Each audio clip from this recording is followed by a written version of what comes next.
Oh yeah. So for the session one, Actually, plan something, yeah. like 10:45. Yeah. So the panel discussion will be like 1 hour. Yeah. So have you prepared any questions or this entirely questions from the audience? I have something in mind, but I would like to talk to them like they feel comfortable with what questions. Now, if I wanted to know if they are not comfortable, do we have, yeah, maybe we have like the tea break together at 1:30. I mean, 4 different classmates. You try to arrange that. It's just outside. Yeah. I mean, because I don't know who they are, so nothing to gather them. They here already. Most of them are students, isn't it? Yeah. Some of them will present here. Yeah. Then we will have a conversation and the final discussion. So during their presentation, there will be a Q&A. So if the audience have any questions, they will just put their questions. So this is like the extension from these sessions, something like that. It can be a new topic or whatever. Because I think of something not very necessary, because before I get this, I already think some question already. You already have the slide for this. There is the slide for all the speakers. I'm not aware of that. Oh, okay, no issue. For your side, I think they will arrange the chat here, to sit here, and all the speakers.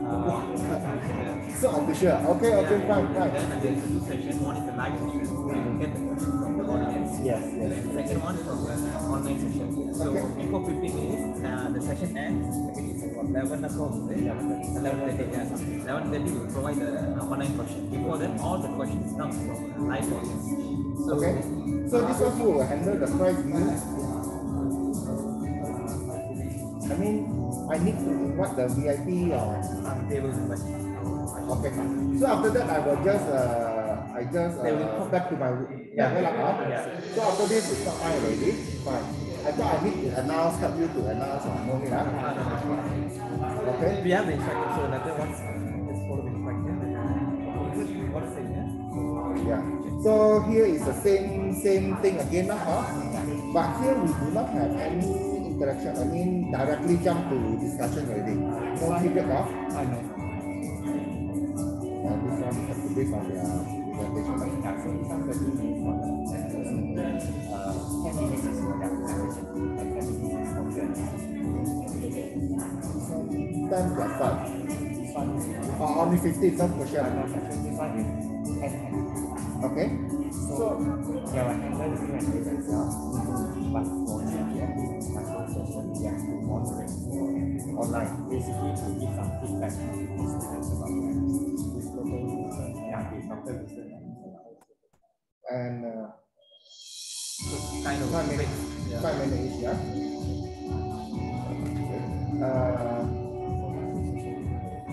Okay, fine. 35 minutes. Okay, no problem. For this section, the online audience question, maybe I will give you overview. So maybe I like We will sit here, we're sitting here. Okay.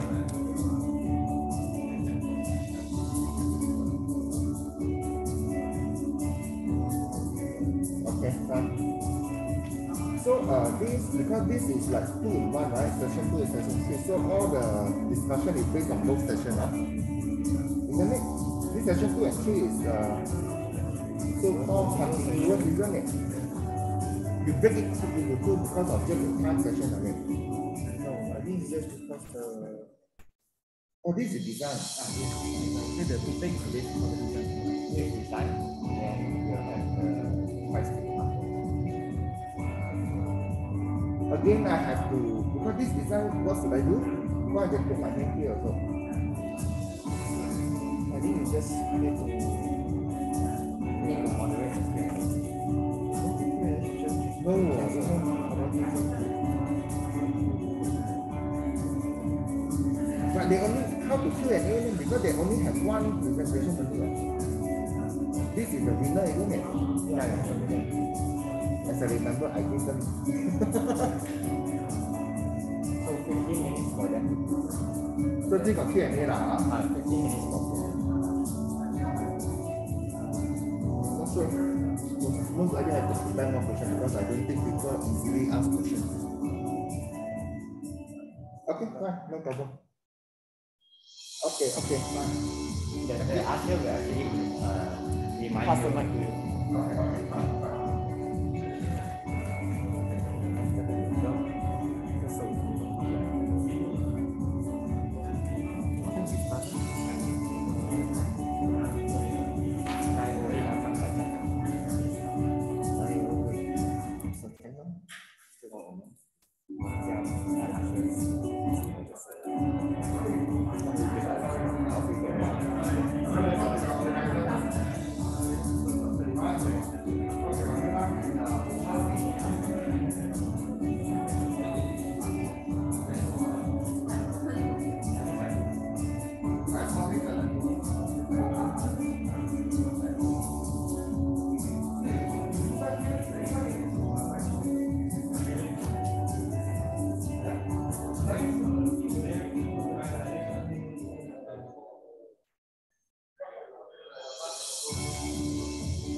Want to adjust something?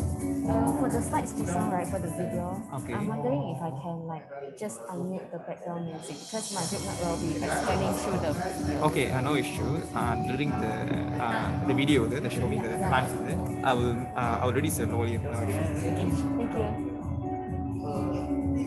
So, what's the last closing ceremony yesterday? I'm sorry, Chilai.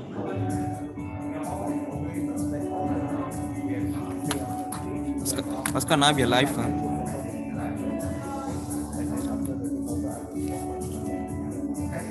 Can you adjust the webcam, please?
Who's that one? I think the prop.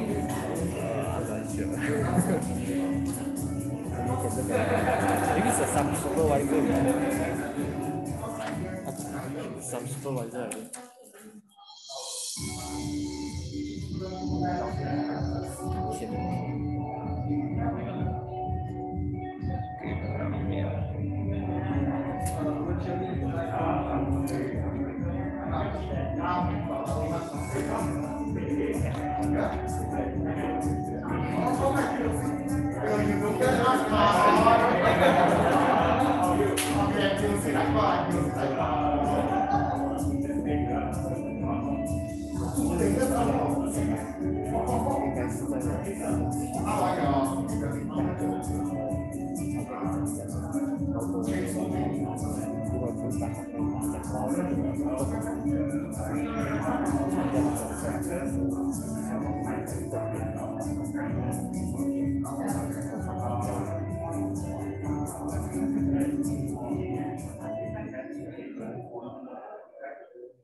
You'll be taking the photo start and then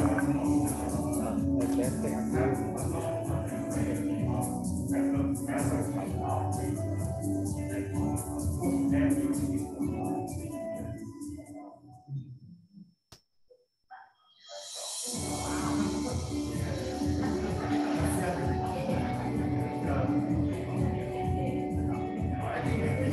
Can test the mic. Test the mic.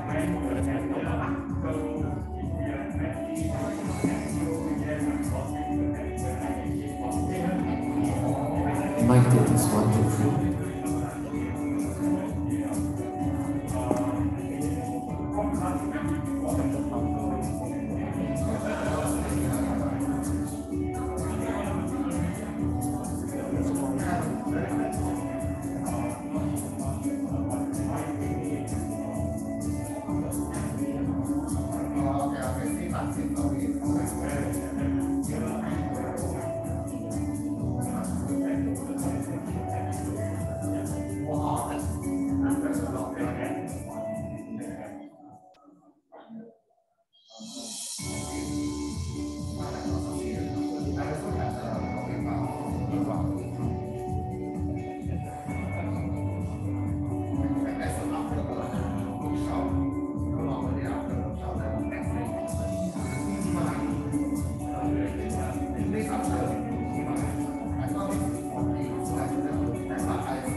Who will record the video?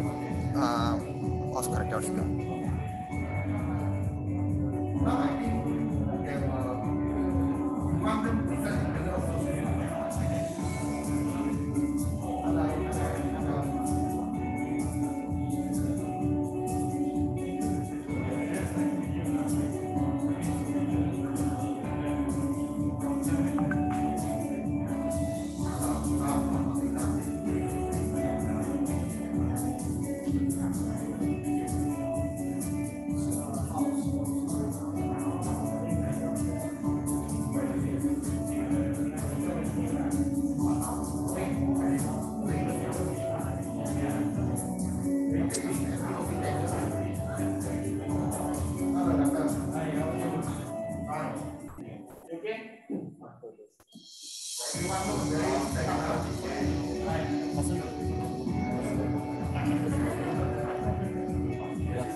So there is no more optimistic. You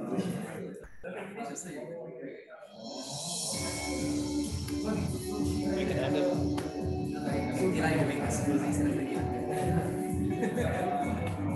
So bro, later one Tiger Beach, the guy will call me. So I will I guess Malamur cannot speak.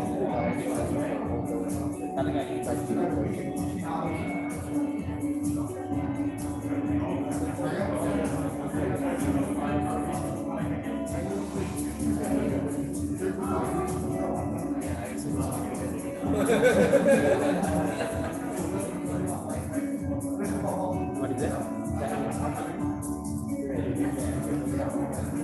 We have another flight.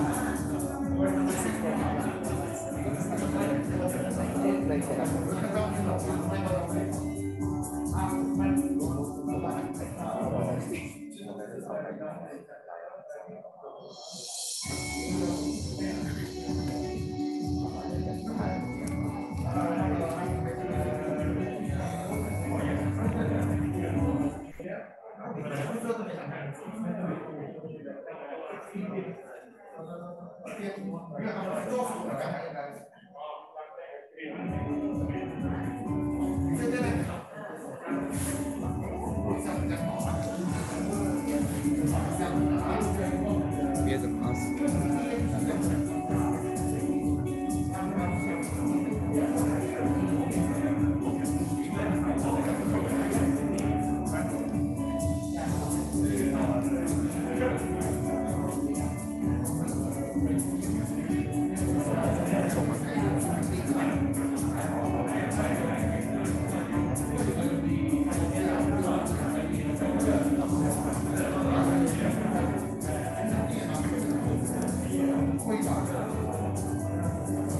Should we take off our mask when we go upstairs and give the speech?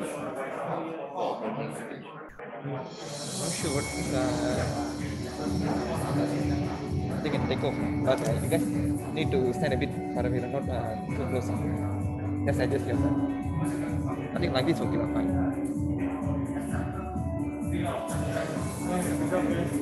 Yeah, absolutely. How are you? Yeah, Oh, how's Calgary? Yeah, went up, bro. Tough, huh?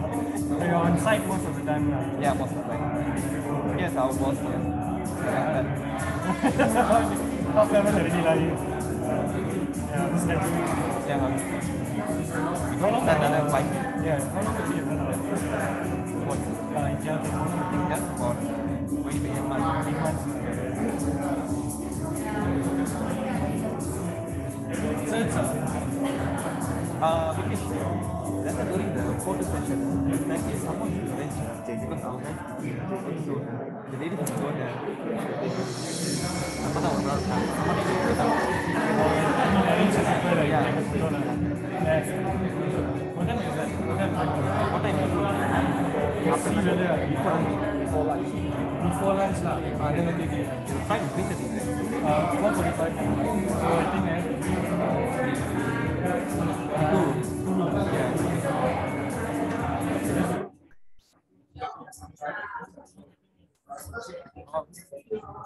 They text for them. Find out all your time.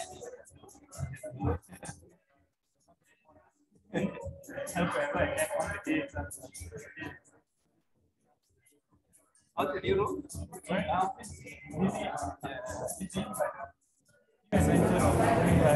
Maybe compare for your, I saw your article post. You got a fellowship. yeah, fellowship for Should have applied for it much earlier. but it's okay. Okay, carry on first.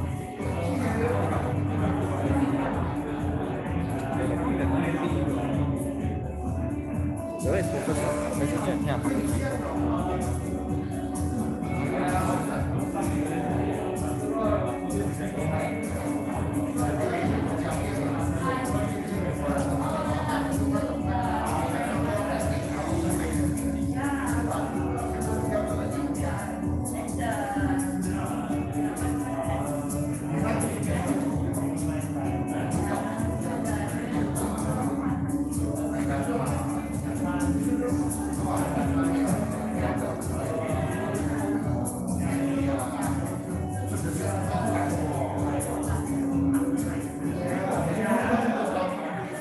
Okay, remove the mouse. When you get to see MC, remove the mouse.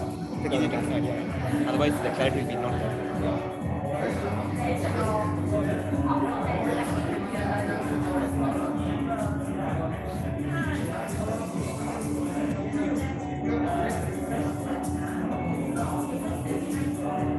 I think almost everyone there. Everyone's here or still there people?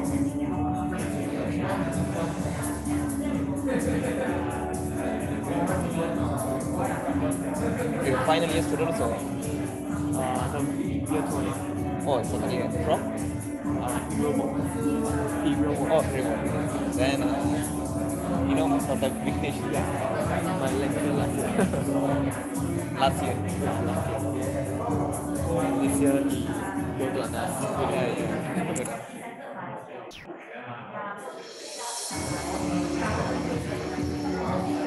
What is the banner for?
the attendance? Almost everyone in here, is it?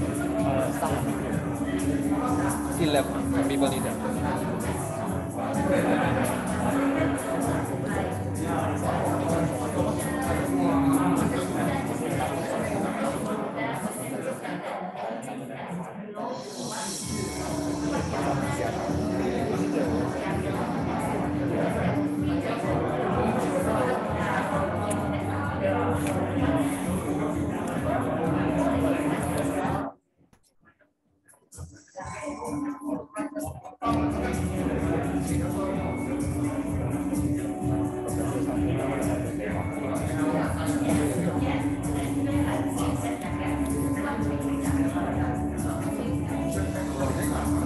I want to check the slide. Can I check? Cannot check it. This thing is streaming there. Just off it for a while. Just off it for a while. Slide for the ticket number 1, is it? Oh, random.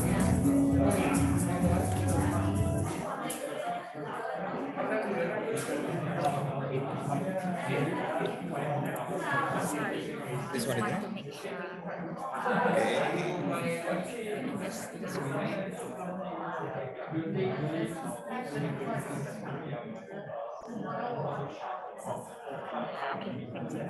Okay.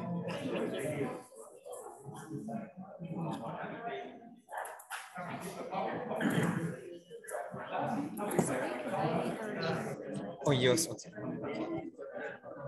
Yours one is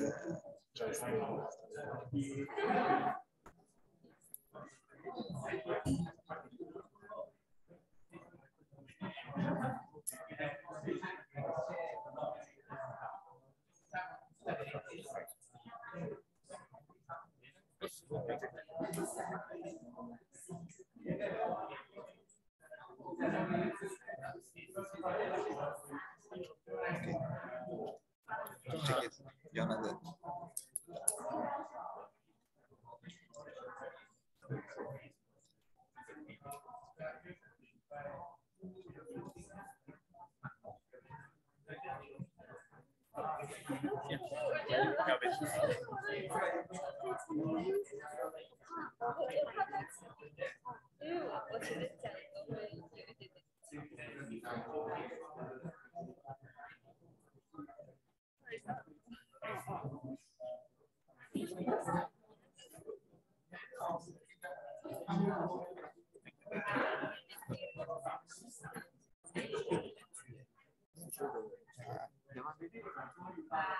Later the computer shut down. Yeah, please check.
Ladies and gentlemen, the session will be begin in 2 minutes. Please find your seat. Thank you.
Good morning, ladies and gentlemen.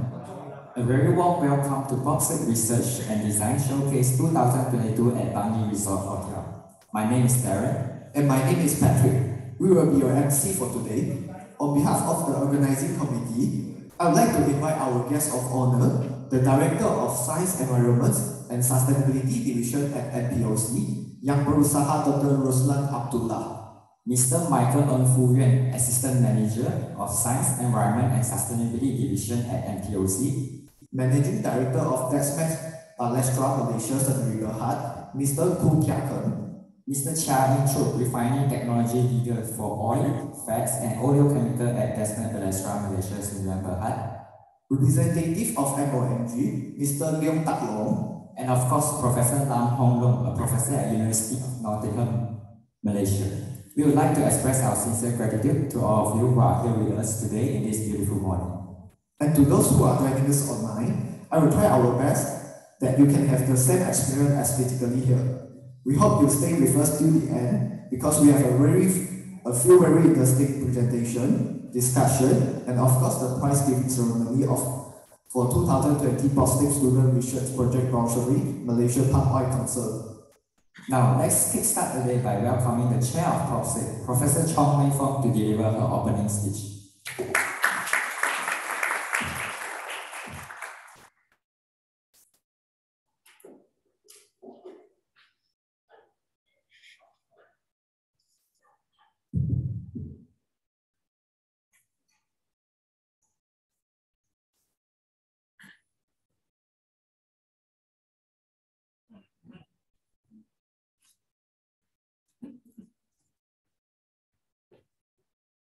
A very good morning, ladies and gentlemen.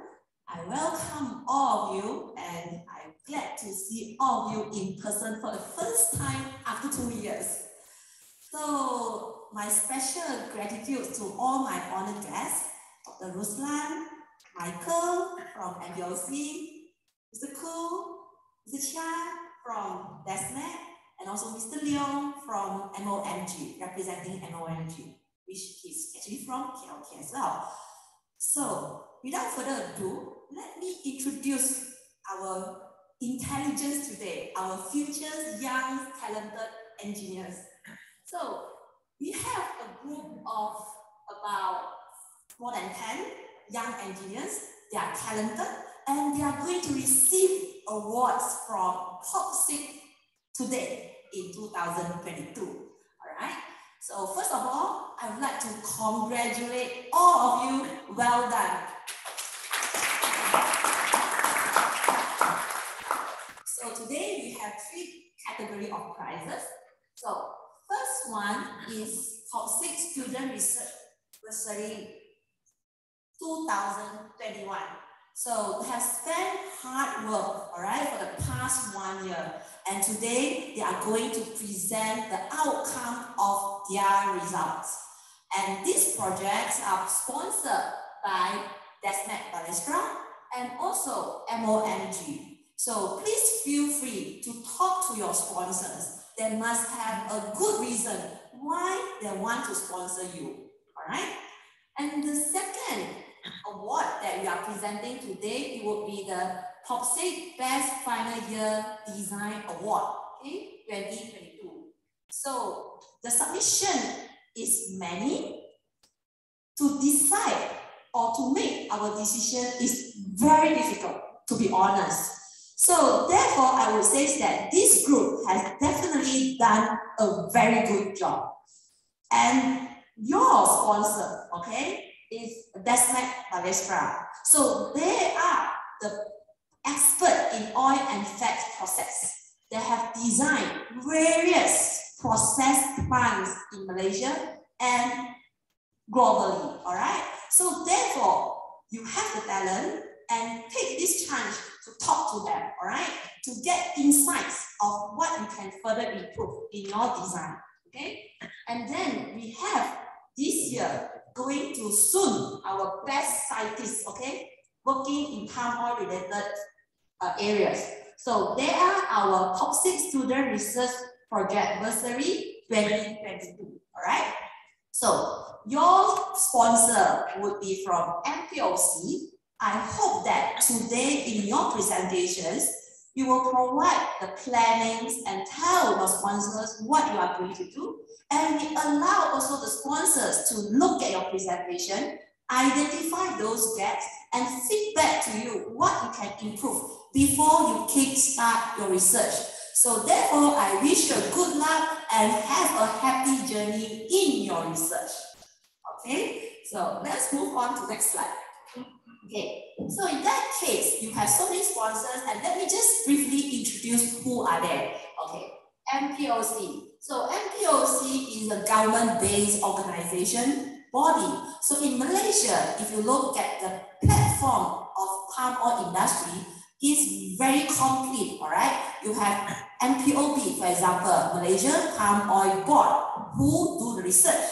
But if there is no market, no one wants to buy the palm oil.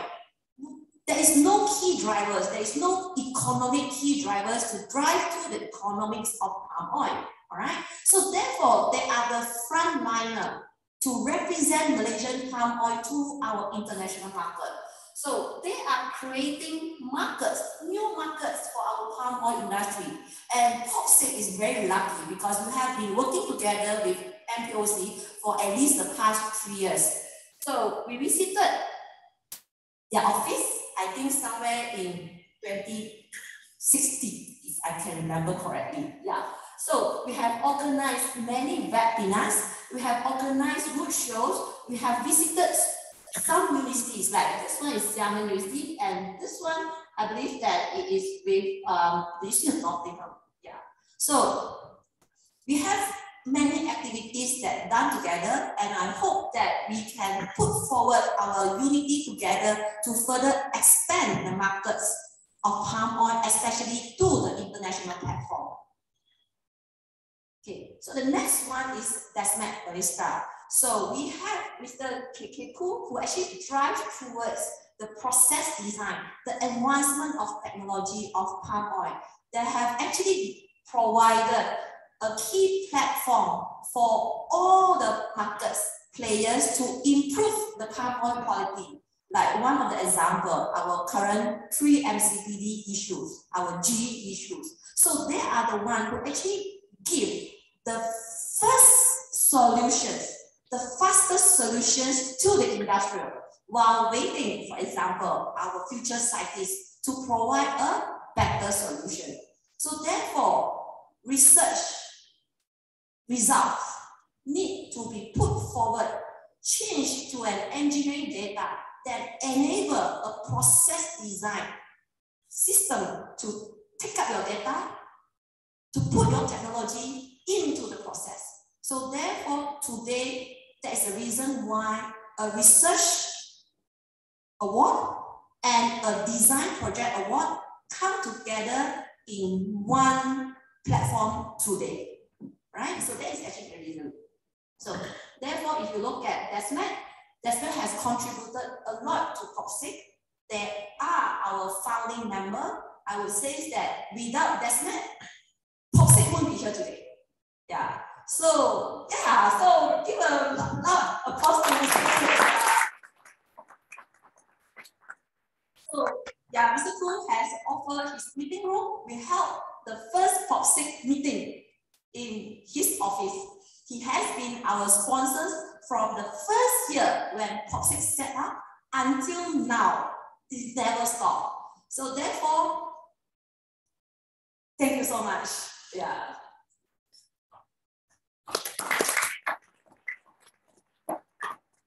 So, and for the recipients of design projects today, please take some advice, learn from Desmet, and they have done many advanced simulations.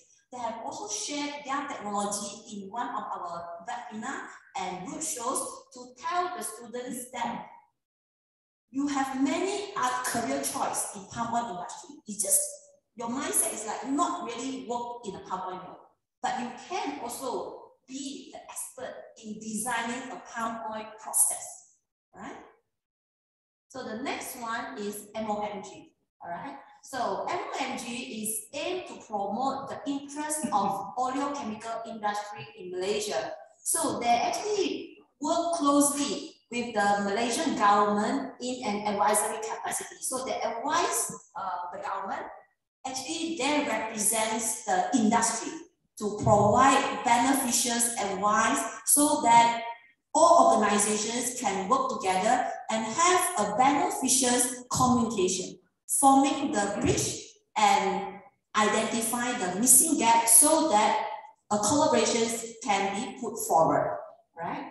So we also have organized many webinars together with them, and with MOMG, we kickstart our Unity virtual roadshow.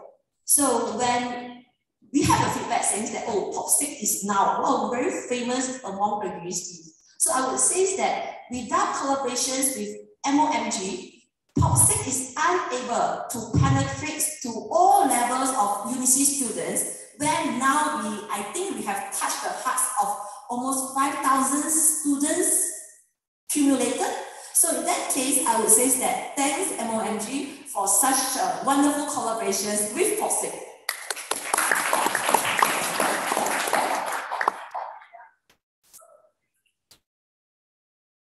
Okay, so KLK Oleomas or KLK in a whole is also a very close collaborations partner with us.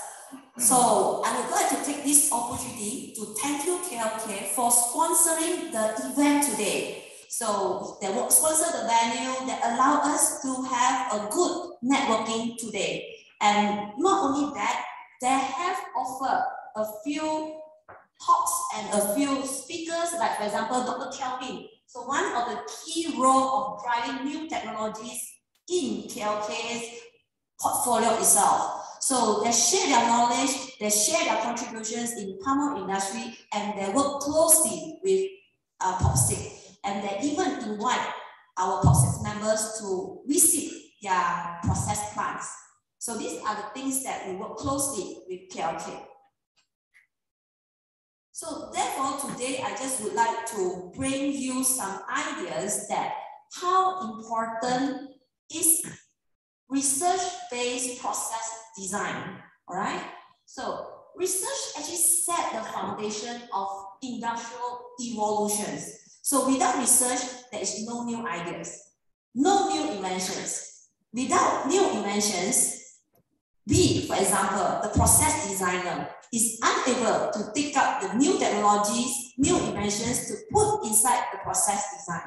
But of course, we will actually have a lot of hiccups during the process design. Why? Because probably there is a missing gap between research and design. So when I design a system, I look at mass balance. However, for example, research have inadequate data for us to take up the mass balance. So therefore, if we can, especially the university supervisors, can work at these areas, rather than identifying, for example, field problem, okay, or industrial problems in the industrial process, maybe have a look at how to identify design problems and put forward that as your research problems.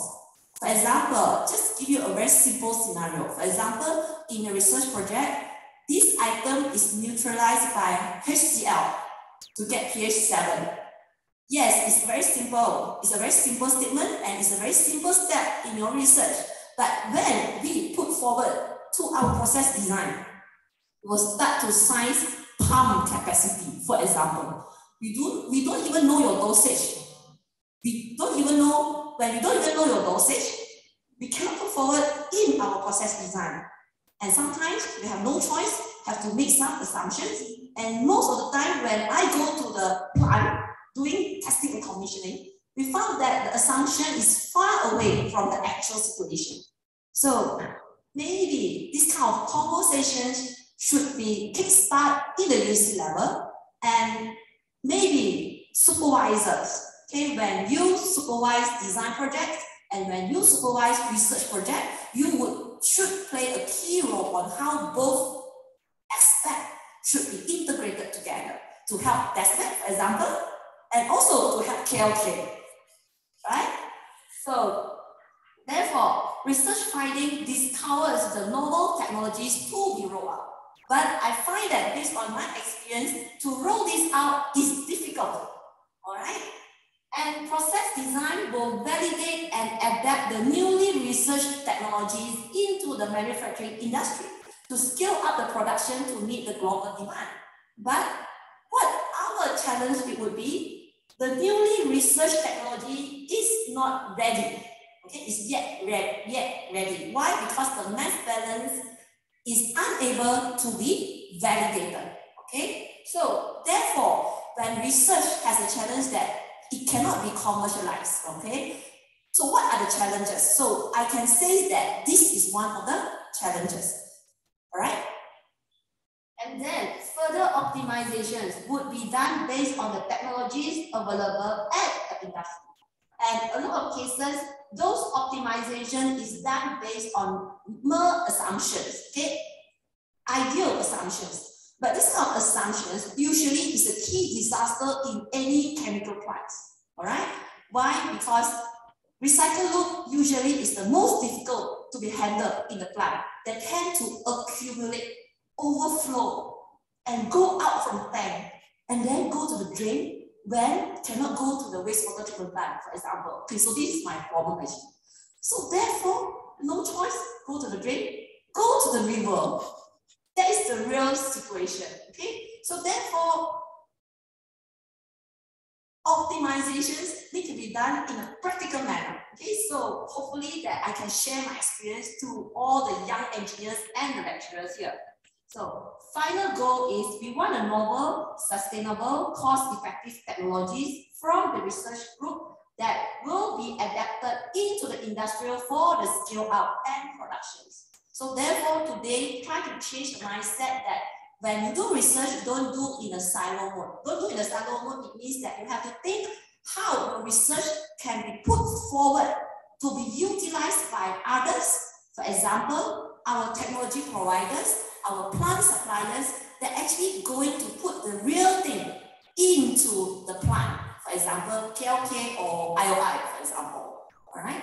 So I hope that Toxic can play this role to bridge the gap and find the missing puzzles for all of us to think about it and improve.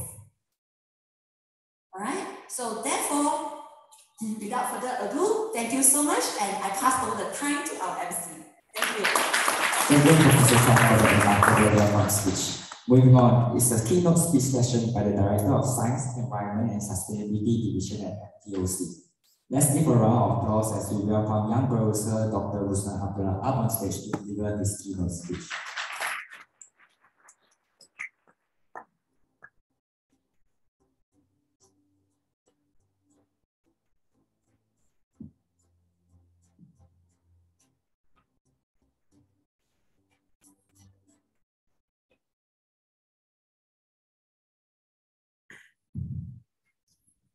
Thank you, Mr. Jefferson, Professor Dr. Chong Mei Fong, fellow colleagues, ladies and gentlemen.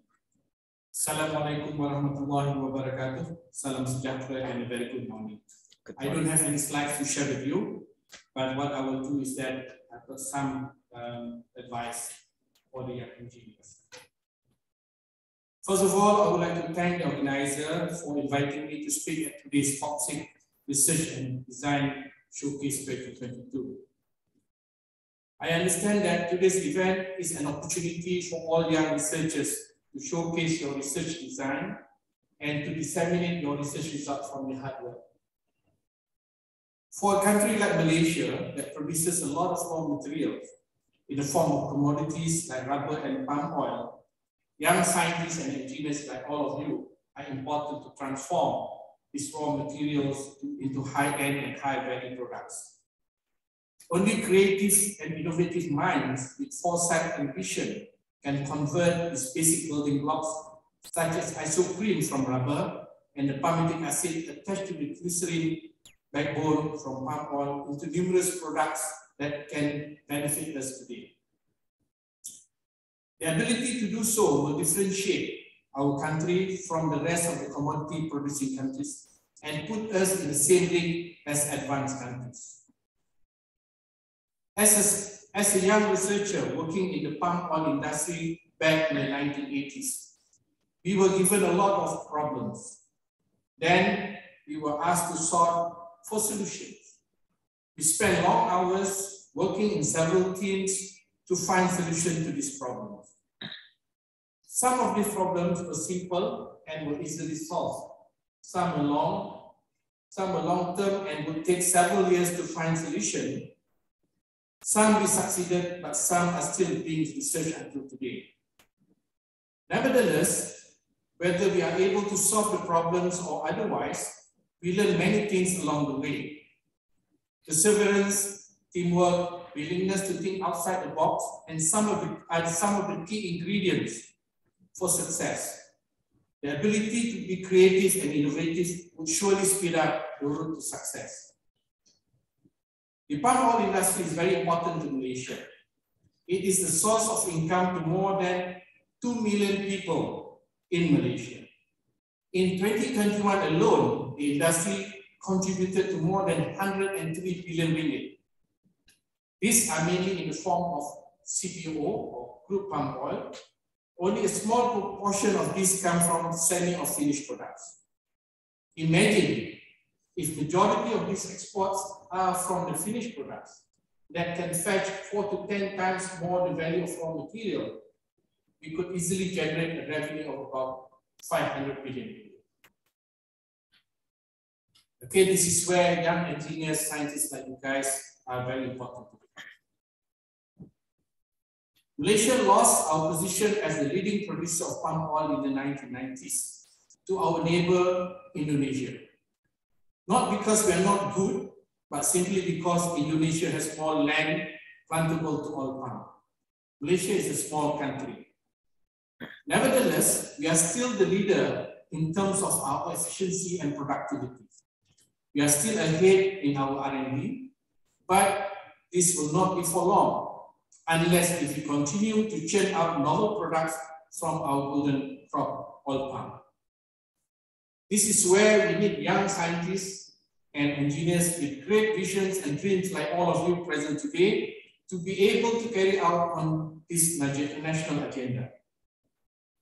Okay, just to share with you some of the experience that I have to go through. Okay, and all the engineering and all the palm oil industry players have to go through. Let us look back at some of our losses to our neighbor. Not because they are better than us, but simply because we lack in our push moving forward. The most pressing problem that we are facing today is labor shortage. We are losing around 4 billion ringgit every year to our inability to collect the fruits that the plant produces. Why is this so? Since our involvement in the oil palm industry more than 100 years ago, the industry is still labor intensive. Mechanization has been mentioned for more than 5 decades. But where are we today? The level of mechanization practice in the industry hardly touches 50%. I'm sure if we were to put our heart and soul into this, we can do much better. Then comes the story of biodiesel. Biodiesel was developed by Malaysians for the first time in 1990. A group of scientists in NPOB discovered how to convert palm oil into biodiesel. Almost 30 years down the road, we are still struggling at B10 or B20. For those people who are not familiar with B10 and B20, it is the amount of biodiesel present in our diesel. But across the Strait of Malacca, Indonesia, who adopted our technology, are aggressively pushing for B40. Not the B40 in terms of economic status, but B40 meaning 40% of the diesel are made up of palm oil. And they are aggressively going towards B100. Okay, this is something that we all have to learn. Then look at the jet fuel. If you were to look at the molecular structure of lauric acid that comes from coconut oil, by changing the OH group into H, you can convert it into jet fuel, right? And the key to successful and efficient conversion of lauric acid into jet fuel is highly dependent on the efficiency of enzyme and catalysts. In Malaysia, research on jet fuel only started a few years ago. But in Indonesia, especially in Institute Technology Bandung, they are more advanced. They have developed their own catalysts and enzymes which are more efficient than commercially available enzymes and catalysts. We are looking at 100% conversion rate. But where are we now? Okay? Closer to me is the Allpalm genome. Do you know what genome is? Who don't know what genome is? Allpalm. Genome is the DNA content of an organism. More than 5 years ago, NPOV again successfully sequenced the entire genome of the Allpalm crop. Following that, the same group of researchers discovered the gene responsible for the shell thickness. Okay, you know, Allpalm, they have got two different types of oil separated by the shell. The one that's from the flesh is called palm oil, which contains mainly palmitic acid, and the one inside the shell is called palm kernel oil, which contains a lot of folic acid and linoleic acid. Okay, with this ability to identify the gene from the plant that actually dictate the thickness of the shell, you are able to differentiate which are the good planting material and which are the bad planting material, right? If you are not aware, 99.9% all palm crops planted in the country are hybrid. Hybrid meaning they have to cross, I mean, like for example, you all are all hybrids. The mother and the father have to be crossed, then that's what you have yourself. Okay? So similarly in the case of oil palm, the Dura, which has got the thick shell, and the Piscifera, which has got the thin shell, has to be crossed to produce what we call as Panera. And that is supposed to be the best planting material. All this while, we have been depending on visual differentiation, which is not very precise.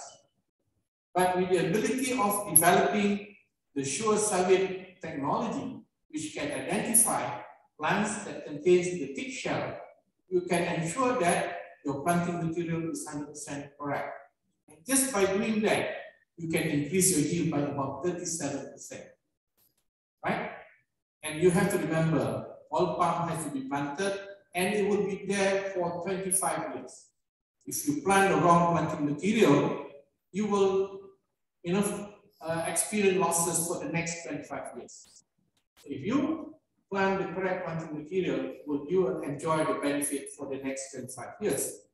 Then we managed to do cloning. And just by simple cloning procedures, you can increase yield again by 20%. So similarly in the production of food products, novel food products such as cocoa butter substitute or CBS, health supplements such as tocotrienol, vitamin A, palm phenolics has been thoroughly researched and proven beneficial. So are the novel non-food products such as surfactants, nano detergent, cleansing engine, nano personal care products, and building materials to name it. So the list can go on and on and on. So you may ask, what has it got to do with engineering or the field that you are in?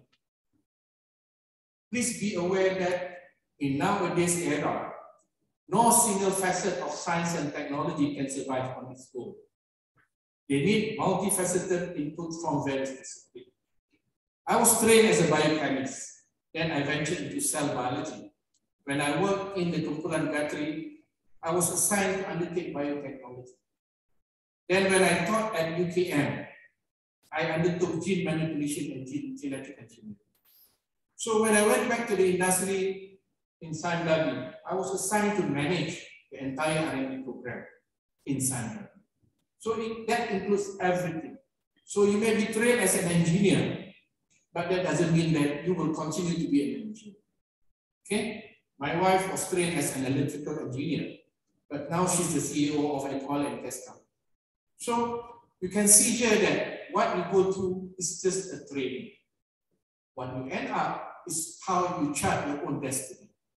So if you want to be a math scientist, you can continue to be a math scientist. But at the end of the day, you have to remember what you will contribute. Remember, at the beginning of my speech, I mentioned about teamwork. During my era, teamwork are mainly limited to those within the same field of study. Today, teamwork goes beyond that.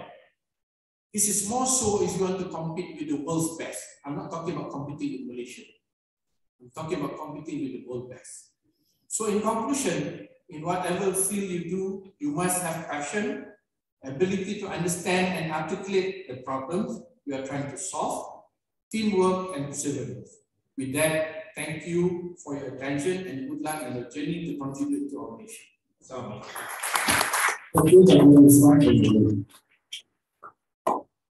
ladies and gentlemen, we now begin our showcase session. The first session for today is a research showcase by the 4 recipients of the 2021 Post-6 Student Research Project Bursary, sponsored by Despec Palestra Malaysia, Sdn Bhd, and Malaysian Audio Chemical Manufacturer Group, MOMG. Just a note that for this session, there won't be any Q&A. If you have any questions, please ask during the discussion forum after the coffee break. And a reminder to all speakers, each of you will have 15 minutes to present. We will ring a bell once at the last 5 minutes of your presentation and ring the bell twice at the end of your 15 minutes presentation. All right, the first speaker for today is Brenda Lim Ailian, a process engineer at ExxonMobil Malaysia. Brenda obtained Bachelor in Chemical Engineering and Master in Engineering Science from Student University Tunku Abdul Rahman. Her presentation today is titled Synthesis of Carbon Nanoparticles from Oil Palm Empty Fruit Branch as Electro Catalyst from Energy Storage. Without further ado, I will pass the stage to Brenda Lim.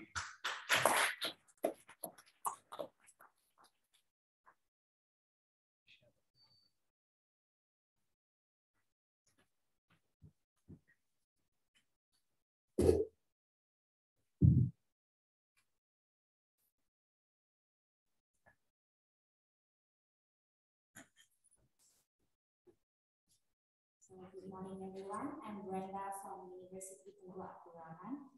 So this morning, I will briefly share on my research study on the synthesis of carbon nanoparticles from oil palm empty fruit bunch as electrocatalyst for energy storage. So without further ado, let's begin with the background study.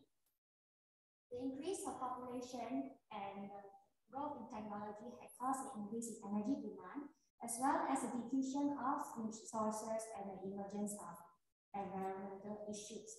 So renewable energy source could be a way to mitigate this problem but however, it is unstable as it relies on the surrounding nature.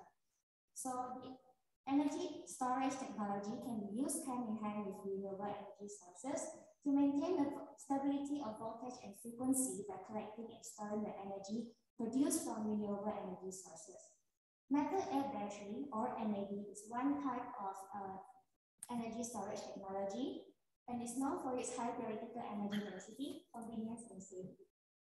Figure 1 shows the global energy storage market prediction, and it's observed to have been increasing until 2030, and which means that MAB will have a big presence in the future.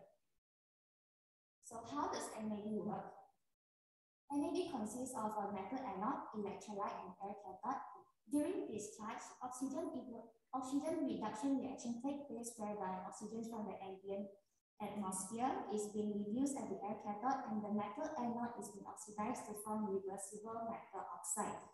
However, during charging, oxygen evolution reaction takes place whereby the metal oxide separates when an electron is being charged in. So there's a lot of advantages to metal air batteries, such as the high theoretical energy density. It is also lightweight and compact as it uses the air, oxygen from the air which helps to significantly cut down the size and the weight. However, there are several disadvantages such as the low fractal stability. It also succumbs to lifetime shortening if it's exposed to high temperature and humidity. And most importantly, it uses high cost air cathode material. So the air cathode is the key component of metal air battery. The current material used are carbon nanotubes, platinum on carbon, ruthenium oxide, and iridium oxide. These materials are costly, limited, and not eco-friendly. So for an air cathode to work, to have high performance, to perform well, it should have high optical core structure, which is a mixture of micropores and mesopores, as it increases the number of active sites and channeling for mass transfer. Secondly, it should also have good catalytic properties to enhance the rate of reaction. Biomass waste are unwanted plant-based and animal or human materials. Biomass waste are good precursors for carbon synthesis due to its low cost and sustainability. So every year, billions of tons of biomass waste were generated, and its usability are often neglected. So using biomass waste as a precursor could help to reduce the threat to the environment. Besides that, biomass waste also have unique structures, as each biomass waste has different compositions of carbohydrates and polysaccharides. The all palm anti-fruit bunch is one type of biomass waste, and Malaysia is the second largest producer after Indonesia. So far, there are no studies done on the carbon synthesis from all palm anti-fruit bunch as an electrocatalyst material. So the aim of my study is to synthesize low-cost carbon nanoparticles from all palm anti-fruit bunch for the application as electrocatalyst material in energy storage, which is metal air battery. And the objectives are to develop a synthesis method of carbon nanoparticles from all palm anti-fruit bunch to characterize the physical chemical properties of the synthesized material, and lastly to study the effect of the synthesis parameters to the physical chemical properties of the material. Next is the methodology. The carbon synthesis consists of washing, drying, and grinding all palm anti-fruit bunch as a pre-treatment step before carbonization, activation through wet impregnation, heat treatment, washing, and drying to form a carbon sample. So the parameters studied are the impregnation time, activating agent dosage, carbonization time, and carbonization temperature. The characterization can be categorized into the physical characterization and chemical characterization. Physical characterization involves scanning electron microscopy, transmission electron microscopy, X-ray diffraction analysis, and Bronner Emmett Taylor analysis. For the chemical characterization, energy dispersive, X-ray, and Fourier transform infrared spectroscopy was used. For the electrical conductivity test was carried out using the current sweep method from 1 to 15 milliampere using a potential state. The carbon electrode was formed by mixing carbon samples, carbon black, PTFE, and 1,3-propane diol to form a homogeneous place before being shaped into an electrode and dried. So the conductivity was calculated using the equations shown. Moving forward to the results. Starting from SEM and TEM, through observation, it was observed that an increase in impregnation time and activating agent dosage increases the formation of uneven surface and porous structure. This is because impregnation time and activating agent dosage could be related to the cleavage activation. So increasing impregnation time increases the reaction time, whereas the activating agent dosage increases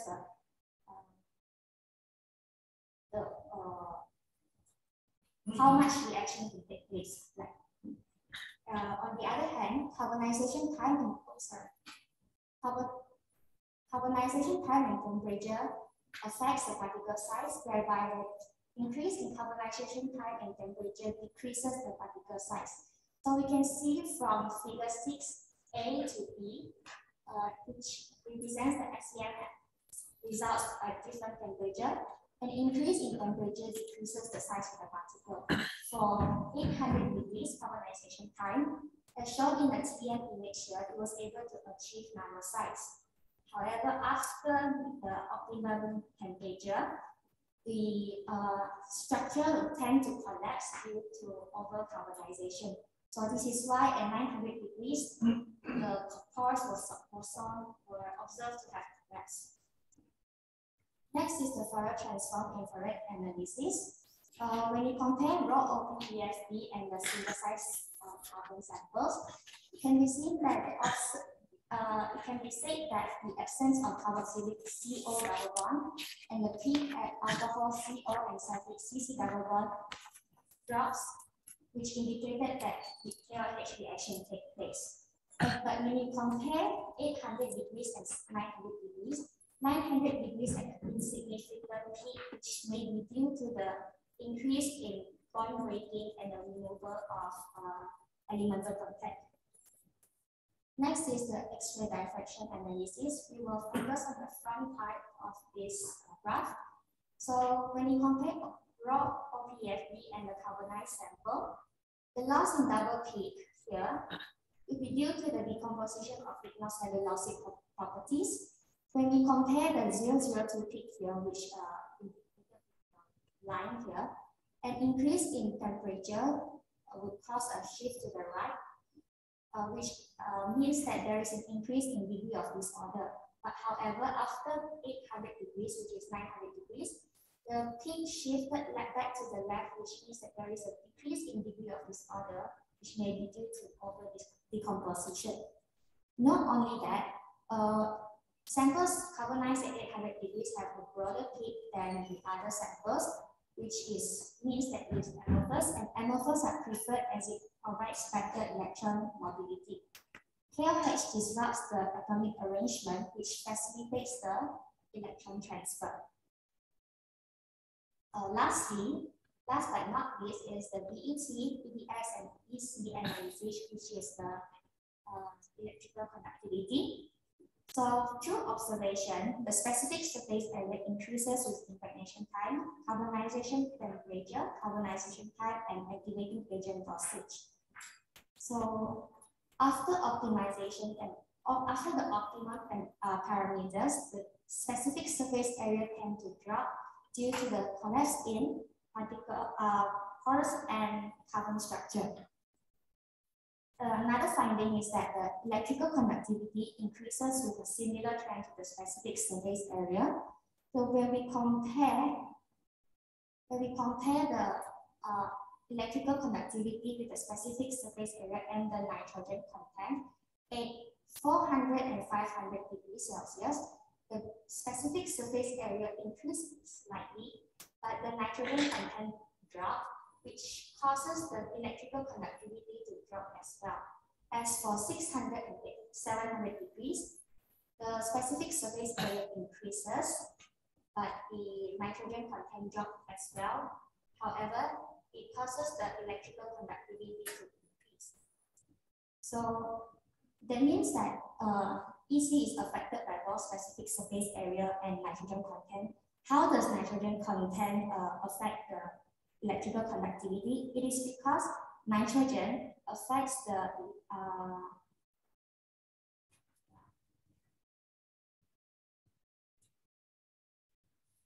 nitrogen enhances the electrical conductivity through charge redistribution. So to say that from this study, the optimum electrical conductivity obtained was 11.53 Siemens per centimeter, which is quite comparable to the commercial material, which is platinum on carbon at 12.13 Siemens per centimeter. So the main observation from this study are the impregnation time and activating agent ratio affects the porosity through KLH activation. Overactivation would cause widening and fusing of porous structure, which is not good, which also decreases the specific surface area. Carbonization time and temperature affects the porosity and particle size by causing defect within the carbon structure. Overcarbonization causes a defect formation, which which increases the pore size, and the decrease in size of the particle as well as the increase in pores number, mainly hierarchical pores, increases the specific surface area, and lastly, the electrical conductivity are related to the specific surface area and nitrogen content. So this research hoped to bring impact to the Method A battery market, to bring it closer to commercialization, as well as to decrease the production costs in the future. It also hopes to enhance the awareness of increasing generation of palm oil waste, as well as the awareness of the capability of other palm oil components other than the palm oil itself, the palm oil fruit itself, as a raw material to synthesize useful biomass waste derived materials. We hope to decrease the waste accumulation by increasing the usage of other palm oil components. And hand in hand, we hope to improve the general value of palm oil plants in the economic sector. And lastly, we hope to help Malaysia to take a step closer to achieving zero waste policies and to sustain a competitive advantage in the palm oil sector. So there are more studies that can be done to improve this research, such as the enhancement of electrical conductivity of the synthesized carbon through deeper and broader study, and lastly, to experiment on other types of biomass, palm oil biomass waste as well. So the conclusion of this research is that the synthesis of low-cost electrocatalyst material with comparable efficiency with all palm and leaflet branch is successful. And it was found that the impregnation time and activating agent ratio affects the porosity through KLH activation. And lastly, carbonization time and temperature affects the porosity and the particle size by causing defect within the carbon structure.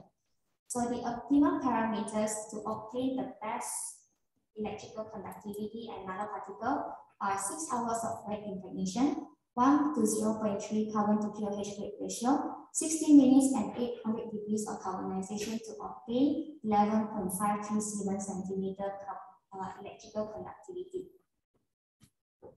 Before ending this presentation or sharing, I would like to thank Popsic and Utah for their financial support, as well as Dr. Steven, Dr. Park, and Dr. Sheep for their guidance. Thank you. Up next, let us welcome our second speaker, Jocelyn Lim Jin, who is a fourth-year student in Bachelor of Chemical Engineering with honors at Siam University, Malaysia. Her presentation today is titled Palm Oil Mill Effluent Waste Treatment Using Metal-Based Composite. With that, I'll pass on the stage to Jocelyn.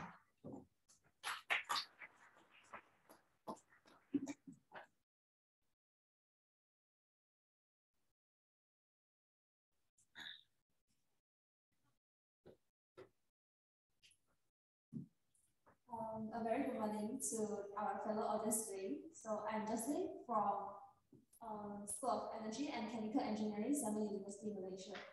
So today I'd like to share on our research project, which is the photocatalytic degradation of palm oil mill effluent using titanium oxide and Ti3C2TS methylene composite aerogel. So this project is supervised by Dr. Andrew Caleb. And without further ado, let us go through on the table of contents today. So I'll go through on the research background and methodology. Then we'll discuss on the research and the results and research impacts, and finally conclude the presentations with our future outlook and acknowledgement. So let's go through on the research background. So with the increasing populations throughout the years, we have the requirement for energy and water is increasing year by year, and for the necessities of urbanizations. However, we face some issues in energy crisis, which is like the global fossil fuels depletions and some consequences caused by the utilizations of fossil fuels for energy production, such as greenhouse gas emissions. And also, with the increasing of populations, The requirement and necessity for water has increased from year to year. However, due to the inadequate wastewater treatments and some environmental pollutions, we have also faced another issues in water scarcity. So today we would like to target our projects we like to target on achieving several sustainable development goals, including on SDG 6, 11, and 12, which is the clean water and sanitation, sustainable cities and communities, and also the responsible consumptions and productions. So, in order to tackle on the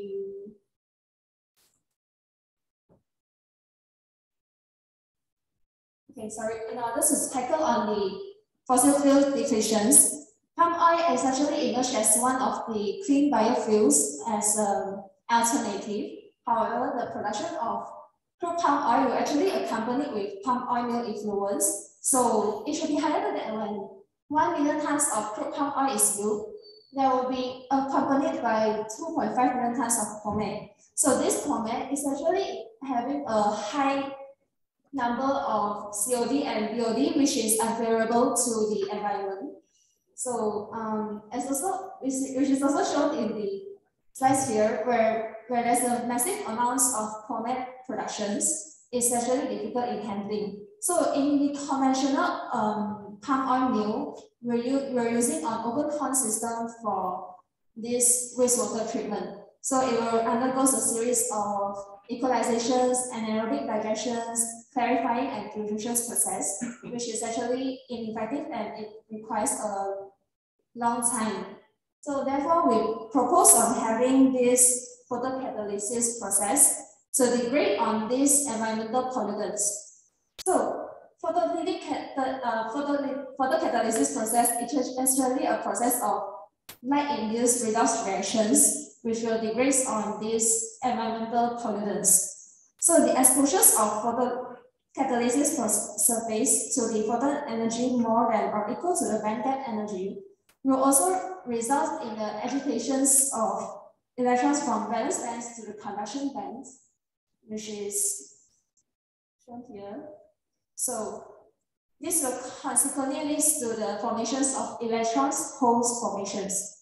So when the positive holes generated in the valence bands will oxidize the pollutants or water molecules which will produce on hydroxyl radicals, and the absorbed oxygens on the photocatalyst will be reduced by these excited electrons.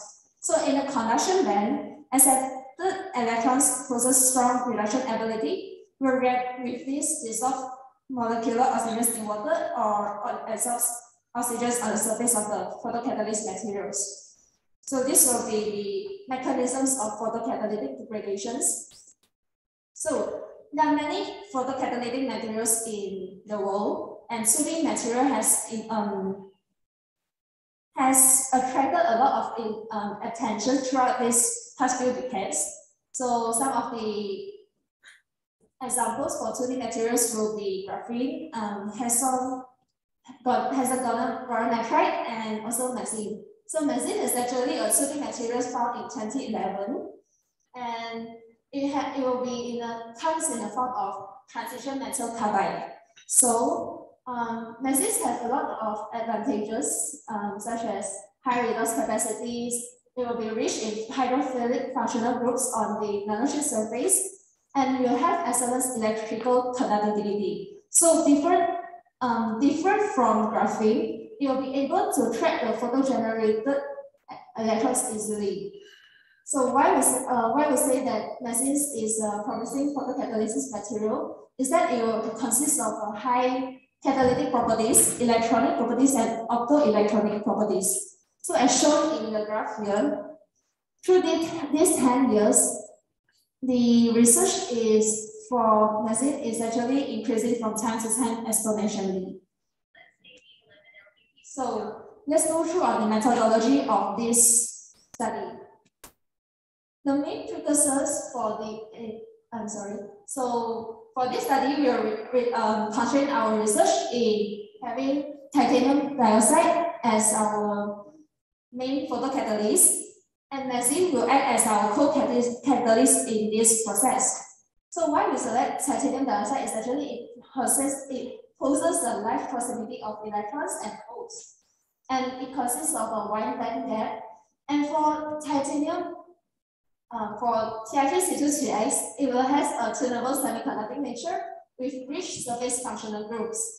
So by combining on these two nanomaterials, it can enhance the charge carrier separations. So why we are going to fabricate an aerogel is that aerogel have an extremely low density yet large surface area porous structures. It consists of monolithic structures and it can avoid intricate separation process as our conventional clarifying and filtration process. So the main precursors for this study will be the main space for the meshes, which includes on titanium, aluminum carbide, titanium oxide in anatase form, and the main reagent will be hydrochloric acid and lithium fluoride. So the ionized water will be used throughout the process, experiment. So how we produce this titanium oxide Ti3C2Ts composite aerogel will first be dispersing titanium oxide anatase into the ionized water to form a dispersion.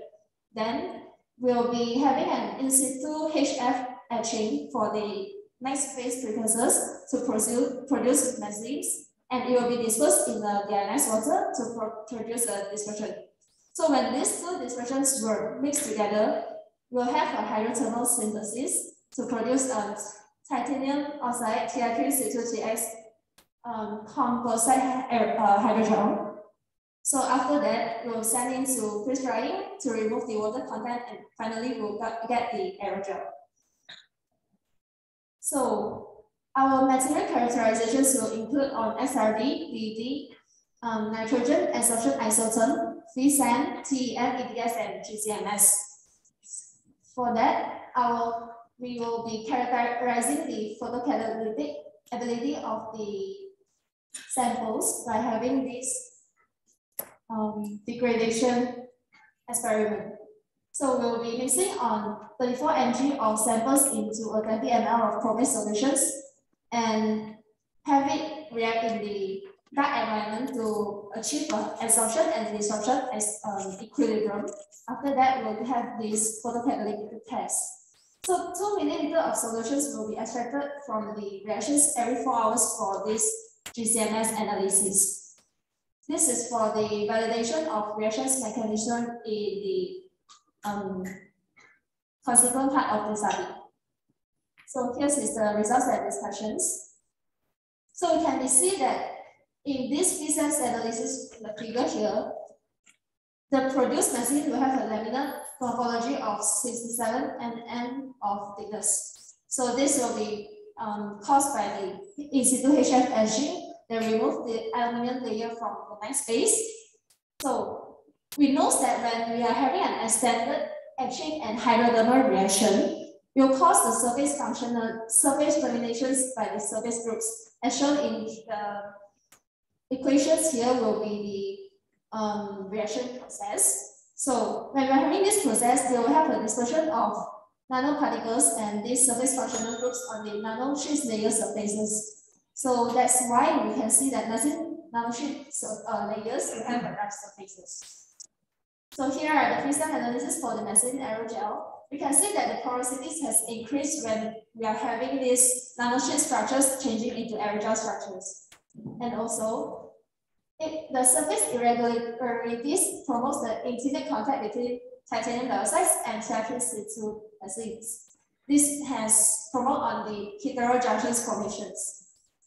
So next will be the nitrogen adsorptions. You can see that when we are having the titanium Ti3C2 to TiO2 Ti3C2 as aerogel, you can see that the pore volume and the pore surface area is increasing.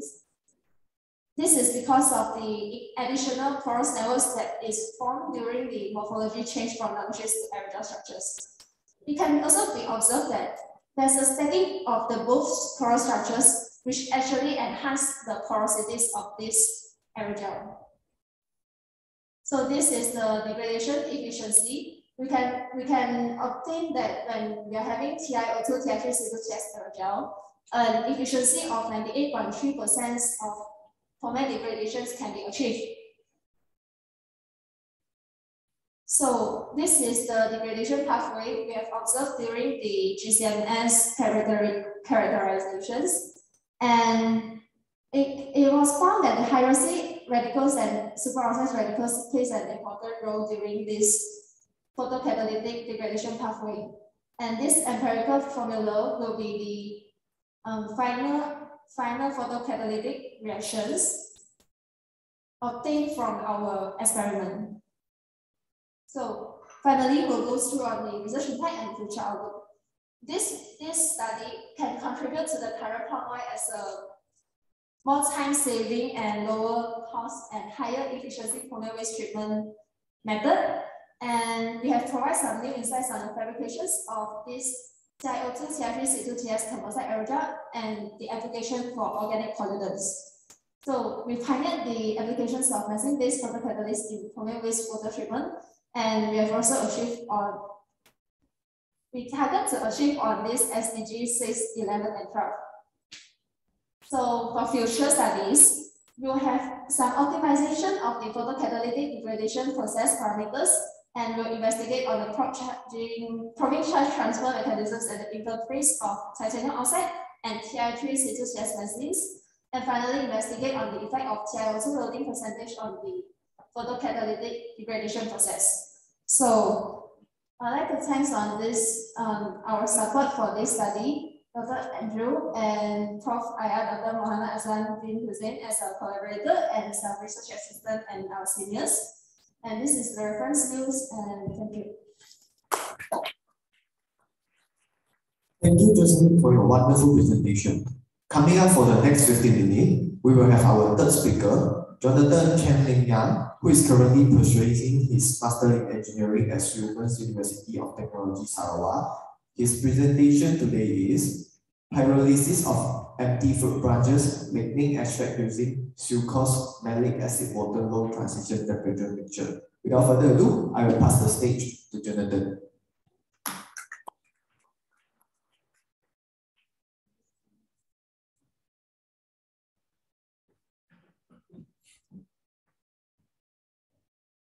A very good morning to everyone.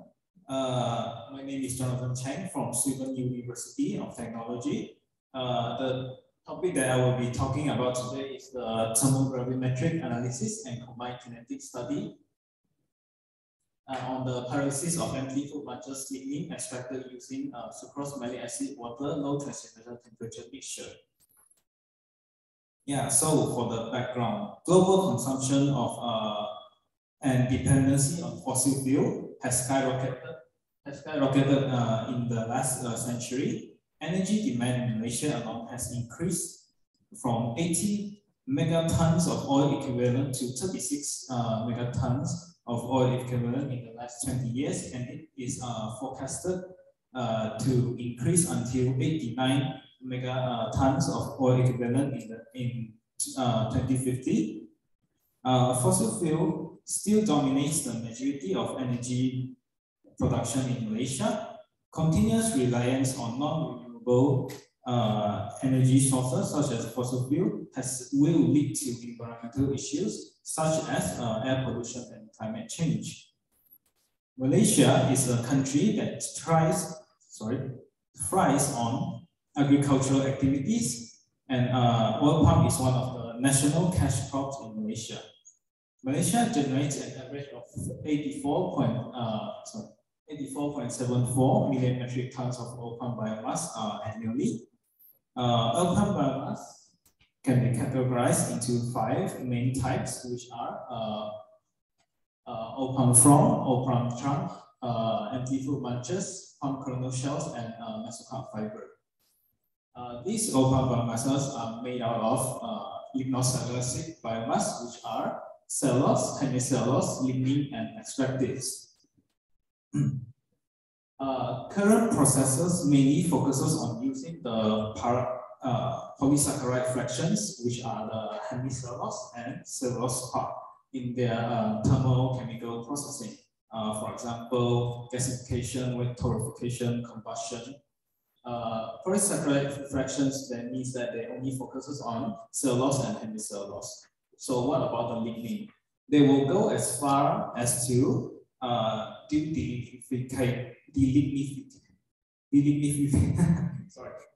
to extract the lignin in order to enhance the product of the thermochemical processing. The lignin, after the extraction process, the lignin is considered as a byproduct and will be normally discarded. It is no longer a wise choice to discard lignin, as lignin, being one of the largest sources of aromatic, it has a good potential as a feedstock for other thermochemical processing, which we can say pyrolysis. Yeah, so lignin can serve as pyrolysis can serve as a tool to utilize the unwanted lignin. Pyrolysis is the decomposition of biomass brought about by high temperatures under oxygen deficient environment. Every type of biomass has its own different thermal degradation behavior and products characteristics. Therefore, it is important to find out the thermal degradation behavior of the extracted lignin of EFB. Now, how do we extract the lignin? Lignin is extracted to, normally there are three types of extraction method which we'll be using aramid liquids, deep exotic solvents, DES, and this low transitional temperature mixture. LTTM has an advantage as it is a greener and more affordable type of solvent. Its benefits include water compatibility, low vapor pressure, low flammability, biocompatibility, and biodegradability. Yeah, so using this LTTM, I will be using it to extract my lignin from EFB. Yeah, so moving on to my methodology. First, after I collected my EFB, I will put it in the oven to dry at 105 degrees Celsius to remove the moisture for 24 hours. After that, the EFB will be put into a sieve shaker, and then it will be milled and then sieved to a desired particle size of 500 to 1000 micrometer. After that, you'll put into a seal bag and store in a desiccator to prevent more moisture from getting in. So how do I synthesize my LTTM? I will mix malic acid, sucrose, and water with a molar ratio of 2:4:2 and place it in a beaker on a hot plate. I will keep the temperature at 60 degrees Celsius for 15 to 30 minutes or until my LTTM is clear or transparent in appearance. This is the LTTM before synthesis, and this is after synthesis. You can see that there is no more solid particles inside. So for my lignin extraction, the lignin is then placed inside the beaker here, and then placed into the O bath here. The O bath will be set up as like this. The operating parameters that I'll be using is the temperature is 100 degrees Celsius. The biomass to LTTM ratio is 1 to 20, and the treatment duration is 6 hours. For the extraction, this is after the extraction process. You can see that there is 3 layers here. On the top layer, that is the lignin. This is after I add in distilled water for the precipitation. The lignin will precipitate on top. You can see that there is a layer here. Yeah, so after that, after the lignin has been collected, it will be dried in an oven, filtered and then dried in an oven, and then harvested. I will do pyrolysis, thermal TGA analysis using the simultaneous thermogravimetric analyzer, and this is an example of the thermograms that will be collected. After that, I have done my TGA analysis. The data collector will be used in kinetic modeling. I will be using model 3 and then model 15 together. First, I'll be using the TGA data and plug it into the Kissinger Akihara Sunos model, the CAS model. This is the model here. It will be used to determine the activation energy. The activation energy here will then be placed into the model fitting, which is the Sestad-Burden model. This is to determine the reaction mechanisms, which is MNP, also known as diffusion, phase boundary reaction, and nucleation. Yeah, for my results and data analysis, this is the tomogram for the lignin pyrolysis. This is the TG curve. This is the DTG curve. As you can see here, the TG curve, they underwent a steep thermal degradation between 136 degrees Celsius to 750 degrees Celsius. It increases as I increase the heating rate from 5, 10, 15, 20 degrees Celsius per minute, the TG curve shifts to the higher temperature when the heating rate varies from 5 to 20 degrees Celsius per minute. The increase in heating rate translates to a delay the increase in heating rate translates to a delayed thermal degradation as the temperature difference between the surface and the center of the sample particles is wider. The DTJ curve illustrates that the total number of major processes happening in the major thermal events happening in the process, while each peak represents a different reaction happening in the pyrolysis. The massive weight loss peak here represents the devolatilization of the lignin. Afterwards, the result gathered here, the data gathered here, will be plugged into the test model. This is the KS model that has been plotted out. This is the conversion factor. The conversion factor will be, conversion range will be put into 0.1 to 0.8. This is the linear equation generated. This will be averaged out, and then the average activation energy was found was 66.68 kilojoule per mole. This means that the pyrolysis will use 66.68 kilojoule to activate. So after that, the activation energy was plugged into the Sestad-Burden model to find the NMP.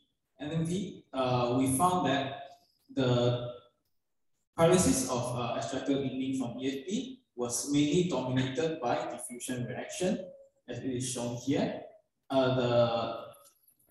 It was also calculated that adjusted R squared is more than 0.98%, which means that the fitting is highly. For the research impacts, it had successfully extracted lignin from EFP using sucrose malate acid, water, LTTM. We have explored the thermal degradation behavior of pyrolysis of extracted lignin. We also turn waste into energy by using lignin away from harvesting the polysaccharide fractions. For the conclusion, increasing heating rates from 5 to 20 degrees Celsius shifts the thermal degradation profile to a higher temperature range. The DTG analysis peaks at 320, 359, 345, and 452 degrees Celsius heating rates. This means that at these temperatures, the thermal degradation is at its highest. The average activation energy needed for pyrolysis is 66.68 kilojoule per mole. The pyrolysis of EFP lignin is governed by diffusion reaction, and the EFP lignin shows potential in the thermochemical application. Now, acknowledgement, I would like to thank the Swinburne University of Technology for their, I also want to thank the laboratory in BRIN, which is in Indonesia, and also IChemE Proxy. These are my references. Thank you. Before we pause for a short coffee break, let us welcome our last speaker for the first session of the day, Melvin Lee Xin Jie, who obtained his bachelor degree of engineering in chemical engineering from Sweden University of Technology, Sarawak, with his presentation titled The Potential of Co-Pyrolysis of Anti-Fruit Punch and Disposable Face Mask Bases. And let's welcome Melvin onto the stage for his presentation.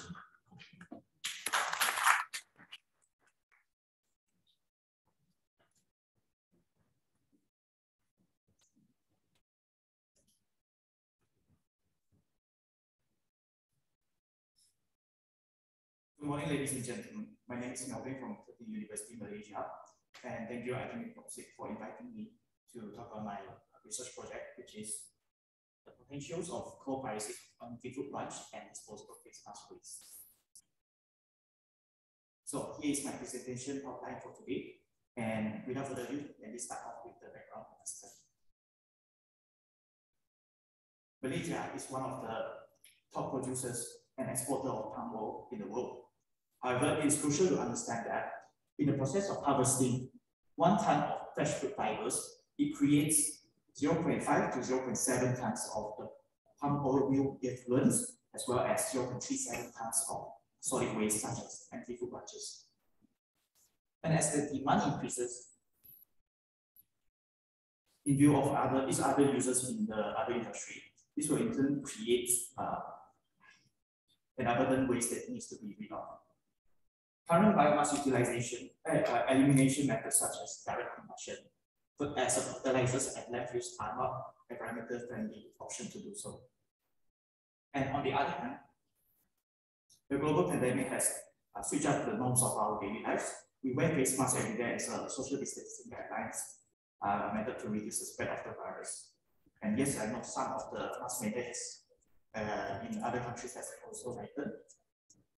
And Malaysia, for example, has lightened their face mask mandate recently.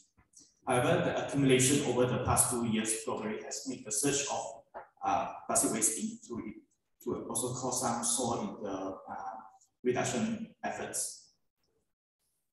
And also, these surgical face masks are considered as a single-use plastic waste, which contains 73% of the polypropylene plastics and 13% of the polyethylene plastics. The consequences of this single-use plastic waste is actually it causes microplastic pollution in the water bodies as well as landfilling.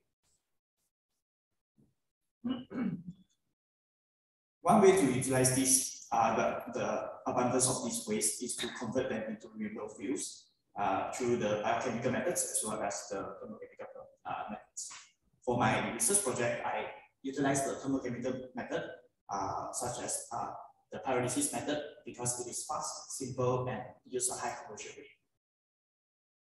My research also combines, uses the technique of co-pyrolysis of biomass, the anti-fruit bunches, and plastic waste, the face mask waste, and with the addition of a catalyst to which in most papers has cited that it has a strong selectivity of desired aromatics.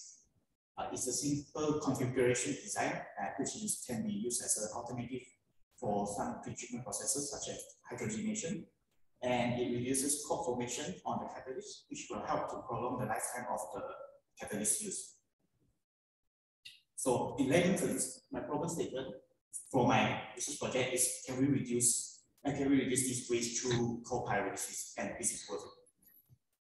My research gap that has been identified is the thermokinetic data of the co-pyrolysis of process of the anti-fruit bunches and the face mask waste, and the synthesized bio-oil product quantity and quality. My aim of the project is actually to identify the thermokinetic parameters of the co-pyrolysis process and to determine the bio-oil yield and compositions of the bio-oil. To achieve this, I have several objectives, which is to perform thermogravimetric analysis, TGA, and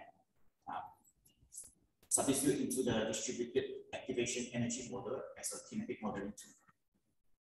Secondly, to synthesize bio-oil through the furnace tube reactor, and to analyze the bio-oil via the gas chromatography mass spectrometer, GCMS. For my methodology, I have split into 2 parts, which is the first part is the thermogravimetric analyzer. I can collect the TGA data from this process and substitute into the distributed activation energy kinetic model. With this, I can actually identify the thermokinetic parameters such as the free exponential factor, the activation energy, the change in enthalpy, the change in entropy, and the fixed free energy. The second part of my methodology is the furnace tube reactor or the pyrolyzer, where I can synthesize my bio oil. And with the synthesized bio oil, I will analyze the bio oil through the GCMS to identify the compositions of the bio oil, as well as the carbon number and the product distribution. So here are my results for the TGA. For the co-paralysis of EFB and P at the end, I identified two peaks from the process. The first peak identified is actually just the degradation of the biomass constituents, such as the cellulose and hemicellulose. And the second peak identified is the decomposition of lignin, as well as the decomposition of the plastic constituents, such as polypropylene plastics and polyethylene plastics. Next, I also run several heating rates, such as 10, 20, 50, and 100 degrees Celsius per minute. And I found out that when shifting to higher temperature heating rates, it's actually increased the thermogravimetric curve actually shifts to the right side, which is called a thermal delay phenomenon, where the temperature gradient is being formed from the outer layer of the particle to the inner side of the particle. However, this actually helps to increase the degradation rate, such as here, at 10 degrees Celsius per minute heating rate. The peak one from 5.28% per minute actually increases to 53.6% per minute degradation. Next, I place the thermokinetic. I've determined the thermokinetic data from the distributed activation energy model. I've model fit it into this model with a high accuracy of the coefficient of elimination or R-square value of more than 90%. For the single feedstock of the EFB, I identified the activation energy to be 79% or close to 80%, and the exponential factor of 1.52 to the power of 10 to the power of 5. With the co-paralysis process, this activation energy actually reduces, which is in line with the assumptions in the hypothesis, which is the co-paralysis process actually helps to reduce the activation energy. And with the addition of the nickel catalyst and the ZSM5 catalyst, this activation energy actually further reduces to 54.22, which is the lowest activation energy that I've collected. With this, I can also further calculate the thermodynamics parameters such as the enthalpy. And I found that with the enthalpy actually reduces accordingly, and it is in positive values, which means the process is endothermic. Next, I have also, for the product yield, I have also identified that the single feedstock of EFB produces 16.11% of bio oil, and it also has the highest selectivity for biochar at the highest of 37.33%. However, with the co-paralysis with the face mask, this biochar actually helps to reduce to 31.55%. And for face mask, it has a higher selectivity for biogas production at 99.17%.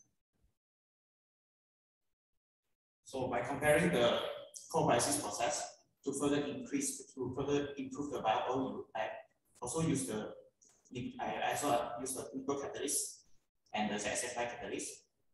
From this comparison, I found out that by using ZSM5 catalyst, it helps to increase slightly for the bio oil yield and reduces the biochar yield by quite significant amount. to 26.84%.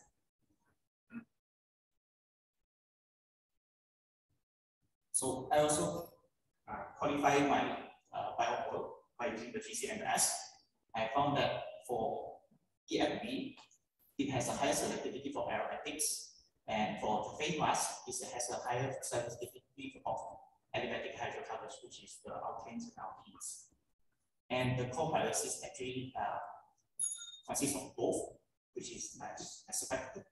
And interesting enough, the ZSM5 catalyst actually helps to boost up the aromatic oxygenase, which is what we want, because it contains the phenols and all the value-added chemicals. Furthermore, with the co-pyrolysis of EFB and EFM, the carbon number range from the NDCs actually helps to reduce to C6 to C80, which reduces the DFM at the face mask with carbon number range of C3 to C30. With the addition of the zeolite catalyst, on the other hand, this carbon number range also reduces to C3 to C30. With the highest selectivity for C6, the phenols, at 38.28 to 6%. So moving on to my research impact, I compared it with the compliance with the SDG, which is number 7, 12, and 13. For number 7, it is to produce value-added products of bio-oil and with improved bio-oil quality.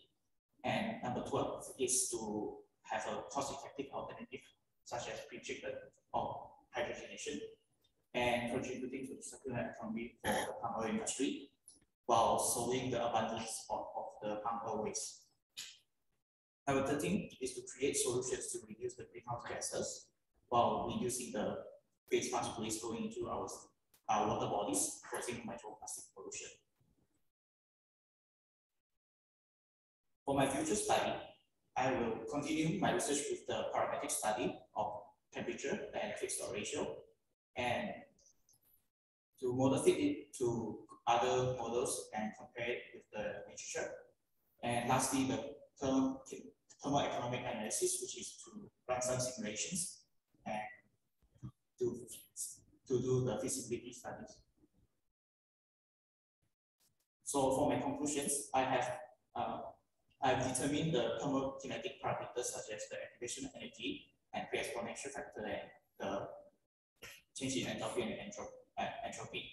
I found that with the addition of zeolite catalyst, I can achieve the lowest activation energy of 54.22 kilojoules per mole. And for my second objective achieved, which is to determine the bio-oil yield as well as the quality, to improve the quality of the bio-oil using zeolite catalyst, as well as co-pyrolysis process. Next, I will further thank my supervisory team for the support and guidance for this project. And here are my references cited. And I would like to further extend my appreciation to ITB Toxic, the Smart Biostra, and MO Energy for the bursary support. That's all from my team. And that's marked the end of our research seminar. Now let us have a short morning coffee break to recharge ourselves before we proceed to the next agenda on the list, which is the discussion forum. Please help yourself with a copy right outside of this hall, and we shall continue after 15 minutes at 10:50 a.m. For those who are online, we have a short break before we proceed to the next agenda. See you all later.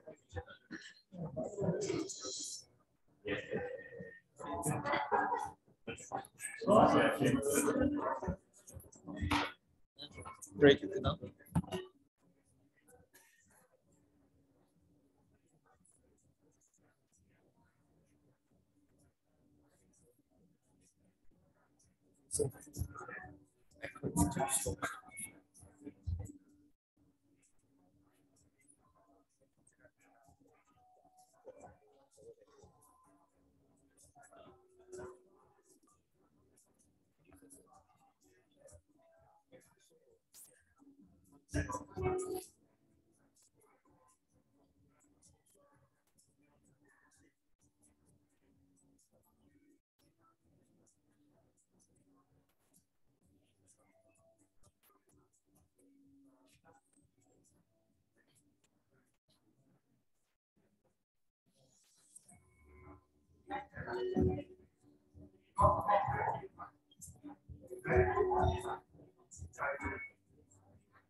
bring your food in. No worries.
Ladies and gentlemen, we will be starting in 2 minutes. Thank you.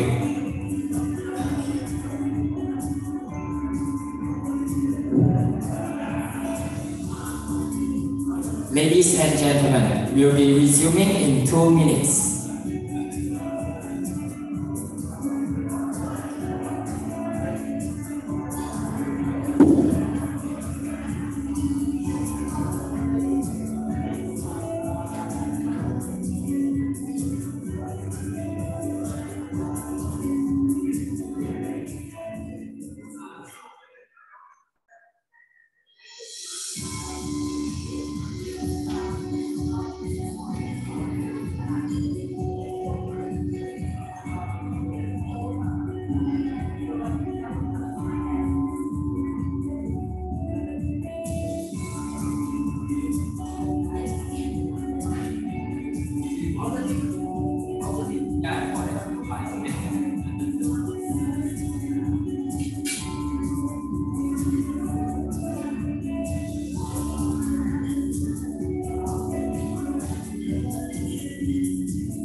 Welcome back everyone. We'll be starting in 2 minutes. Thank you.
Ladies and gentlemen, now we'll proceed to the discussion forum. Audience who are present here can feel free to ask any questions to our winners.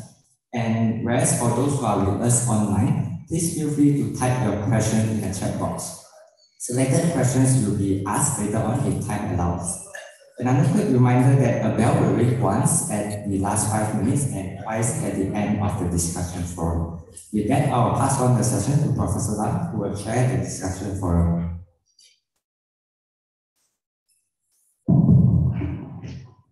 Very good morning to our VIP, audience, students. Okay, now we are proceeding to the second session for this wonderful morning. That we will have our panelists that presented this morning. Okay, they are our representative from the students who do very well in their research. So we are going to have a discussion on these directions, how to have happenings, sparklings between the research to the commercializations to move forward or go towards of the very good development of the sustainabilities in the palm oil industry.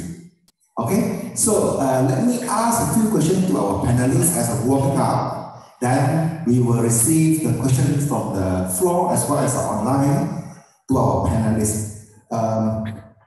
First, I would like to ask our first speaker today, Brenda. So Brenda now actually working in ExxonMobil as a process engineer there. So can you share with us what is the acceptance level from the industry aspect towards green technology and sustainability?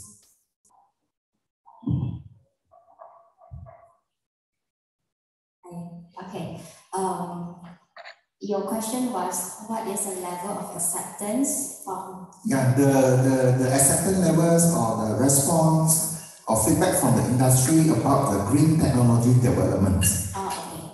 So far from what I've known, the acceptance is quite high. A lot of industries are moving forward green technology. Like they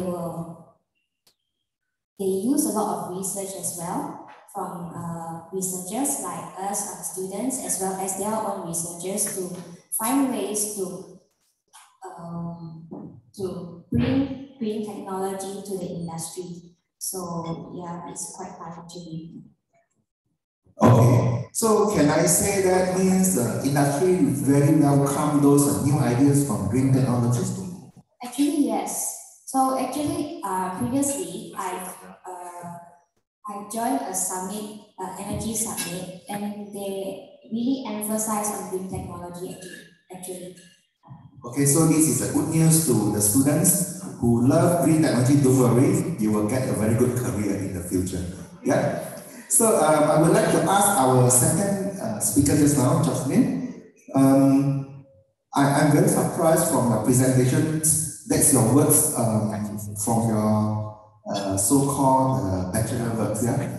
And now you still under your FYP, then you already can present a very good works. I mean, I'm very impressed. Can you share more about your journey of your research to share with those colleague students so that they will learn from you to be very how to say, motivated to do their research in the future also? Actually, for me, like, when I first touched research is actually on my year 2, and we have joined a lot of talks organized by my university. So we can have explorations on each and every area on what we can actually learn from that. So I started to be a research assistant last year and have a great opportunity and learn a lot of things from that group, and it really like give us a chance to explore on how research can be done. And this is like a pre-pathway before our final year project. So it's quite an interesting experience. So like we can actually explore more before finding on what is actually make us feel like interested in and what feels is actually suitable for us. So we have need to explore more and join more talks and forums, and when you have more explorations, you know what you want and you have the passionate for research. Very good. I think Jocelyn gave a very good role model to all students. Make your own preparations, do more study, okay, get more knowledge transfer, okay, talk to more people, join more seminars like today, okay, join more our toxic activities. Then you will get more ideas what you want to do in the future. Okay, I think interest is very important. That move you go forward. Yeah, I think like what we are doing, we need to have the interest and passionate on what the research is, so that it has a motivation for us to move forward and do well on what we are doing. Okay, very good. So if Xiang don't want to keep you, please come to Nottingham. We want to do this. Okay, let's move to our third speaker for today, Jonathan. From Jonathan presentation just now about the thermochemicals, technologies, and so on. From those, actually we have so many technology out there. Then sometimes we need to propose something that we can penetrate to close the gap of the research as well as the industry needs. So throughout your journey, can you share more about this one? During my research is about quite a new technology. We research in low transcendental temperature emission. It is quite new for my aspect. We need new technology because we strive for better efficiency, and we also might need to have a competitive edge. For example, the LTTEP is more affordable and greener, more sustainable. It's also biodegradable, and also when we want to touch on bringing forward to penetrating for an industrial level, we need to make it worthwhile for the industrialists. For example, if we want to introduce a new thing, we need a lot of time, effort, and then expertise. For this case, we need all those things to continue forward. Jonathan, just now you touching so many things. Just now we need to be more economic, greener, and so on.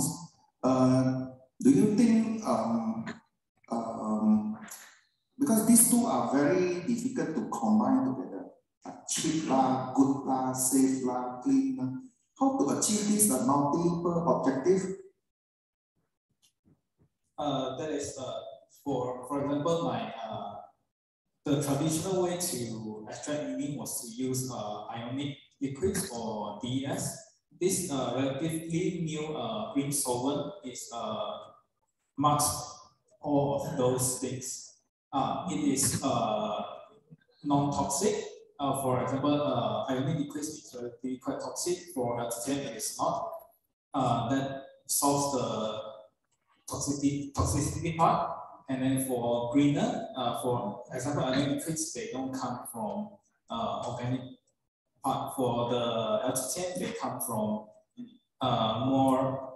they are a combination of two organic solvents of hydrogen, HBD and HBA, hydrogen donor and acceptor. Those two combined together, they will have a relatively more sustainable and biodegradable. And for it's relatively more cheap than using either DES or amine liquids. So it solves the economic part. Okay, good. We hope that all researchers like Jonathan also, the green and the economic mindset at the same time. Yeah? This is very important. Okay, we move to the last speaker for today, Melvin. Melvin, from your presentation just now, seems like your work is very close to the industry needs. Yeah? So I think, but always our problem is our research is close to industry needs, but always still cannot be commercialized. This is everybody, included even professor, have this problem. Can you, okay, now you still haven't full stop yet, still got the chance to move. So how can we move, I mean, carry your research going toward commercialization? Thank you for the question. I think the first thing is to build foundation, which is the awareness from the public, to raise the concern from this industry. We have this kind of waste, we need to solve this issue. With the support from the public, we can also gain support from them. And with this, we can also do feasibility studies such as life cycle assessments and economic studies, which are tools that can actually say that this process actually is beneficial in terms of economic, sustainability, and environmental. The last step will be the idea pitching to the large corporates, which is to help you to get some financial support to actually start a pilot plan for the process of, for my case is to co-pyrolysis and to generate the quality products from my studies. Very good. I mean, your answer actually a very macro point of view, which I think give a very good alignment to all researchers how to move their research toward commercializations. Thank you. Now we welcome and open the question to the floor. If you have anything to be discussed with our panelists, or you have any opinions, questions, please, we welcome your voice. Yeah, Dr. Roslan. Okay, thank you, Prof. Lam. First of all, congratulations to all the 4 speakers. I think they have done a very good job. Okay, before I direct the question to specific speakers, I just want to respond to Prof. Lam's queries about commercialization of research. Okay, I've been in and out of the government and also in the private sectors. One thing that I know is that when you want to commercialize your products, the easiest way is to collaborate with the private sector, right? That's why when we were in Kumpulan Country, what we did was we went around the country, telling the university lecturers that we have got research funding, we have got problems, but we don't have the brains and the hands to solve the problems. So we need brains and hands from the universities to help them to solve the problem. So in other words, you can commercialize your research if you were to work together with the private sectors. That would be the fastest way to do it. And the problem is nowadays, a lot of the researchers, they like to work in isolation, right? And when they work in isolation, what they have done, they probably come up with brilliant ideas, brilliant solutions, but because they are far away from the mainstream activities in the private sectors, so they will not be commercialized. Okay, that's on the general term. So I've got 2 questions from myself to Brenda and also Josephine. To Brenda, okay, I think you are talking. You talk about the use of carbonized EFB to be used as what was it just now? To use as catalyst. Yeah, electrocatalyst. Okay. My question is that EFP is very inconsistent in terms of its content. So it depends on where it is planted, where the palm is planted. Sometimes we have got very high ash content. Sometimes we have got very high ferrum content and very high silica content.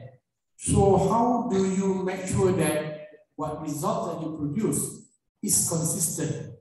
You need to say that it reflects the actual EFP, characteristic rather than just localized EFP. That's the question. Maybe I'll proceed to Jocelyn. Okay, you're using titanium as your carrier for your, to enhance the biodegradation of the palm oil effluent things. So how expensive is it compared to the normal carrier, for example, plastic base? But you also have to bear in mind, in trying to treat palm oil mill effluent, it is not the products that is important. It's actually the effectiveness of the whole system, because sometimes you have localized activity which is superb, but when you look at the other part of the pond, you're not getting the expected results. So can I have that to respond from the two speakers? Thank you. Okay, thank you for your question. So as we say, EFP have different components from, especially EFP from different places. So this is where repeated experiment comes necessary. So it is also so normally if we want to produce a product with consistent characteristics, so we should take oil palm and fruit bunch from different sources, and we conduct the experiment on different on the different sources of EFP, and do repeated experiment as well. So from my experience, it doesn't go too far, because when you carbonize it, the bonds actually break. Most of the impurities will be removed during carbonization. Yeah.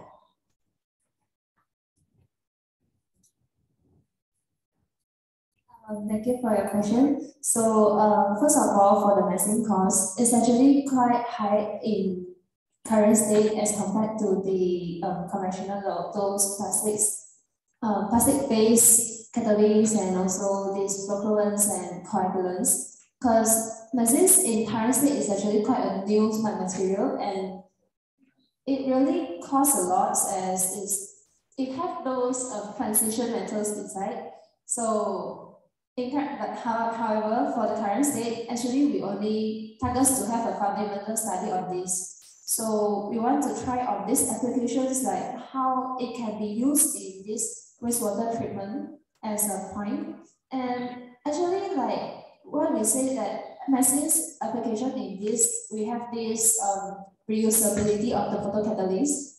Like we have tested in our degradation efficiency. So after a few runs, like 5 or 6 runs, the efficiency is quite stable. So we can say that this photocatalyst is quite high reusability, and for separation process, it's actually like, because aerogel can float on the wastewater. So after the degradation process, we can just like remove the photocatalyst from the wastewater treatment. So we can save the cost from the clarifying process and filtration process, and also the coagulants and flocculants. So it's actually quite cost saving, in other words, from the process perspective. So as for the current state, it's just on the fundamental state. So we don't know that how it would affect the efficiency when we are having it in the pilot scales or the industrial scales. But yeah. Okay, thank you. Dr. Rasla, any further questions from there? Okay. The paper presented by Melvin and also Jonathan, right? is quite relevant to the industry. I think this is very close. The only thing is that, especially from Jonathan, right, which is a little bit more not very clear in terms of strategy that you have to use. So if you can actually articulate that, make it more clearer, then it will be more receptive to the industry. Okay, thank you for your advice and opinion. So I would like to remind those who listening or following us online, please send in your questions. We are going to ask your questions on your behalf. So you are welcome to ask questions. Okay, now we're back to the floor. Do we have any other questions that to have the interaction with our speakers today? Yeah, Dr. Vinesh?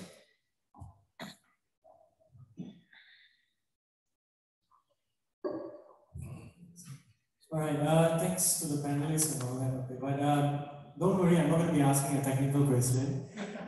It's going to be more of something that I want all four of you to reflect.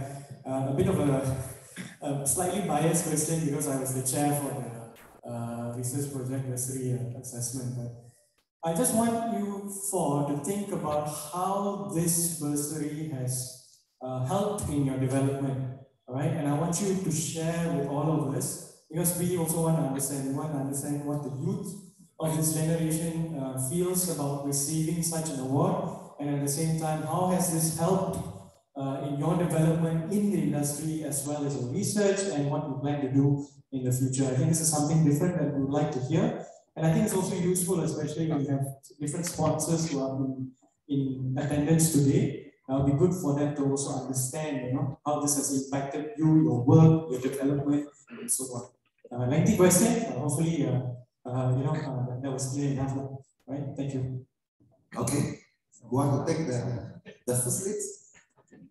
Melvin, the mic is on your table. Thank you, Dr. Vinesh. For the bursary, actually, when I received it, I was quite shocked because I only just started like I just finished my enrollment and stuff. So I'm not really clear about what direction I was saying.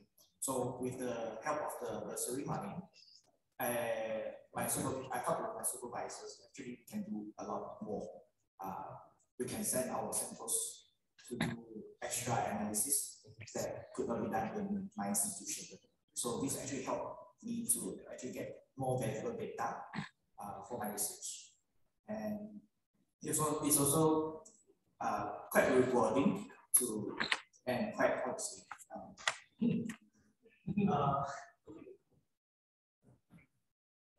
motivates me to actually to go deeper into my research instead of being bored.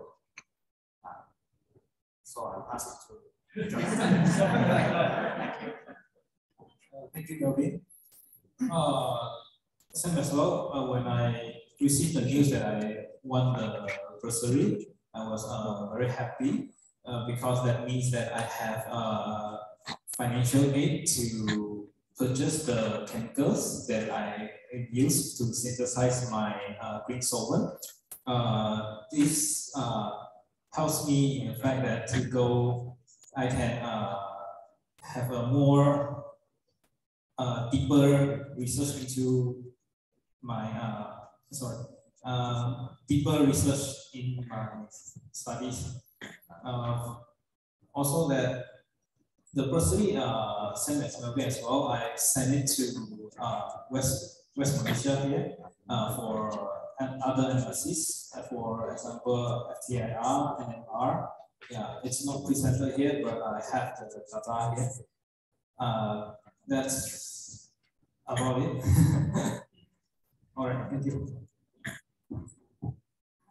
Thank you for the question. So I think our answers will be quite similar.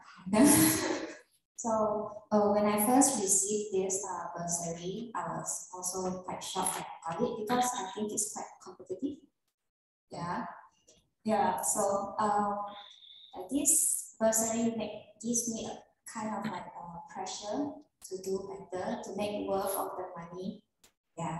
So I also use this bursary to send my samples for analysis as well as to buy chemicals. It's actually quite important because, like I said previously, the platinum on carbon is expensive, which is the commercialized material. So with that money, I can buy the material and compare my results with the commercialized material, which is very important. Thank you for the question. So for me, it's also still a shock because like for that time, I'm still a year 3 student and I was just thinking like being a research assistant, just give it a try. So whether that if we just got this award and can be used for my FYP. So that time, there was just give it a try, like it's competitive and we don't know whether we'll get it. So when I got the results that, wow, I just got the award, is quite a shock.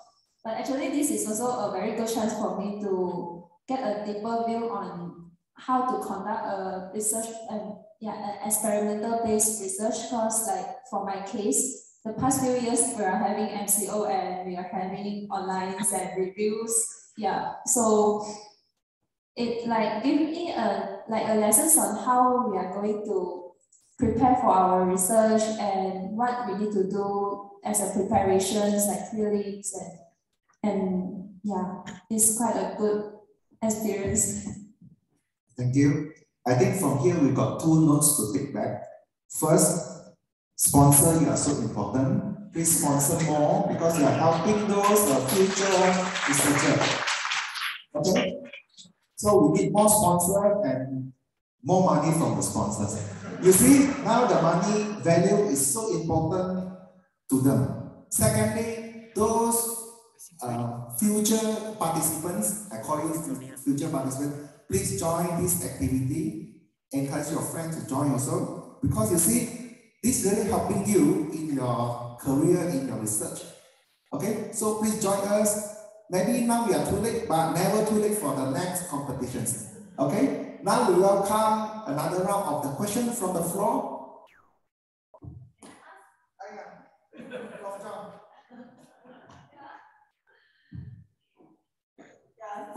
Okay, congratulations to all our winners. So in that case, I will ask some questions that I also want to benefit Toxic and all our sponsors and also palm oil players. So may I ask, for such sponsors, will that affect you to change of your mind? For example, like initially you don't have any topic in mind, especially for your FYP. Is it because of this sponsorship give you a thinking that, look, I would like to do something about palm oil in my research? If without this sponsorship, probably you have already chosen other topic which is not palm oil related.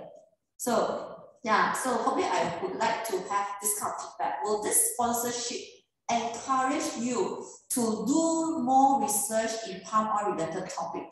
Or maybe you have other scenario. Other scenario, it means that I have already selected my topic and my interest is on palm oil. Whether you have this sponsor or you don't have this sponsor, I will go for this topic as well. So it means that the sponsor will not change my mind in getting to know more about palm oil, but it helped me to go deeper beyond to this topic that I am interested. So that is the first question. Okay, second very interesting question. So if you were given another chance to ask for a budget, obviously your current budget probably is not enough. So maybe for FYP, for example, or summer research project, what do you think that a budget that you think that is even better to help you? For example, yeah, by using your current budget as a baseline, which at this moment is a 3,000, right? So if I have a chance to request for more budget, so what are the budget that you think that it can also help you more and create more benefits out of your projects? Yeah, so these are my 2 questions.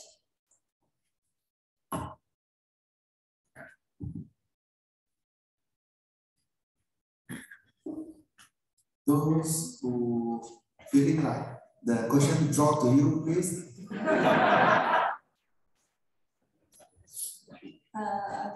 Thank you Prof. Sham. So actually, like, it's a very great opportunity, and this is a very big research area for palm oil. So in our uni, like, we have a lot of lecturers having this FYP titles on palm oil, and like it will actually still in my selection for going to palm oil based research. So like it's actually a supplementary to have these sponsors. Yeah. So another way for, if let's say having these sponsors will also actually encourage us to think out of our mind on any new related research we can do on this area. Yeah. So maybe if we can request for more funds, yeah, I think we still need some. Yeah, because for my case, like 2D materials is quite expensive, so that's why like we need to have more funds for this kind of research in having 2D materials and palm oil based research.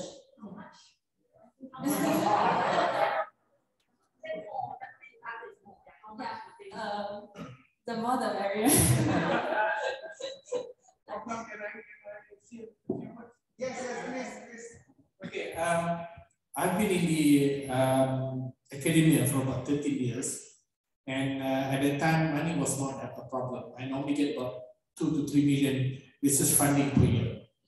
Okay, but now, if you were to be in the university, it's very, very challenging. Okay, you can hardly have any funds. Okay, just to give you some idea how much funding we have going around as far as the oil palm industry is concerned. So for every single ton of palm oil that the country produces, the government will collect 16.5 ringgit, 16.5. And Malaysia produces about 20 million tons every year, right? So we have about so much and so much. And from that 16.5 ringgit, 12.5 ringgit will go to MPOB. MPOB is Malaysia Palm Oil Board, which is responsible for research and licensing. And times by 20 million tons, we are talking about 250 million ringgit. That is the amount of money that is allocated for you to do research, right? And that is not including the other companies like, Sandabi have got about 100 to 200 million R&D funding every year. I know because I was in Sandabi before. Similarly, in other companies. So in other words, if you are really interested in working for your career, oil palm industry is the best. It's the best for you to venture into. You can never get those kind of fundings from other industries. So how do you get the funding? As I said just now, collaborate with the industry players. Then you will get the funding. Or you apply to become research assistant at MPOB. That's also another way. All right. So sponsors like us, we cannot give much, right? We can only give very limited amount. But if you want to have the the liberty of funding, then MPOB will be the place for you to be. Thank you. Okay. Thank you for the tips. So we will ask for MPOB representative next year. Yeah.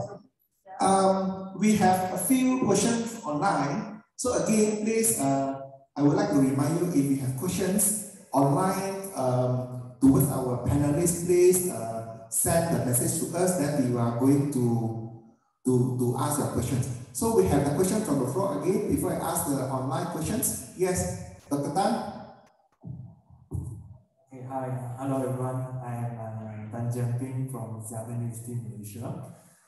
Actually, I have a general question, not just to the panels, but I would like to get the feedback from the panels as well. So I think that Boxic is a very good, give the students a very good chance to kickstart a very small research project on your money. But I'm wondering if the project is proven to be maybe has a good potential, yielding good results. Is there any subsequent platform that can be provided by MPOC to connect to some bigger players, like to actually bring it to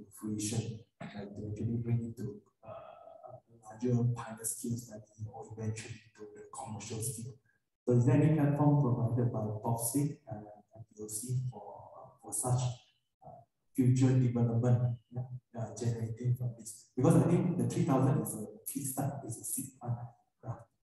Yeah, so what is the next stage after that? Thanks a lot. Maybe we invite Prof. Chong to give your opinions. And this is a good time for you to tag along those sponsors.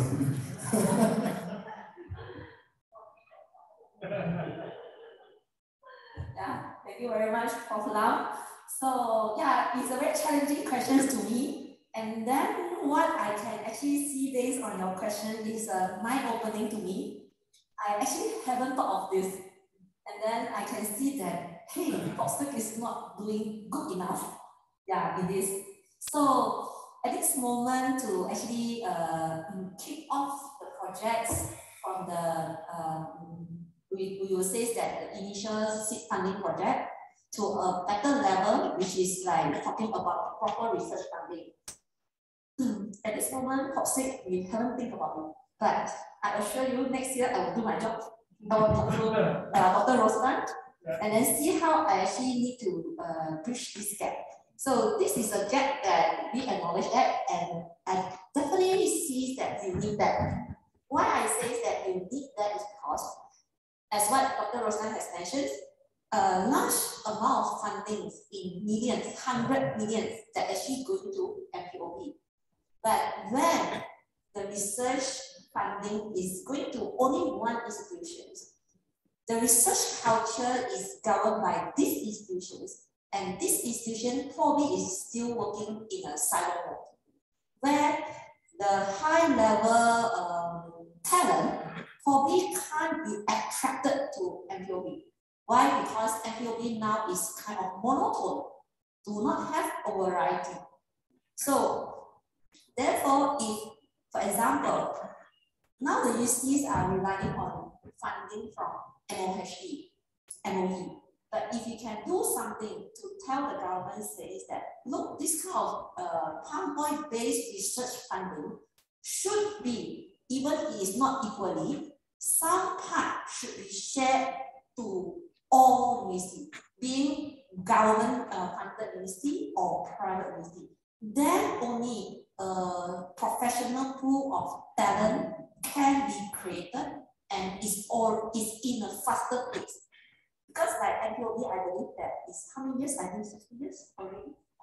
MPOB, yeah, it's so many years already. So MPOB since 2000, but very bad. Yes, we're talking about pouring. So yeah, I can see that our research development, my honest say, is slow. It's slow. Why? Because the talent pool is actually not really created where it is industrial driven and university driven. Yeah. So we need to do that. Yeah, I acknowledge my shortcoming. We will do that. Maybe I can add a little bit. Okay, let me share how MPOB operate, right? So every year, the researchers, there's about 2,600 researchers in MPOB. Every year they will propose a proposal, research proposal, right? And this research proposal will go to their own research committee before it's being endorsed and being, being approved.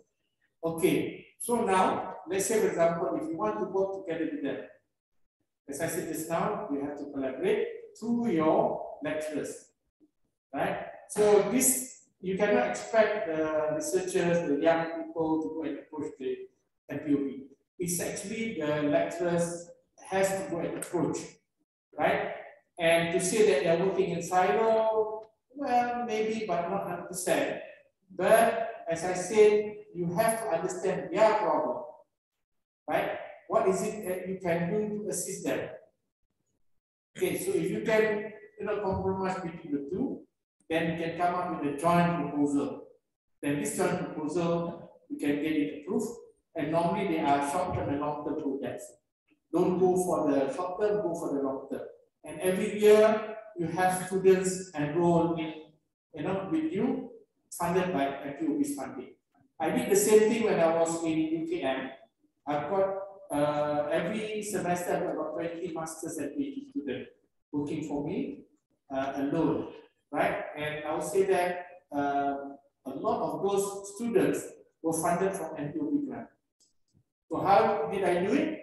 I just get to know those people in NPOB, understand their project, see whether you coincide with my research interest, then you go and look at the respective researchers that you can work together. Okay, for example, I was working, I'm not an entomologist, but I need entomology work. So I have to work with them for my genetic engineering work. So you have to do the initiative first. You cannot expect the money to roll into your bursary. So all researchers have to do that. Okay, you should be the one knocking the door first, rather than knocking you. Okay, so that's my advice to all the researchers. I'm not saying that it cannot be done, it can be done, but the first time is going to be difficult. But the moment your name is already in the list of collaborators with NPOB, the things will be a lot more easier. You can get a lot more funding. Based on Dr. Tan question just now, suddenly pop up in my mind is, if Malaysia can have a property guru, I'm not sure if everyone knows property guru means you can sell, you can rent, and so on, everything that. Why not we can have something like that, a platform for palm oil, like, yeah. Means certainly they can post the questions, I mean what they want to be solved, but I want that they can post the solution that they can do, and you know, like buy and selling and so on. Maybe Popsy can take this challenge out, find again sponsor to support us. And because Popsy got the networking, our sponsor got networking also, maybe this can answer to Dr. Tan's questions. We can start our student to them. Okay, now let me read. So I think what Popsy can do is like, because we have a massive networking system, so I believe that something that we can also do, I will put that as an agenda of discussion next year. Maybe we need to materialize something that is talking about matchmaking. So actually, basically in my mind for next year, I was like talking about how to actually connect employer to employee. Yeah, that was actually what I was thinking in my head. So since I'm developing this kind of networking system, then I would like to connect researchers and researchers. Yeah, so this could be a good platform. So but Dr. Tan, for NPOB, if you really want to work with them, you go to the website. There is a name called GSAS scheme. Yeah, what Dr. Rosman is actually talking about is actually GSAS scheme. And then please be proactive. And in the website, they have all the researchers with their field, their research field. So feel free to approach them. And then after that, every year, they have the PhD research students seminar every year. So you go to the website and you attend that seminar first. And a lot of these supervisors, okay, why these supervisors so less fun? Why Dr. Rosman need so much funding, right? The reason is just simple like this.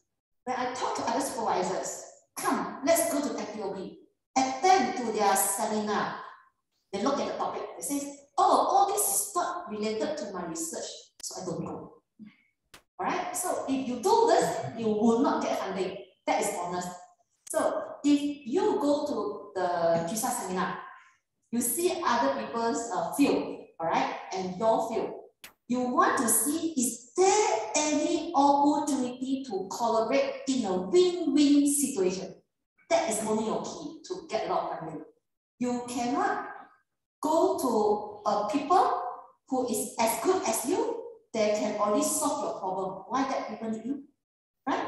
So that is the mindset. So this is the tips for you to get further funding.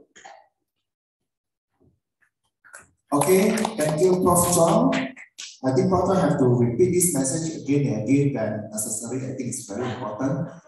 Okay, now I would like to read out the questions that are posted online. So the first question, they pointed to Jonathan and Navin. They asked you, what are the biggest challenges of applying pyrolysis in the industry?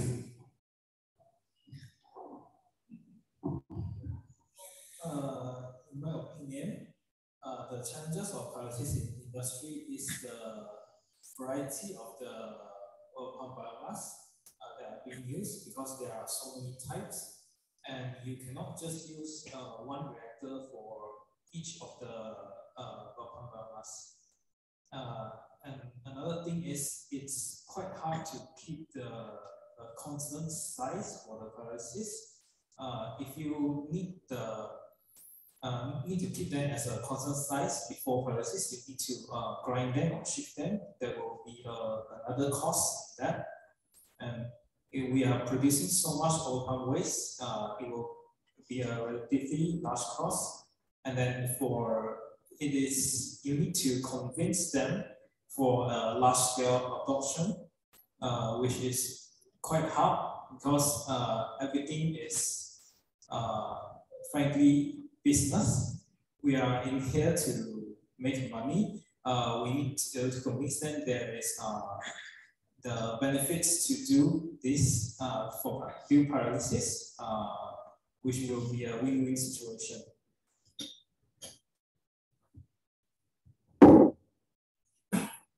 For my case, I have another view, which is to transition from lab scale to commercial scale.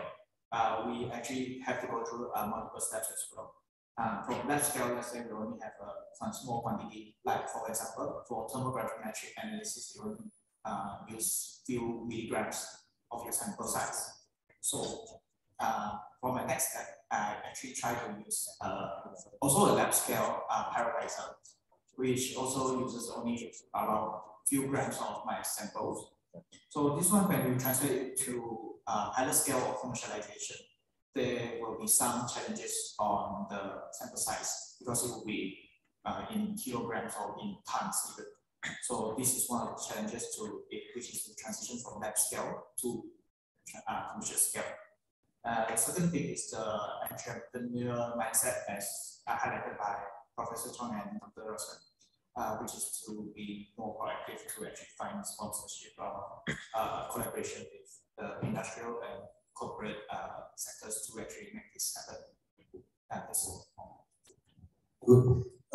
For Jonathan and Melvin, if you still have money, I would suggest you to go to do attachments overseas. Yeah, I would say, because different country, different approach, then will open your mindset.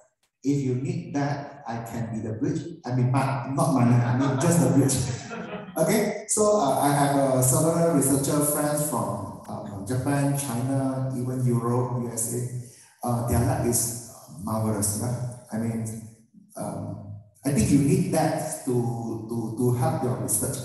If you have money to travel, tell me, I will connect you with them. Okay, not the money. Okay, we have the next questions. Asking Brenda about the, I think the question is quite long and technical, and make it short. Okay, so what is the expected EC value stability of the EMP driven carbon monoparticle against the time? I think this is very technical. Okay, maybe this is your competitor in your research. It's a very difficult question. Yeah. Okay, so if this is my humble opinion, to me there is no, I don't have an expected EC value, because my EC, I use it to compare with the efficiency with the commercialized material.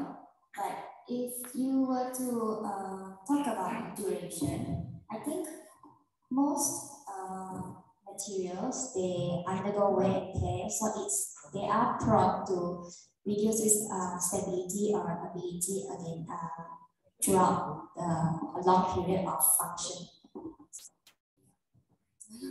Okay, thank you, thank you. Let's open to the floor again. Any questions to our panelists? Yeah, they are keen to look forward to your questions or opinions. Yeah, Dr. Hao, Hi everyone, I'm Dr. Hao from Sunderland University. Not a question, just give a chance for all the young panelists here to give advice to the future's generation that they want to join boxing, they want to join this competition. What advice that you will give them?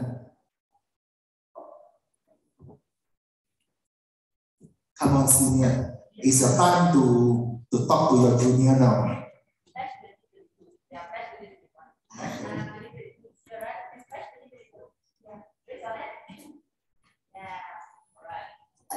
Sorry, the question is how to. Any advice or tips for them? Maybe the generation is 2022 generation or even 2023 generations in the future. What advice that you want to give them if they are interested to join the committed in pilot? Let me teach you how to be the winner. My advice is to sell yourself when you submit your proposal. That is a very important advice. Anyone else? Not advice, but I think that I want to share one thing that I learned after I get the bursary. Is that I have to manage the bursary well. I have to calculate every cent that I spend very carefully, as I want to pick out which analysis is worth my while and which are not so worthwhile, because we want to get the highest value from the bursary. I think one piece of advice is to understand who are you selling your project to. If it's worthwhile problems to solve, then you'll be really, I would say, maybe able to be accepted. That will be all from me. For me, I think like you have to be well prepared for this proposal and have a good financial planning, and have to have a good time management. Yeah, I believe so. Not easy, but it's really good for you to try these competitions. Anyway, you will have the chance to get extra money for your research, as well as I think it's very good notes in your CV as well, isn't it? So, okay, so thank you for the questions. Thank you for your opinions from the panelists. We would like to close this wonderful sessions here. Okay, so yeah, we have another questions. Yes, from the representative from our ICANN boss. Thank you, Prof. First of all, let me just acknowledge the VIPs here. Thank you for attending, Dr. Yang Bernusa, Dr. Roslan, and Mr. Koo, and last but not least, Professor Chong herself and the entire POPSIC team. Well done. And I think I've got one question. The ICANN is running its Global Careers Day, right, in October. So it provides a platform for a greener pasture, not just locally, but across the globe, right? So one of the things that I've observed today, it opens up door for job opportunities. So my question is, what element would you include in your research, or you think you will include in future, to improve your employability?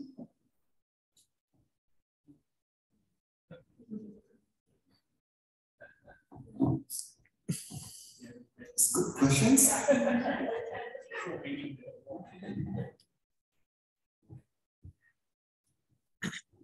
The most important thing is to include a comparison between the standard processing methods and my current method, and to see the profitability and how much I can raise the profitability, and then this one can sell to the employers.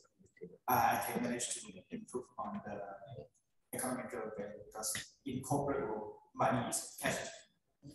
The objective of my question is, what makes you different to the masses? The improvement from my innovation in my research will be key to open up the opportunities for other employees.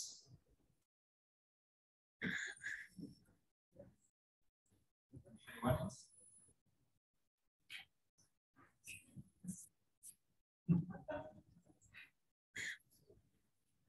I think that what makes us different is that after getting this bursary, we will strive more for change.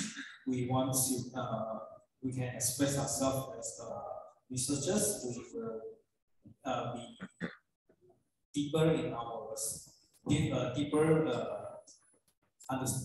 understanding on our topic. We will provide them with more crucial knowledge or information, which normally normal people want. That's it.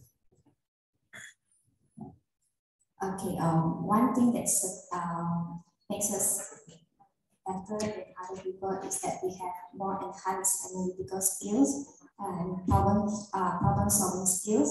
When we face problems, so we have to think of a way to solve it, and also it also pushes us to communicate with other people as well, especially our supervisors or other researchers as well. So it also improves our communication skills. Thank you. So actually my answer is quite similar to Brenda's. So yeah, like for research, it mainly focuses on those how you manage your ideas and how you are going to solve on these industrial problems. So like for research, what I'm thinking is like in the industrial perspective, they will seek for someone who can like solve the industrial problems. So when we are having this research, so we let them know that we have these skills and we know how to go and solve these problems and we have our innovative ideas. We know how to manage that and how to solve that. They will make us different from the others. So it's actually like they are buying our ideas for them to solve their problems, something like that. Okay, thank you for sharing. So look, so those audience, you are from industry place, targeted those our students and they are so good. Okay, after training by these competitions, all become value added. Yeah, I think this will be coming to the 2022-2023 future. But whoever join these competitions, they will be very good students. Okay, so because of the time, we would like to close the sessions. I pass the mic back to the MC for the prize giving ceremony. Thank you. Thank you, Professor Lam and all the panelists to give a wonderful discussion forum.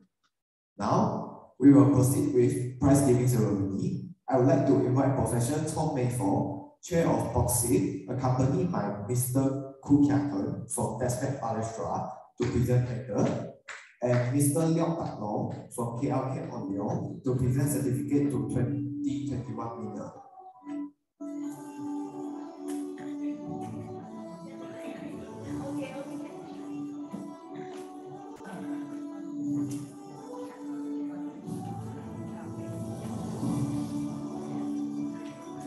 And so, our first winner is Brenda Lim Ayen from University Tunku Abdul Rahman, and her principal supervisor is Dr. Stephen Lim. Congratulations.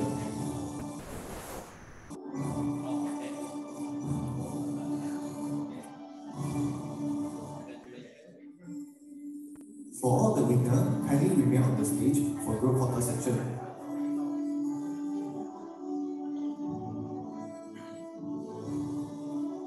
And our second winner is Jocelyn Lim Jie Yi from Xiamen University, and her principal supervisor is Dr. Andrew Ng Kai Lak.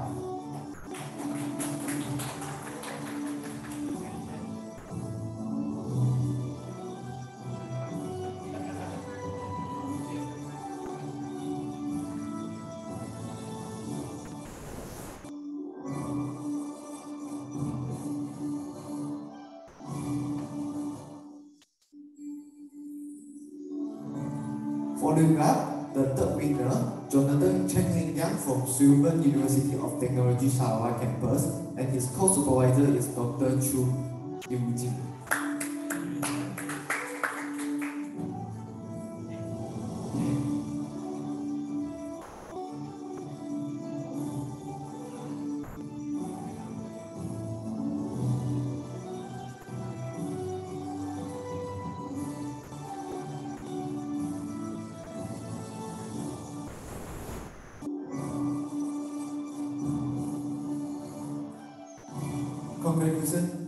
Congratulations to Jonathan Chu Ling Yang.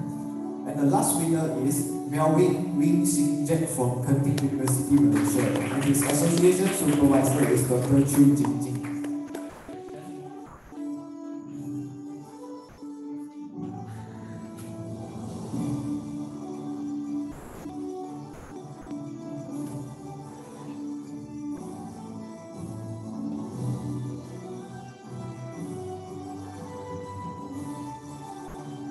Congratulations. Now, I would like to invite Dr. Ruslan Abdullah, Mr. Michael Ng, Dr. Vignesh, and Mr. Chia Eng Chok up onto the stage to join the winner for group photo section.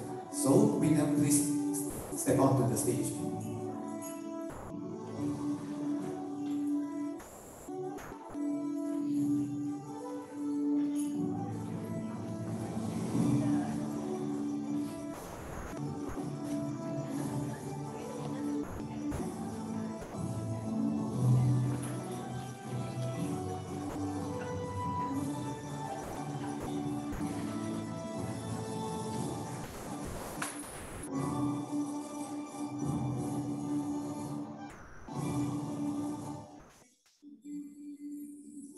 Thank you everyone, can you return to your seat? But for the four winner, please remain on the stage for a last group photo section. Thank you.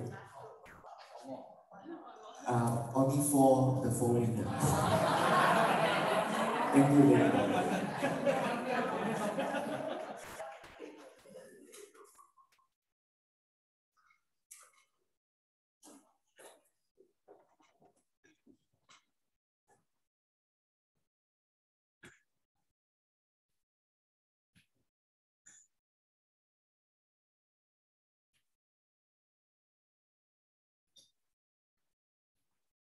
Thank you for all winners, and let's conclude the first session for today.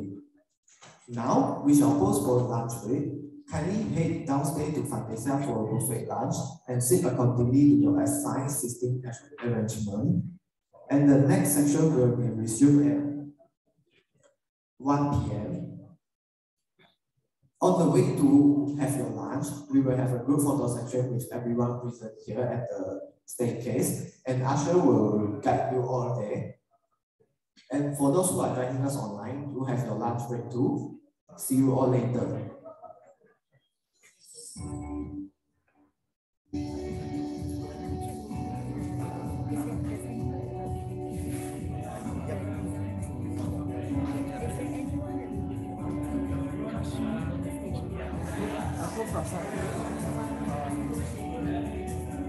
Can you go to the awards ceremony last design and also the design showcase? Yes. So is there any photo taking section? Should be like all for all those. Who you inviting? Other than the leaders? Mr. Ho Kiata, Mr. Xia Eng, Dr. Chong Wei Fong, and Dr. Vignesh. Okay, I think you can don't need to invite Vignesh. We can talk to him about it, but we need to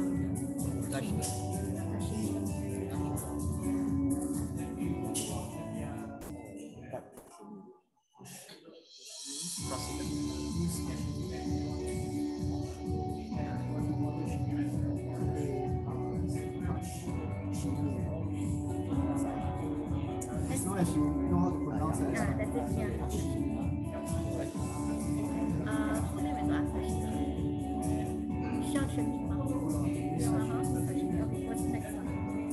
那个好了，然后 research 最后也是。Vignesh is not here, so you just. 你把它删掉了，或者那个如果他是如果他还在。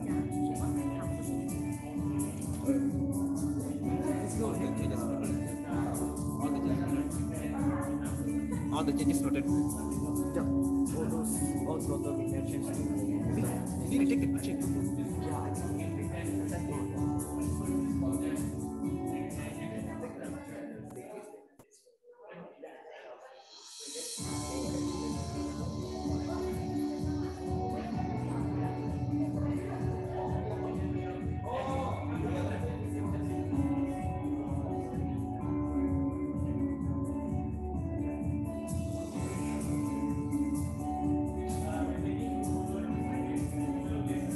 think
Start at 1, right?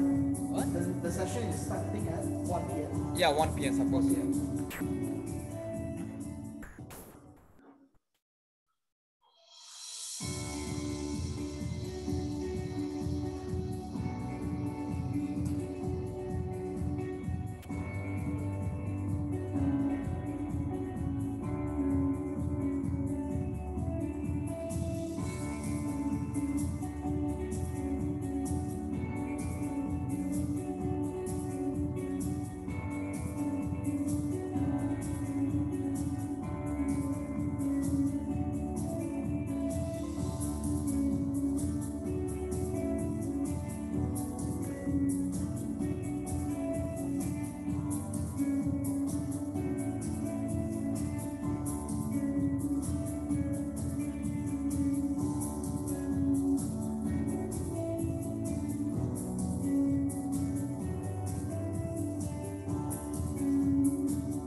is also important to stabilize and further enhance the palm oil prices. Under this policy, 5 strategic trust were decided as the major component, which include transport, industry, technologies, export, and also last but not least for a cleaner environment. Our project has been incorporated into the design to tackle the attainment of Sustainable Development Goals, which include SDG 7 and SDG 15. The SDG 7 aims to provide clean and provide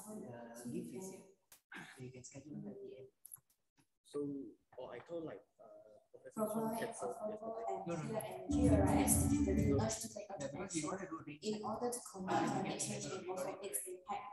So, a rigorous market survey on both global and local market was conducted in order to determine the to identify and proper production scale of the plant. And given the positive market potential, 99% variety of biodiesel with the production rate of 7,500 kg per hour, with the production rate of 8,000 hours per year was selected. And 5 different biodiesel feedstock were benchmarked against 6 criteria, and the criteria being considered include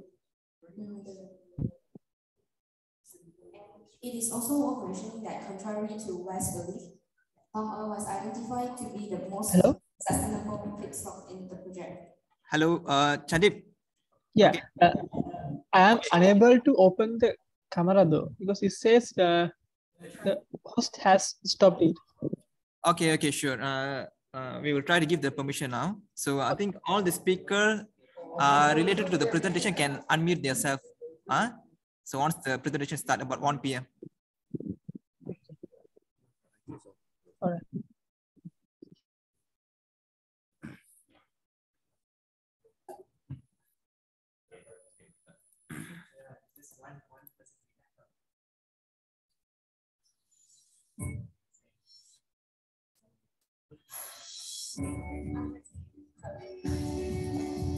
Later when you guys are sharing their slides, right? Yeah, remember to allow the audio because they have a video that has sounds inside.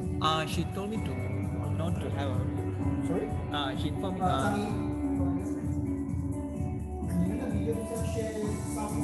You don't want to have sound? Lower a bit. Oh, lower down. Okay. Because there's a person explaining along with the video, that's why. Okay, the volume Okay. Thank you.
Ladies and gentlemen, we'll be starting in 1 minute.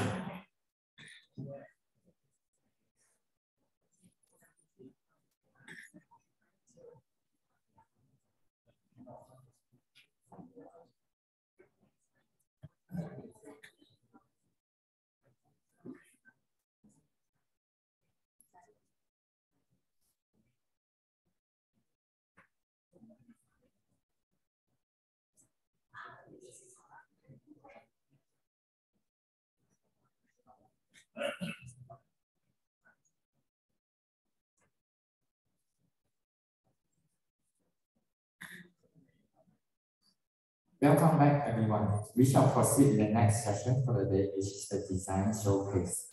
Firstly, I would like to invite Mr. Fu Captain, the Managing Director of Bestnet Electron Malaysia Sdn Bhd, to give a speech for the 2022 Bauxite Best Final Year Design Award.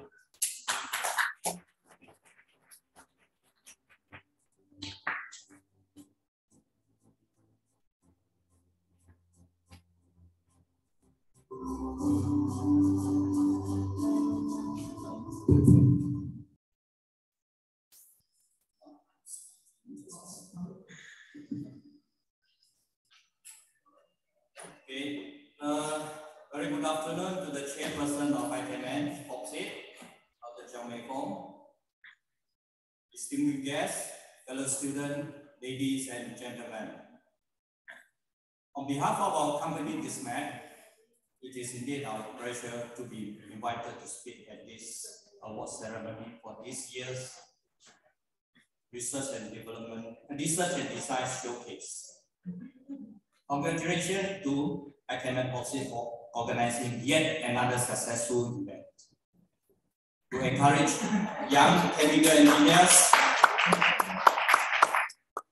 to take part in this competition, focusing on palm oil, technology advancement for the palm oil industry.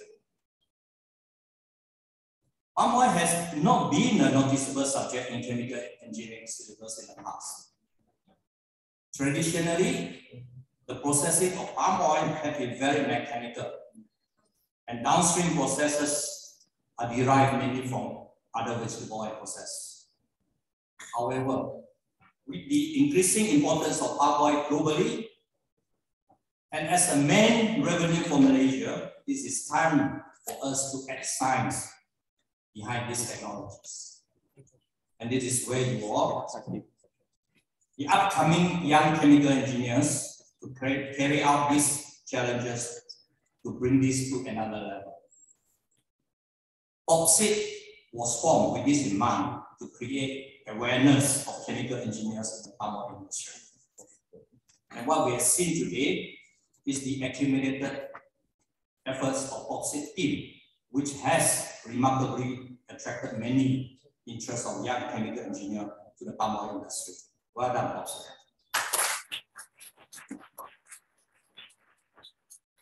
I hope this effort will continue to develop, not only focusing just on the edible application, but also on the non-edible application, such as the renewable energy and biodiesel, an important topic of sustainability today. And moving forward is what we have seen HVO, hydrotreated vegetable oil, to produce the SAF or the sustainable aviation fuel. As we know, palm oil is a very versatile and unique oil in the world, both for edible and industrial usages.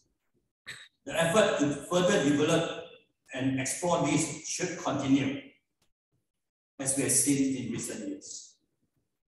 Being renewable and with its high yield per hectare of production, palm oil will for sure contribute positively to the current effort of net zero carbon to save the environment. I do hope our young engineers will continue their resourceful imagination to bring palm oil industry to another height with their innovative ideas. What we have seen today with the research work is that we move away from the main product to the waste, to the raw material, even to the byproducts.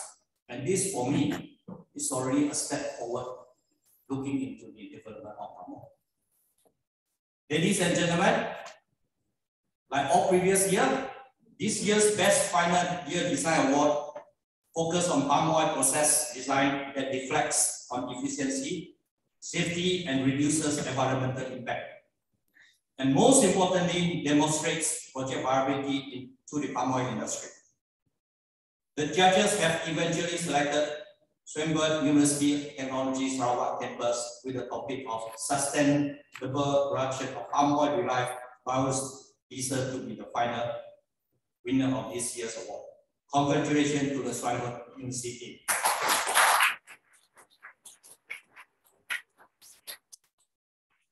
And for those who have not been selected, just remember your works are equally good and do continue your efforts. Who knows, in future, these innovative ideas could turn into industrial excellence. Last but not least, we're done again, Popsit team. Please continue with this momentum to move forward. Let's together make our golden palm oil an important and attractive subject for our young engineers to explore their innovative ideas. Thank you. Thank you, Mr. Peter. Now, to begin the design showcase, I would like to invite the team from Swinburne University of Technology Sarawak to deliver their presentation on sustainable production of palm oil derived biodiesel. After the presentation, there will be a short Q&A section, which will be moderated by Professor Lam Hong Leong from University of Nottingham, Malaysia. Without further ado, I now welcome Ong Jani onto the stage to present the team's design project.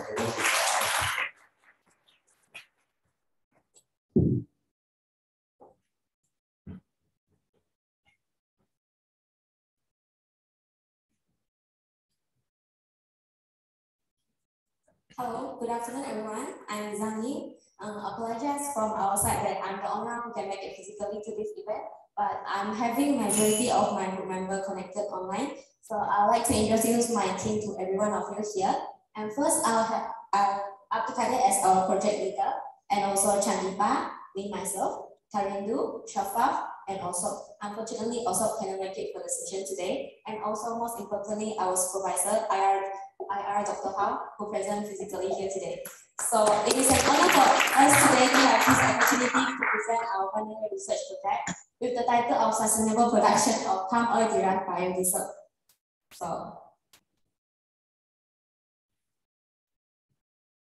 Okay, so this will be the overview of our presentation today. So it will be divided into 4 sections, where I'll be the one who present on the project background and the first part of process description, followed by Shafaf to continue on with the second part of process description, and Abdul Kadir will take over the floor to continue on with the key strength and performance and also the conclusion.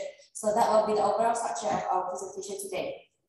So without further ado, let's begin with the project background. So the bar chart illustrated in the left side here shows the price of crude palm oil, which can also known as CPO of Malaysia in the year 2022. So we can see that the CPO prices experience a drastic drop throughout the year. So according to Ismail, the drastic drop is due to the supply of CPO being higher than the food demand. And hence, the recent drop suggests that palm oil industry needs to diversify its downstream product in order to enhance its resiliency. And one promising way is to utilize the CPO to produce biodiesel. So in the year 2006, the Malaysian government has introduced national biofuel policy in order to support the use of sustainable and environmentally friendly energy sources. In order to minimizing the dependency on the fossil fuel, it is also important to stabilize and further enhance the palm oil prices. So under this policy, there are 5 thrusts being introduced with the main component of transport, industry, technologies, export, and also for a cleaner environment. So our design has been incorporated with the to tackle on with the sustainable development of goals, which include SDG 7 and also SDG 13, where SDG 7 aims to provide affordable and clean energy, whereby SDG 13 urges to take urgent action in order to combat the climate change and also its impact. So the dependency in order to decrease the dependency on the depleting fossil fuel, alongside with the increasing awareness of environmental issue and also the concern of increasing emission of greenhouse gases, and also the escalating petroleum prices have led to the concerted effort in the search of renewable energy in order to tackle with this goal. And again, it is a point of our project, the production of biodiesel. So a market survey has been conducted in both global and local market, and with the positive potential market, the production rate of 7,500 kilograms per hour with the operation rate of 8,000 hours per year was selected. And 5 different feedstocks were benchmarked and against 6 criteria, which include safety and health, feedstock availability, environmental impact, potential economic evaluation, product yield, catalyst. And by carrying out an analytical hierarchy process, palm oil was deemed as the best feedstock in this project. So moving on into the second part of my presentation, the process description. The production of biodiesel can be simply divided into 3 sections, where the first one will be the esterification process as the pre-treatment, and also the trans-esterification as the primary process of our project, and also the glycerol purification as the post-treatment process. In the esterification process, fatty acid will react with alcohol in the presence of acid catalyst, which in our case, we have chosen sulfuric acid, whereby trans-esterification is an exothermic reaction involves the conversion of triglyceride contents in the oil into usable biodiesel. And trans-esterification involves the 1 mole of triglyceride with 3 moles of methanol in order to produce 3 mole of methyl ester and also 1 mole of glycerol. And the catalyst being chosen in this process is sodium hydroxide, whereby for glycerol purification, sodium hydroxide will react with the catalyst in a neutralization process. And this process is important to treat the salt and also further centrifuge wash to separate the glycerol from the products. So that will be my part, and I will now pass my floor to my group members. Shafa. Shafa, please. Thank you, Zhang Ying. Regarding the PFD, the process flow diagram can be classified into 3 sections. The first phase would be the esterification, where there is a 1 CSTR centrifugal tank as well as a vacuum distillation. Followed by, we have the trans-esterification phase, which consists of 1 CSTR and 1 vacuum distillation column. And finally, we have the biodiesel and glycerol purification, which is achieved by a neutralization CSTR followed by centrifugal tanks and vacuum distillation for further purification in glycerol and methanol purification phase. Moving on, we have the reactors. Regarding the selection of reactors, we use a 3-axial flow CSTR which was adopted since the 3 reactions are liquid-based and requires a heavy mixing. Further, as the esterification reaction is endothermic, while the trans-esterification and the neutralization reactions are exothermic, we use a cooling and heating jacket is used to maintain the isothermal operations of the reactor. And reactors are operated within the temperature range of 25 degrees Celsius to 70 degrees Celsius. Moving on, we have the vacuum distillation column. A total of 4 distillation columns can be found to be used in the process flow diagram. The first 2 are of the esterification and trans-esterification phase to recover the methanol. And then the other 2 comes in the later phase for purification of biodiesel and glycerol. We have adopted the vacuum distillation column for its high recovery percentage, which in turn also reduces the wastage. Also, for vacuum conditions are obtained by using steam ejectors. Moving on, we have the planned layout overview. So this is the designed overview of our plant. It was designed using the SketchUp Pro software. All design constraints are based on the Global Asset Protection Service guidelines, also known as the GAPS. So now you can see here the planned layout fire extinguisher. So this is based on the plant is designed with all the necessary safety constraints required. It is equipped with all firefighting equipment as well as required in the designated area. You could see that is the red firefighting pipelines running through the process plant itself, and also the other necessary fire extinguishing equipments equipped around the building and the vicinity. Some of the notable features would be the planned firefighting extinguishers and the safety relief valves. Now, I would like to take you through a planned layout walkthrough.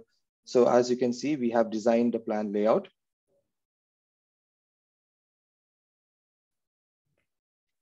Sorry, we have a video to play. So as you can see, this is the entrance of our plant starting, and then as we go through, this would be the process plant area equipped with all the equipments and laid out with all the fire extinguishing requirements. And this is the operations room. So moving on, we have the closer look of all the equipments. This would be the pumps as well as the reactors, and followed by other equipments as well. You could also see we have carefully designed the distillation column as well. Moving on, we have the administration building, which also has the fire marshal's building, and this would be the entrance for the trucks. And then this is the cooling tower as we have designed. And then followed by the cooling tower, we have the wastewater treatment area. And this is the storage for raw materials as well as the products. And then this would be the accommodation for staff and the team to stay in the vicinity.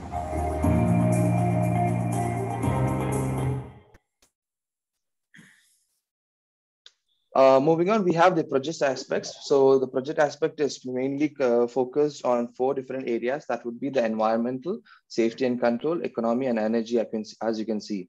So in terms of environmental study analysis, we have focused on environmental impact assessment, which is the EIA, as well as the environmental monitoring plan. Moving on, we have taken a closer look at the safety and control using HAZOP and HAZARD. So HAZOP stands for the Hazard and Operability Study, as well as HAZARD stands for Hazard Identification Study. So through careful study or analysis of these 2 studies, we have put forward a structured control system as well. To take a closer look at the economy, we have run through an economic feasibility analysis, and finally we have the energy. So energy study was conducted using heat integration as well as multiple heat exchanger network synthesis. Thank you. I would like to give the floor to Mr. Abdul Qadir. Thank you, Shafaf and Jiang Ying, for sharing about our project. So this is Abdul Qadir speaking, and I'm honored to be presenting here, although virtually. Anyhow, now that you know more about the project, you may wonder about the project's key strength and performance. Well, there are 3 particular strengths of this work. First, it contributes towards the development of the palm oil industry. Secondly, it complies with circular economy. And lastly, it promotes effective energy recovery. Let's dive deep into each strength, shall we? So how does this project contribute towards the development of the palm oil industry? Well, as mentioned previously by my teammate Jiang Ying, the downstream products of the palm oil need to be diversified in order to enhance its resilience. And by using palm oil to produce biodiesel, this could be a viable way. Not to mention, this would provide an opportunity for Malaysia to tap into upcoming markets as the biofuel market is growing more than ever.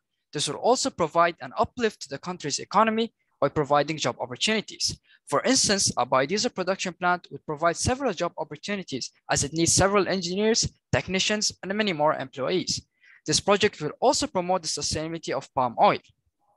So there's this misconception that chemical engineers would often work in oil and gas and contribute towards environmental issues. But this is totally not true. A chemical engineer is a universal engineer and is in fact our responsibility to be in the forefront of combating climate issues. And we have displayed it in this work by proposing a sustainable biodiesel production plant. We know that palm oil is currently demonized in the West for its climate change issues, but we found out that this is in fact untrue through this work, and that palm oil is actually a sustainable choice. So moving on, this project also complies with circular economy as mentioned previously. This is achieved by recycling the produced glycerol as raw material to the centrifugal tank in the esterification stage, while the remaining glycerol is sold as a byproduct. In this way, the plant can self-sustain itself while profiting from the byproduct as well. Moving on, to achieve an effective energy recovery system, energy recovery through heat integration was performed to ensure minimum utilities while maintaining profitability. This is done through pinch analysis to obtain the minimum required energy utilities. Then, Behance is used to identify all the possible heat exchanger network designs. Fear not, I'll be sharing more about Behance in the coming slides. So using Behance, multiple heat exchanger networks were synthesized to provide situational and qualitative advantages. It is imperative to synthesize multiple heat exchanger network designs because one sole optimal heat exchanger network identified may not necessarily be a practical one in real industrial implementation. This is because a mathematical model to identify the best heat exchanger network does not consider other factors such as safety constraints or pipeline complexity. So to show the results of our heat exchanger network designs, the bar chart on the left shows the annual capital cost of 4 different heat exchanger network designs. The first one, which is the base case heat exchanger network, is identified manually using the conventional method, whereas the 3 results are the top results synthesized from using Behance. Now, if you compare the costs, it's obvious that the heat exchanger network design generated by Behance all achieved a lower capital cost than the one identified manually. This is to be expected as it's very difficult to identify the cheapest cost manually, especially for a complex problem. And this is why we need the help of a computer tool such as Behance. Since we have more than one solution, we have also compared each solution based on its heat exchanger pipeline complexity as shown on the table on the right. We define the complexity based on the heat exchanger matching location of the plant, which are categorized based on the 3 sections in the process flow diagram, as mentioned previously by my teammate Shafaf. We can see that although Behance solution 1 has the cheapest capital cost, it does not have the simplest heat exchanger pipeline complexity, whereby Behance solution 3 is the simplest heat exchanger network design, as it has only one heat exchanger with high pipeline complexity. This is to show the importance of generating more than one solution and how Behance, a computer tool identified from research, can help to aid in yielding good designs and aid in decision making. So you might be still curious about Behance as I keep on mentioning it. Well, Behance is a software that is capable of generating all the possible heat exchanger network designs of a problem that meets the minimum energy requirement.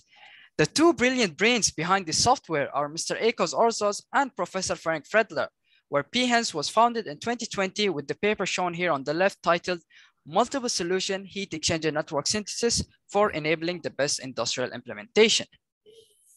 So after choosing the heat exchanger network design, this is the updated process flow diagram with the heat exchanger network. So this brings me to the conclusion of the presentation. The key takeaway points from this presentation is that the palm oil industry has great potential to grow as the biofuel market can actually be a catalyst towards that growth. Not to mention, it can aid in the transition to renewable and clean energy sources to attain SDG 7 and SDG 13. This is especially important to combat the current pressing environmental issues such as global warming and climate change. But last and not least, we saw how research was pivotal for our work and the work shown earlier today, which highlights how research and development is pivotal and essential towards the progression of the industry. Okay, so here are the references used for this work, for this presentation. And before we end our presentation, we would like to show our gratitude towards IR Dr. Wendy, IR Leong Wei Dong, Professor Frederick Frank, and Mr. Eikos Orzos for the support towards this project. Lastly, we would like to thank the sponsor of this work, Desmet Balestra, and IChemE PopStage for giving us this opportunity and platform, as well as all the Swinburne family for their consistent support, especially our supervisor IR Dr. Hao Bing Shen, who this project would have not been possible without. Thank you all, and we would love to attend to any questions that you may have.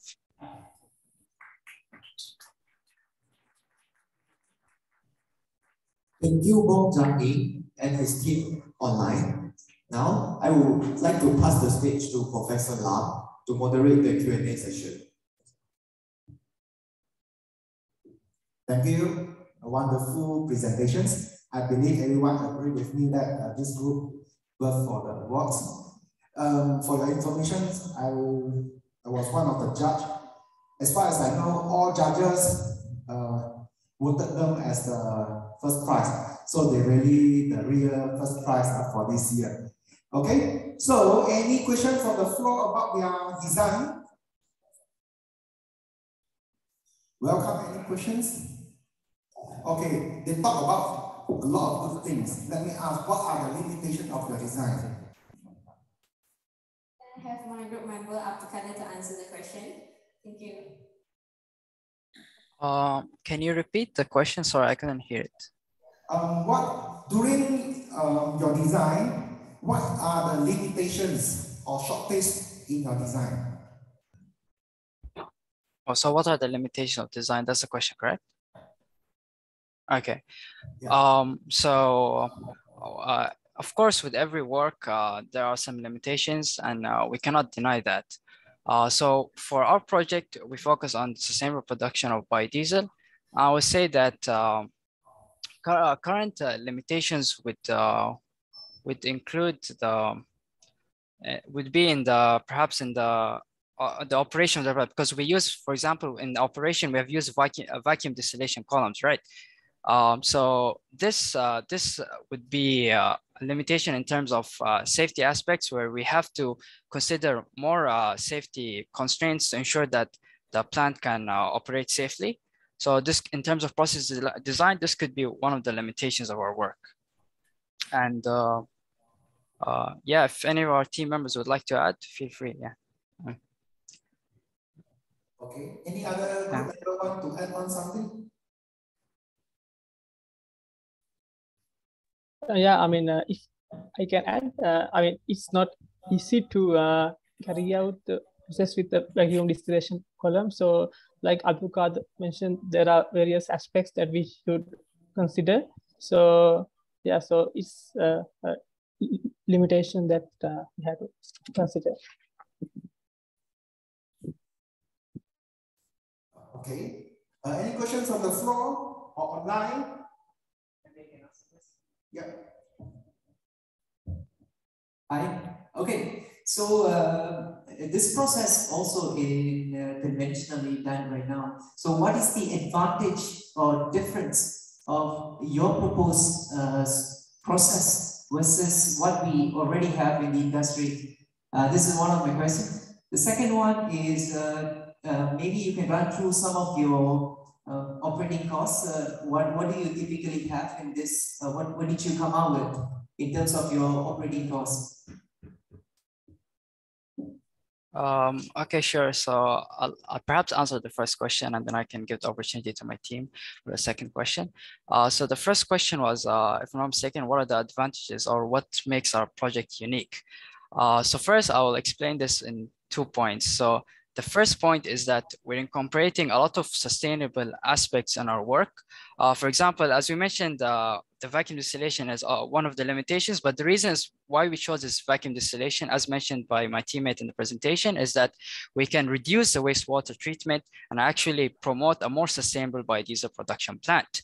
Not to mention, we also have incorporated circular economy aspects where we are recycling some of the byproduct glycerol, and some of it is being sold to the market. So in this way, we're showing that we can benefit, and also by reducing the, for example, the wastewater treatment, we're showing that going green doesn't necessarily mean that we have to reduce our profit, as we are saving costs and we're also promoting the project towards a more sustainable aspect. And the second point would definitely be about our effective energy recovery. So in our heat recovery, we have considered extensive heat integration.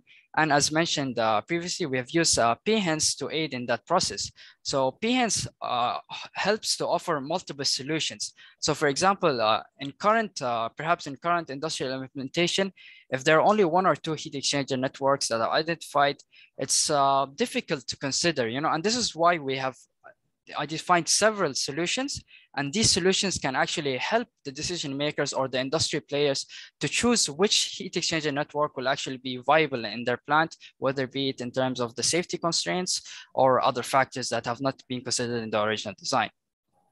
Yeah, so I hope I've answered your question for this one. Yeah. And yeah, and may you repeat your second question as well, just in case, because I haven't caught it. Yeah. So I just wanted to understand how is your operating cost, and also to add on, how is your ROI?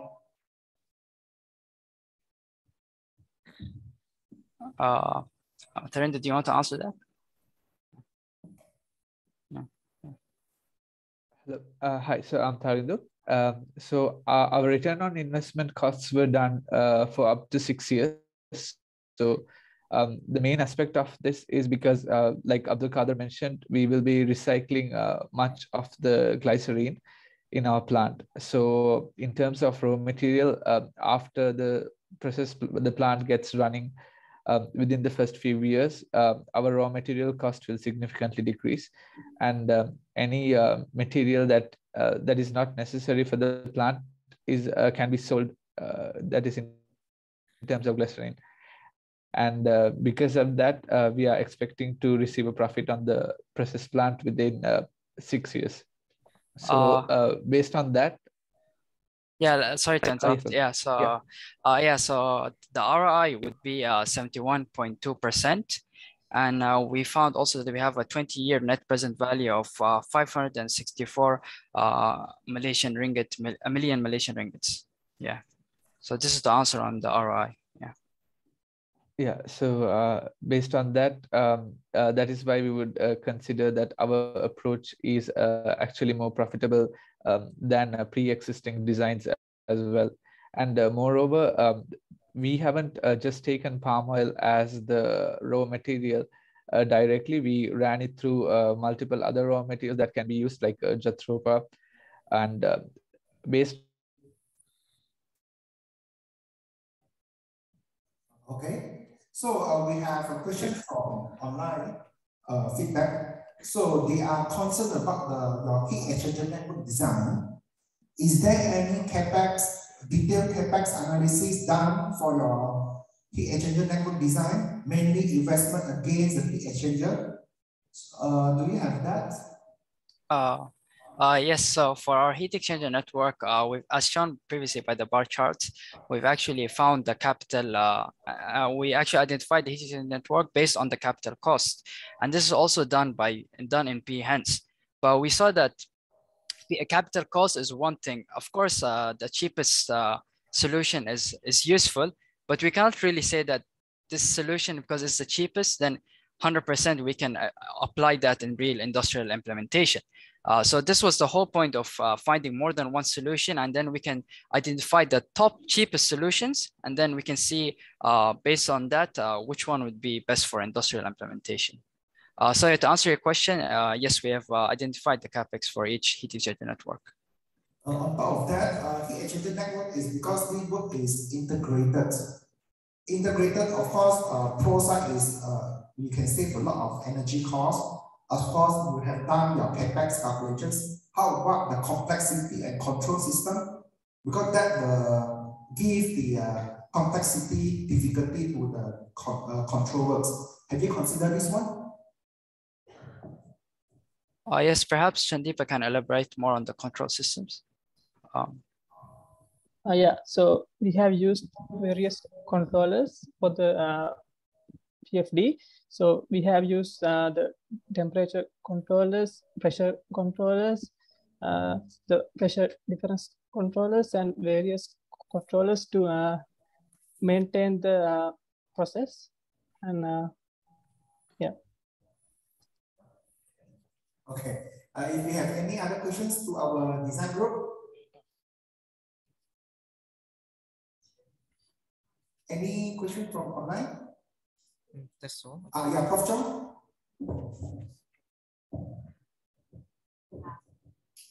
Maria, I just looked at your 3D simulation and I have a few feedback. Firstly, your palm is no running style. Secondly, your handrail don't have kicker plates, so it does not comply to the safety standard. Thirdly, is your storage tank is installed with multi-ladder. I believe that Mr. Koo also will not accept, right?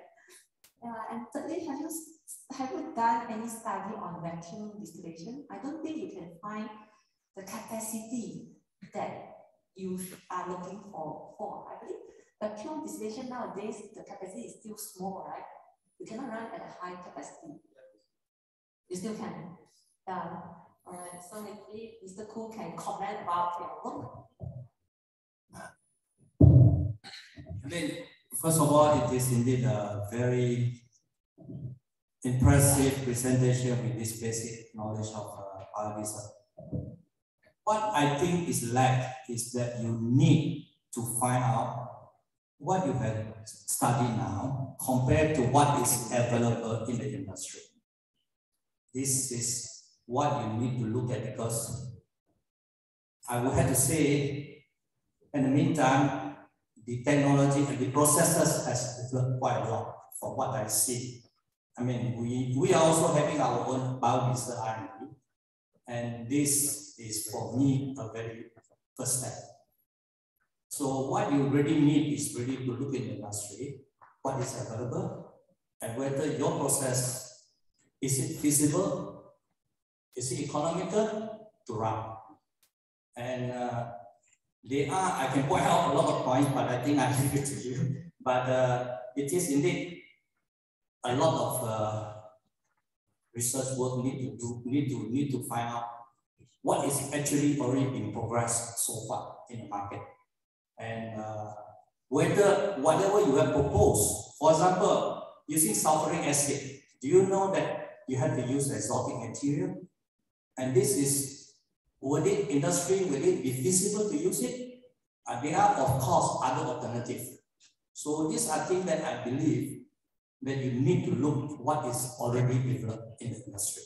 And this, in order to be feasible, viable, and make it more potential for industry to consider, and which I have not seen in this presentation and all this work too. Thank you.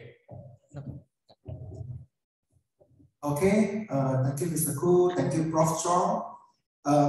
As a quick summary, actually, to be a best project, students have to propose a very practical, feasible work. At the same time, to score high marks, they also have to propose something new at the end of new technology. So it's not easy. Yeah, so hopefully, of course, this group is a very good example. Hopefully, coming years, they can balance up these two.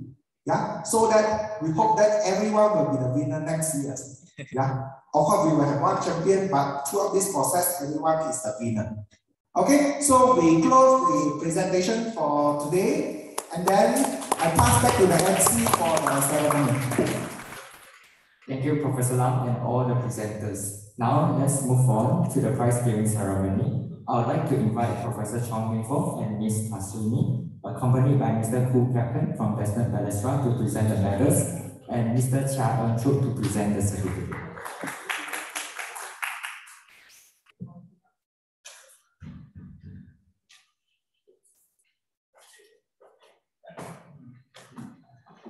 The Best Final Year Design Award goes to Gong Zhang Ying, Team Representative of Sweden University of Technology, Sarawak Campus. Congratulations.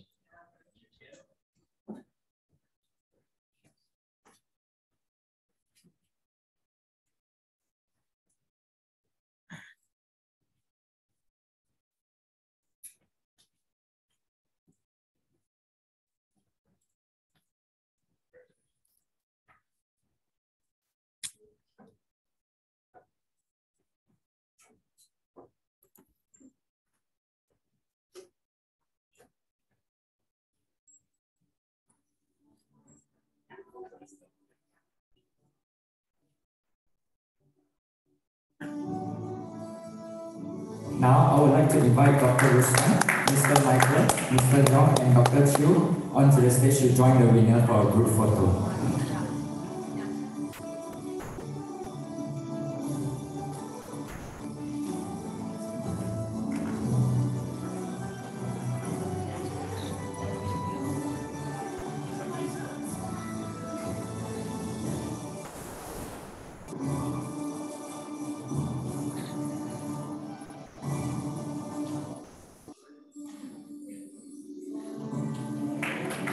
Thank you everyone, and kindly return to your seats.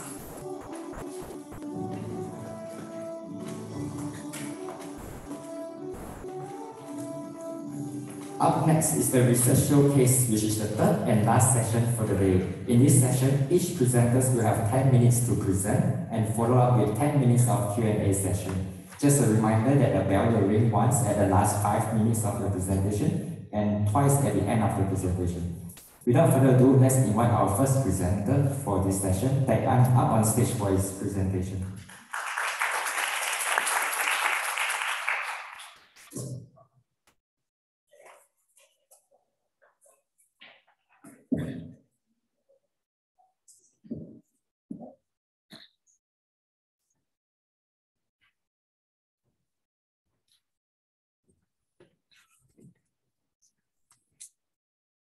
So, hello everyone. Hello everyone, my name is Teo Teck Anh. I'm currently a third-year undergraduate from Xiamen University, Malaysia. And today I'm going to present my proposal, namely the valorization of polymer sediment and OPF as the substrate for black soldier fly larvae. And here's the agenda for today's presentation. I'll start off with some of the background and introduction for this research proposal, and then the methodology, and then the research impacts that we wish to achieve after we implement the project.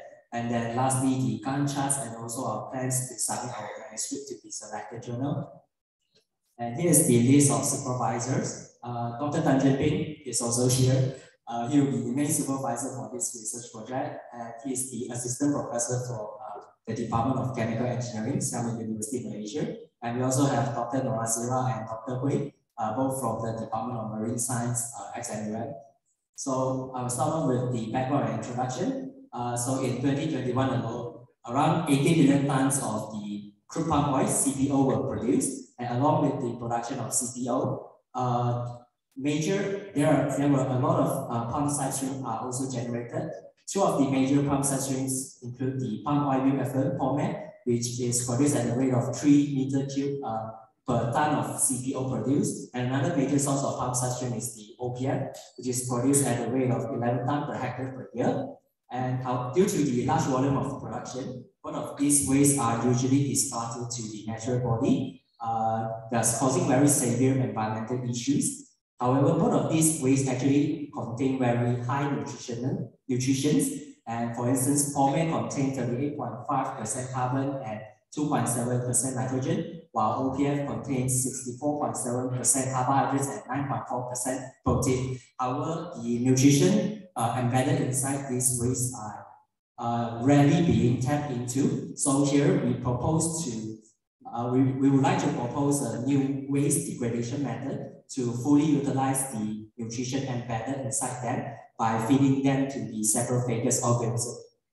So one of the most famous saprophagus organism is the larva of black soldier fly, or known as BSFL. And similar to other insect species, the BSFL will also hatch from the eggs after incubation. And the stage of BSFLs is the only feeding stage throughout the entire life cycle of BSF.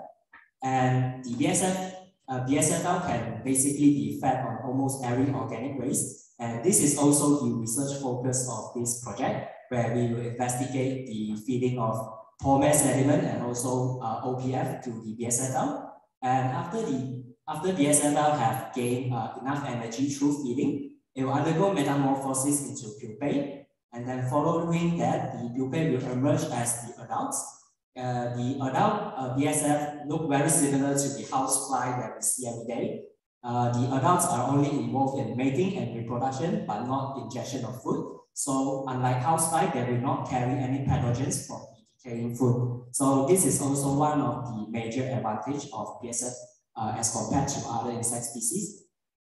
However, if we simply feed the BSFL with random organic waste, it will not grow as what we expect it to be. Here, I will provide some insights to you regarding the effect of substrate to the growth of BSFL.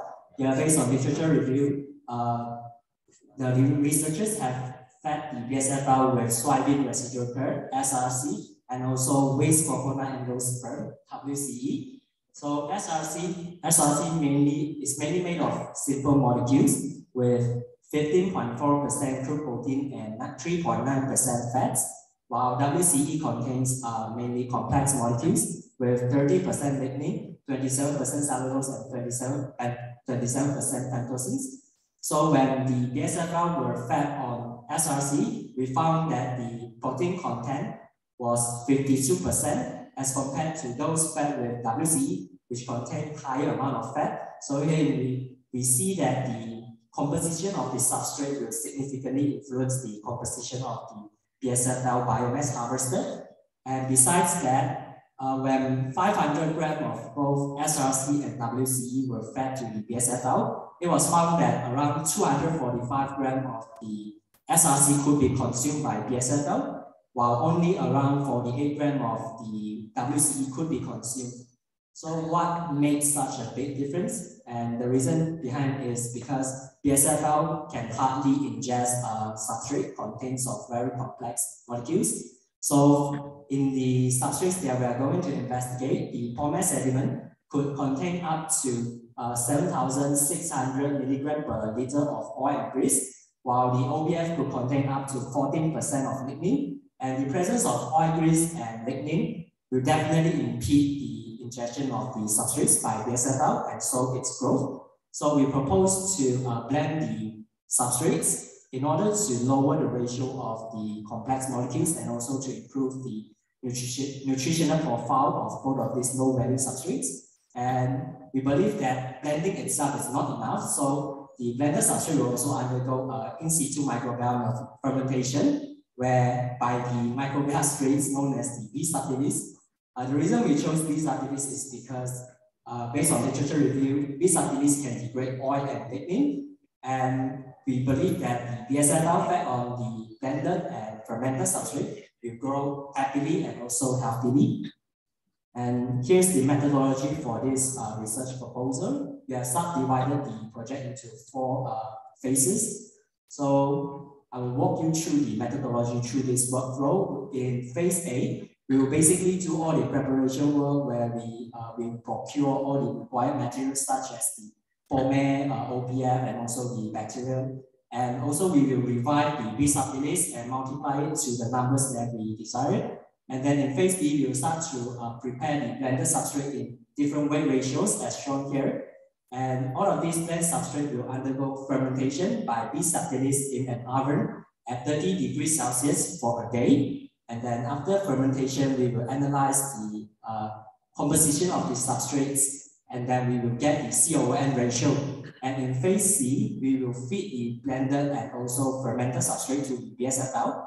We will wait and observe until about 80% of the total population emerge as the prepupate. We will collect the data such as the life history characteristics and lipid and protein yield of the BSFL. And then after that, we will correlate the data we collected with the CON ratio in order to make to build mathematical models to be used as inference for accurate cultivation in the future. And in phase D, we will weight the residual substrate, which means those substrates that are not consumed by the BSFL. And through this, we will understand how well the substrates can be consumed by the BSFL. So here are some of the research impacts that we wish to achieve after we implement the research project. Firstly, we wish to establish a circular bioeconomy where we will procure the polymer and OPF from the palm oil sector. And after that, we will feed it to BSFL, and then the grown BSFL will be valorized into various value-added products such as the biofuel and also animal feed. The excretion from the BSFL, or known as the frost, is found to have very high amount of nitrogenous-based compounds. So it will be used as the fertilizer to fertilize oil palm tree, and the oil palm tree can be grown and be harvested again. Another round of polymer and OPF can be created, and then this is how we wish to establish this circular bioeconomy. And then the valorized BSFL into the value-added products, we believe this will be an extra source of income to the palm oil mill, palm oil sector, and it will act as an encouragement for the palm oil sector, especially the palm oil mill owners, to practice proper waste management through this cheap and simple technology. So here's the Gantt chart that we have included in our proposal. So in February and March, we will basically do all the preparation work such as procurement. And then in April, we will start to revive the freeze-dried bacteria and multiply it. In May and June will be the core periods for experiments where we will feed the BSFL, observe their growth, and then obtain the data we require. And then we will also observe the biodegradability of the blended substrates.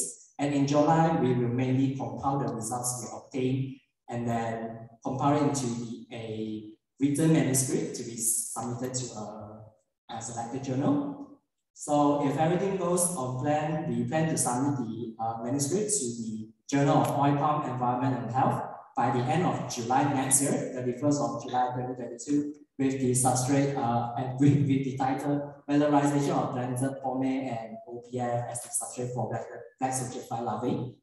So that is the end of my presentation. So here's the list of reference that we have referred to when we construct the proposal. And lastly, I would like to say a great thank you to ICANN Proxy and POC for being very generous in supporting this project, and it would not be possible without the support from both of these organizations. Thank you. Thank you, Dekan. And now is the Q&A section. Are there any questions for Dekan?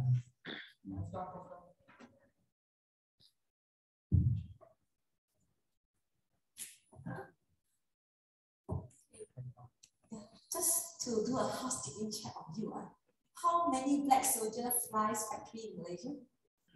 Okay, this is a technical question. Yeah. I think there are quite a lot, but mainly they are in the startup stages. I don't know the exact numbers. Yeah, so. All right. So for your information, there are 2 plants already operating, and it's a real business. Yeah, only for money.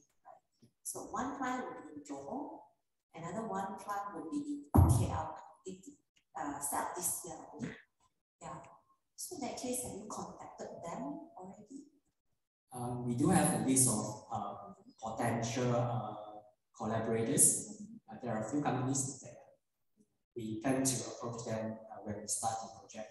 Yeah, first when I look at your grant, firstly it's just half a year, and your scope is very, how to say, ambitious, okay? And I would say that there are so many established black soldier flies companies in Malaysia, and it's an overseas funded company. So I would say that with this project, it's very attractive to you, attractive to them. So if you approach them to get any research grants, I think it's easy. It's not difficult, all right? And now you have already a seed fund from MPOC. So I would suggest, okay, but it's up to you, that's your choice. I would suggest that you focus at your material development and how and formulate the CMN ratios or whatever. Actually, it's protein, all right? The protein content that your end users will want it. So your end user will be the black soldier flies companies. So you may develop all these feedstock, and the trial to be done at the real industrial situations. It's not you to actually cultivate the black soldier fly and then feed your substrate to the flies. Why? You are not expert in cultivating them, actually, to be honest. So I would not see that your result will be convincing at the end of the day. So I think you need to start looking out, talk to the industry, and then only bring value to your project. So you just tell the industry, I already have a funding from OPSIC, yeah, to fund this one, and then to kickstart a feasibility study first in first phase. Then subsequently you can get further funding, which is quite easy actually. Yeah, it's a very interesting project. Yeah. Okay, we have second opinion. Okay, all right. Okay, this particular project is funded by MPOC, right? Yeah, okay, the fund MPOC. Okay, one of the things that when we want to do research, you must do your background study, right? So that whatever that you're going to do, you're not going to invent the wheel. Right? By not looking at the background study, you will not be able to understand the whole problem. Right? Of all you know, what you're going to do is something that has been done by other people. That will be a waste of time and money. So what I suggest to you, for you to do is like what Prof. said, you have to look at what has been done, so that you, whatever problem that you want to solve is something that has been attempted or improved upon. Okay. Okay. Dr. Hao? Thanks for your presentation. I just have a question because as far as I know, for the black soldier fly, so far zinc dry biomass So you're blending POME with OPF. So are you feeding the wet biomass with lots of moisture, or you're planning to dry it? Okay, thank you for the question. So the POME, we plan to obtain its sediment through natural sedimentation. And then based on literature review, it also found that the moisture of the substrate is very important to the growth of PSFL. And there's a threshold, I would say 60% will be the optimum moisture content of the substrate. So a wet substrate like POME will definitely help to the growth of PSFL. And this is why we propose to use POME. Okay, so I'm just trying to understand, if you're collecting POME and you're trying to use sedimentation to collect the sediments, when you're trying to mass produce it, how will it be done? So you need to deliver the POME from the plant, sediment, and then you collect the bottom product, is it? Okay, so for this stage, we plan to use POME, but if we scale up, of course, POME itself might not be feasible. And POME will take up a small portion, and then we can consider other substrates. Because based on what I know, the current industry uses only the palm oil kernel expeller, but the POME is a new substrate that worth investigating. So yeah. Okay, based on this, I think just a suggestion, not sure whether you want to include it. You may want to compare with others, because POME was being proposed to use for energy production, biogas production. So you are proposing an alternative pathway. It will be more completed if you benchmark with others eventually. Yeah, just a suggestion. Thank you very much. Thank you.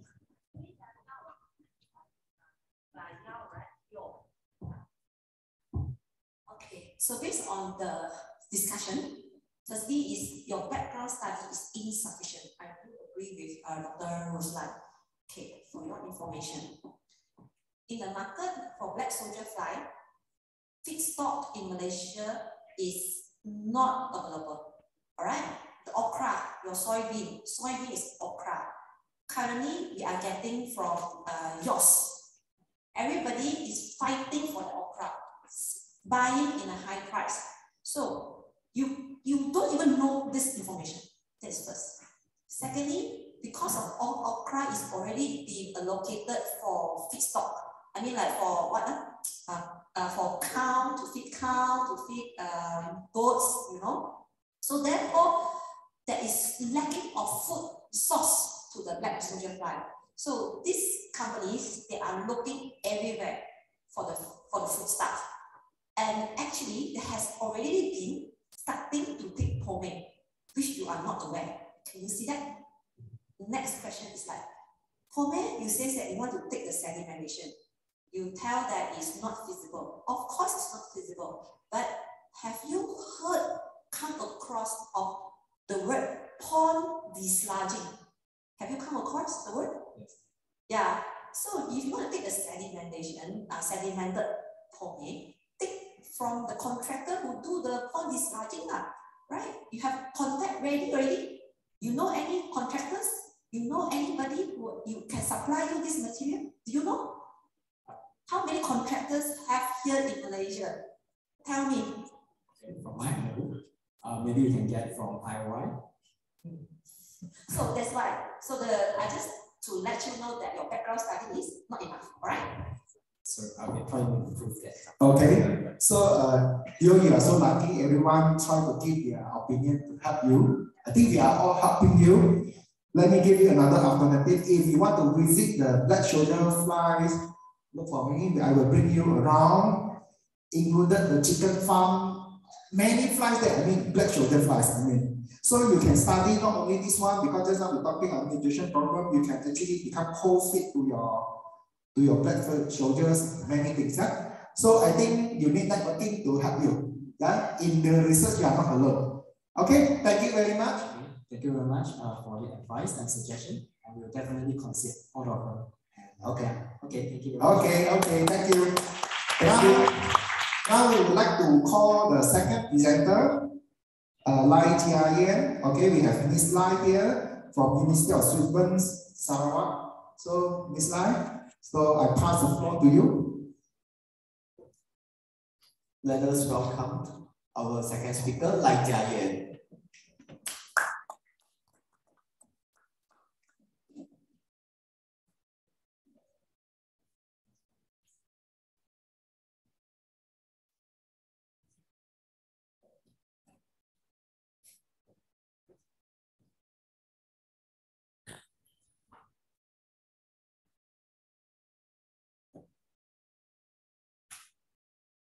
Very good day, everyone. I'm Jiaying from Swinburne University of Technology, Sarawak.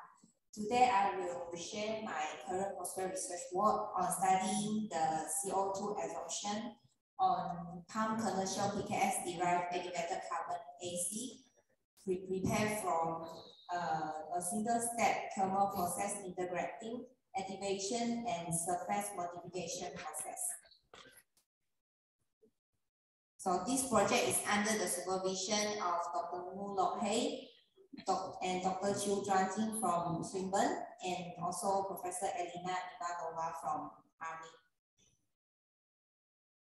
The theme of this research will focus on the PKS-derived AC, concurrent activation and modification CAM process, and post-combustion CO2 absorption. Today's presentation will cover on the research background, research introduction, project methodology, the impacts of research, Gantt chart that reflects the project work progress, and plans for work publication. So PKS is selected to use as the starting precursor in AC production because of its high availability from substantial amount of oil power waste that generated after harvesting, replanting, and vegetable and crude oil production. The reuse and repurpose of PKS can reduce the waste disposal problems, the release of artisan odor, and air pollution caused by open waste burning. Apart from that, the characteristics of PKS such as high carbon, high leaching, low ash content, and significant volatile materials can assist to generate active surfaces and pore formation in its derived AC with high surface area and more porosity.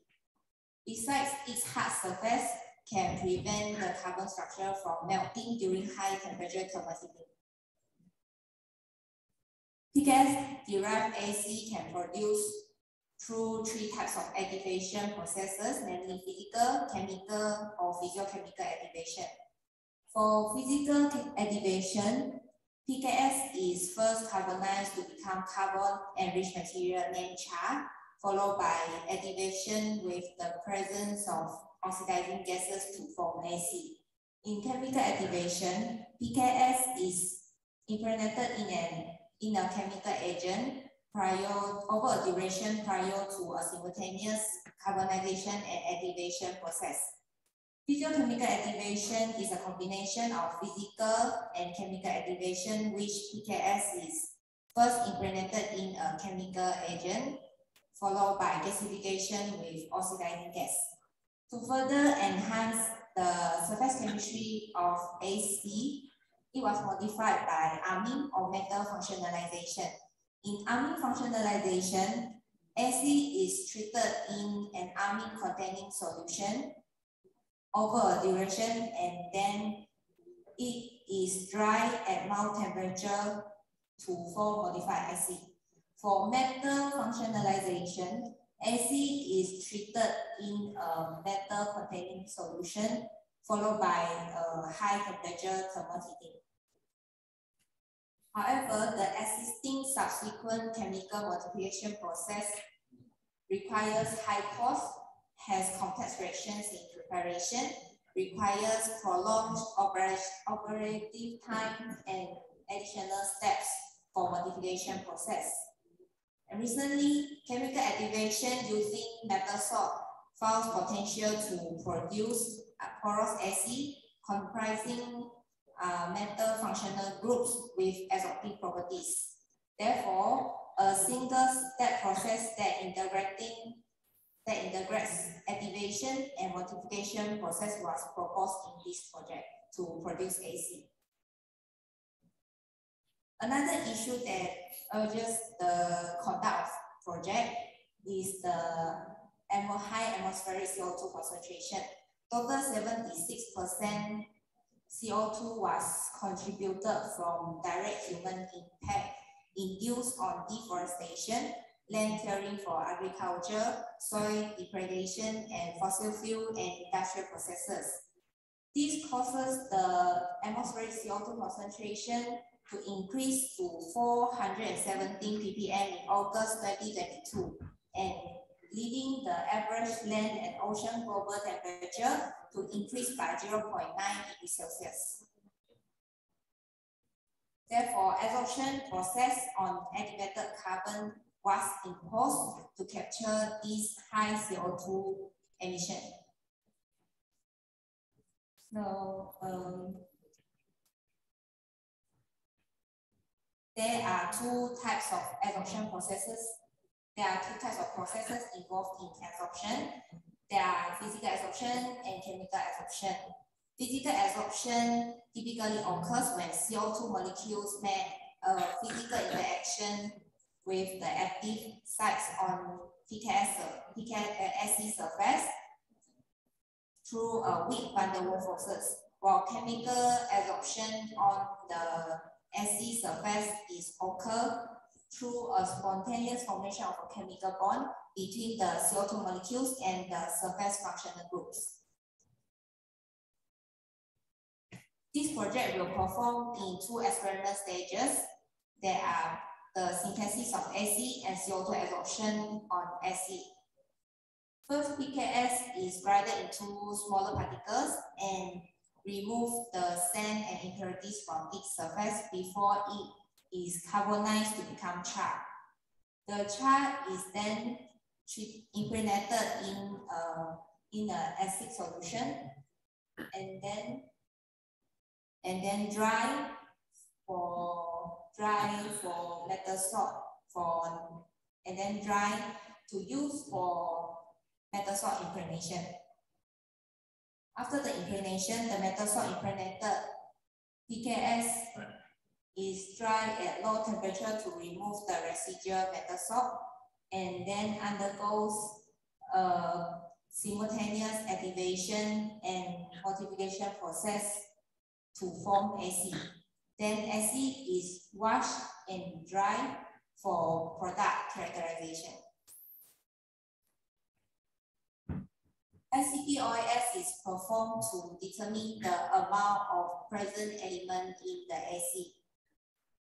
This analysis is to make sure the metal salt incorporation is done on the SE that will be responsible for the chemical adsorption of CO2. CO2 adsorption performance of the SE will perform using TPD, temperature program desorption testing. This research will help to explore an alternative process in producing SE using a simple, brief, uncomplicated, and more cost-effective process, and also helps the palm oil sector to explore the possibility to convert the oil palm waste into high value-added materials. The reuse and repurpose of this waste can reduce the air pollution caused by the waste disposal problems and the open waste burning, and at the same time, its derived material can use in the application that purposes to mitigate the environmental pollution problems. Besides, studies from this research can inspire the students to improve their skills on synthesizing the SE with better performance. So this project will take about 6 months towards its completion. And one journal paper publication was planned to serve the project works. The TPD testing will be done externally by Ms. Iriani at UTM, University Technology Malaysia. So this is the references that cited in the slides and for the future study. So that's all from me. Thank you. Thank you, Jalen, for your presentation. Now I would like to pass the session to Professor Lam to moderate the Q&A session. Professor Lam.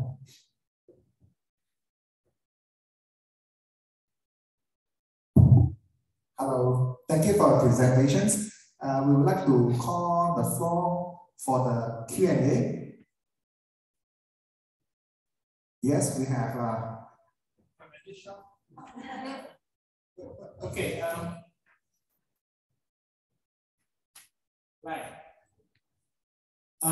Your study here is trying to optimize the CO2 absorption, right? Yes. Okay. May I know what carbonization method that you are using?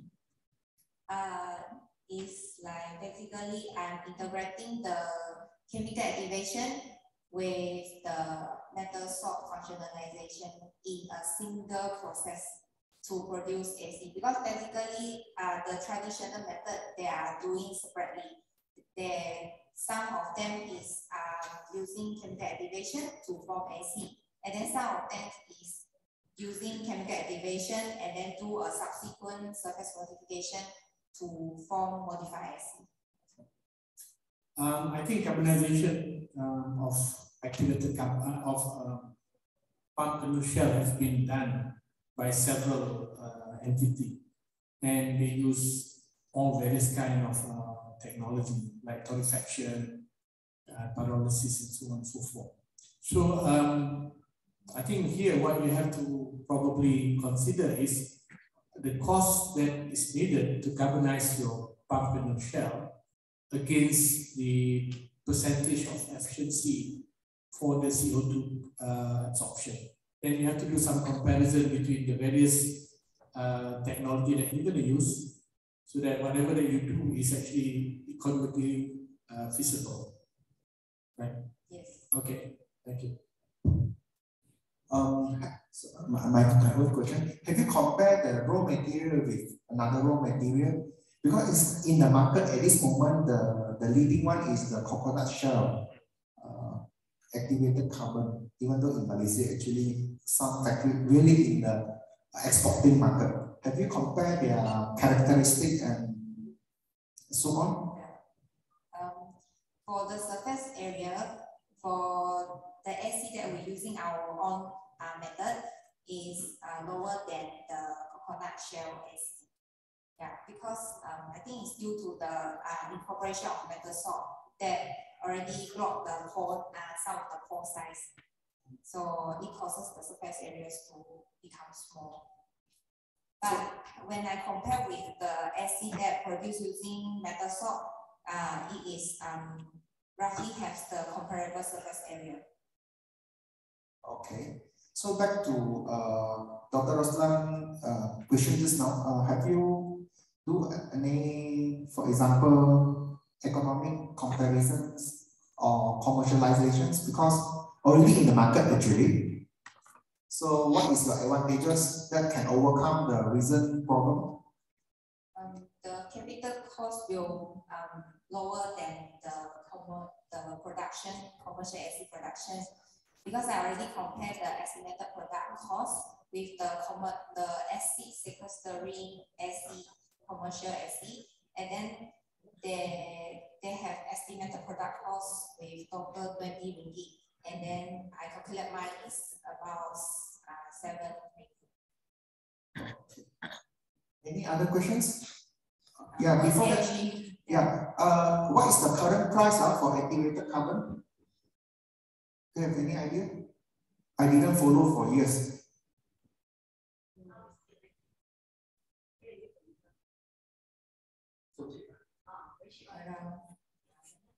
I mean,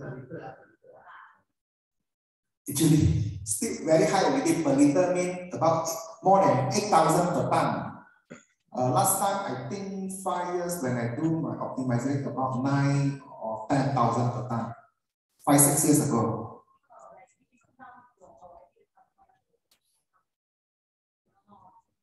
Okay. If it means still a very good price, 8,000 ringgit per ton, added value a lot. Fine powder, yes, coconut. But anyway, I think if 8,000 per liter is good motivation for us to do a good research for this.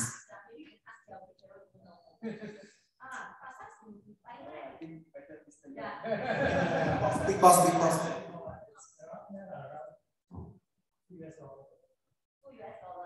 Okay. But I think it's still a very good number for us to go for it. Yeah.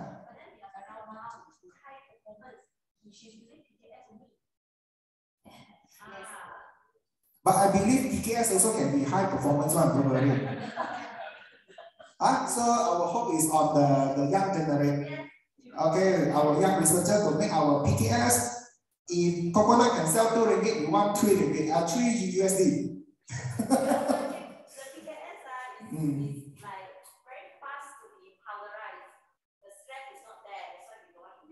But we have to target the market who want very fine powder.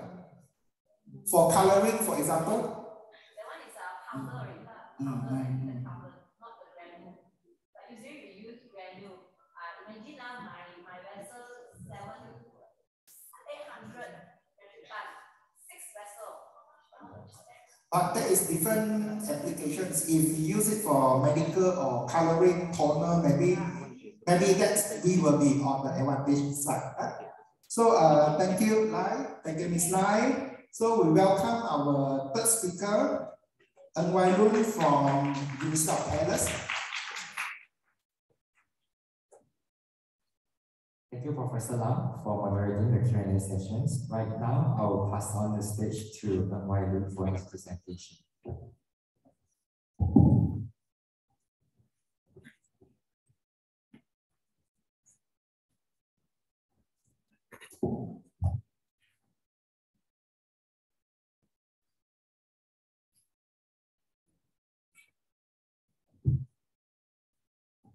Okay, a very good afternoon, ladies and gentlemen. My name is Ng Wai Lun from Taylor's University, and today I'm here to share with you my presentation on the potential of glycerin pitch in mixed cultured polyhydroxyalkanoate production, component characterizations, and organic loading rate optimization. So to begin, the research background relates to the theme of responsible production in the palm oil related sectors, specifically in the oleochemical industry, where our main focus is on the resource recovery from glycerin pitch. So in a typical oleochemical plant, crude palm oil is used in the transesterification process to produce fatty acid methyl esters. One of the main byproducts of the transesterification process is known as crude glycerol, which is typically purified to produce refined glycerin to be sold off to other industries. However, one of the main scheduled waste produced from glycerol purification is known as glycerin pitch, or GP, that is conventionally managed through either incineration or sealing in drums prior to landfilling. Now, incineration not only produces toxic aldehydes such as acrolein, but also produces 2.5 times more of carbon dioxide gas that pollutes the environment as compared to the incineration of coal. Additionally, landfilling may also risk soil pollution due to the presence of highly organic compounds that are in GP. These negative environmental impact sparked various researchers to focus on the resource recovery of glycerin pitch, including using GP as liquid biofertilizers and as binders for eco-roof tiles. However, one of the more interesting resource recovery studies have shown that GP can be used for bioplastic production such as polyhydroxyalkanoate, or PHA. Now, PHA is a biodegradable and non-toxic biopolymer that is accumulated by some microorganisms when there's carbon source. It has a wide range of applications such as bioplastics and biodegradable food packaging, and that it is essential in addressing the existing single-use plastic waste that we are facing in the world globally right now. Moving on to the problem statement, there are currently limited studies conducted on the PHA production using GP. First of all, Yatin et al. Research on the PHA production using GP and a pure culture, only to report poor PHA yield of 5 weight percentage. On the other hand, Ramachandran and Amirul researched PHA production using GP as well, but using another pure culture, but now with the addition of co-substrate of 1,4-BDO, only to improve the PHA yield to 36 weight percentage. The limitations of these two studies include that there are low PHA yields reported and that they only use pure culture. Therefore, one of the potential alternatives that could address this limitation would be to conduct PHA production using mixed culture instead, which has added benefits such as lower production costs, wider range of substrate consumption, and higher tolerance to toxicant as compared to pure cultures. However, there are currently no studies that have been doing this at all, which is why an ongoing study is conducted to investigate the feasibility of GP as the waste substrate in mixed culture polyhydroxyalkanoate production. So in this study, a cultivation reactor is first set up, operating under the aerobic dynamic feeding strategy using the activated sludge collected from Inga Water Consortium as the inoculant. Then GP that is collected from KLK oleo is used as the waste substrate at an organic loading rate of 500 milligram carbon per liter day. Nutrients are also fed to the reactor to support biomass growth. So what we found is that from the reactor, steady state is achieved after 12 weeks of operation, where a stable culture is successfully cultivated using GP as the substrate.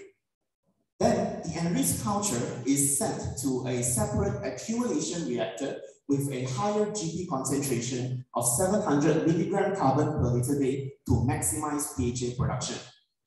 So from the accumulation reactor, we found that 80% of the organic compounds, 80% of the organic compounds in GP are degraded by the enriched culture. However, we found out that there's low PHA yields of 3.5% reported only.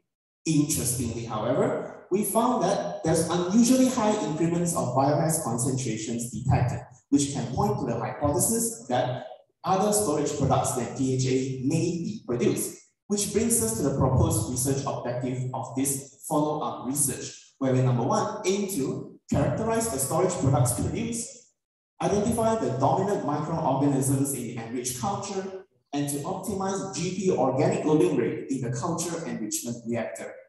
So moving on to the research methodology, the first objective is completed by taking sludge samples from the accumulation reactor and subjecting it to characterization.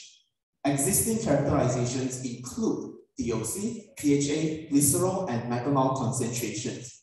Through literature review, we found out that the other potential products that can be produced include glycogen, triacylglycerides, lipids such as biosurfactants, as well as extracellular polymerase substances or EPS. Therefore, additional characterizations on these components will be conducted as tabulated over here. Moving on to the second objective. The second objective is achieved by taking the sludge samples from the accumulation reactor and sending it for genomic DNA extraction using standard lab procedures. Pure DNA samples are then sequenced through high-throughput DNA sequencing instruments such as Illumina, followed by genetic code documentation and quantification.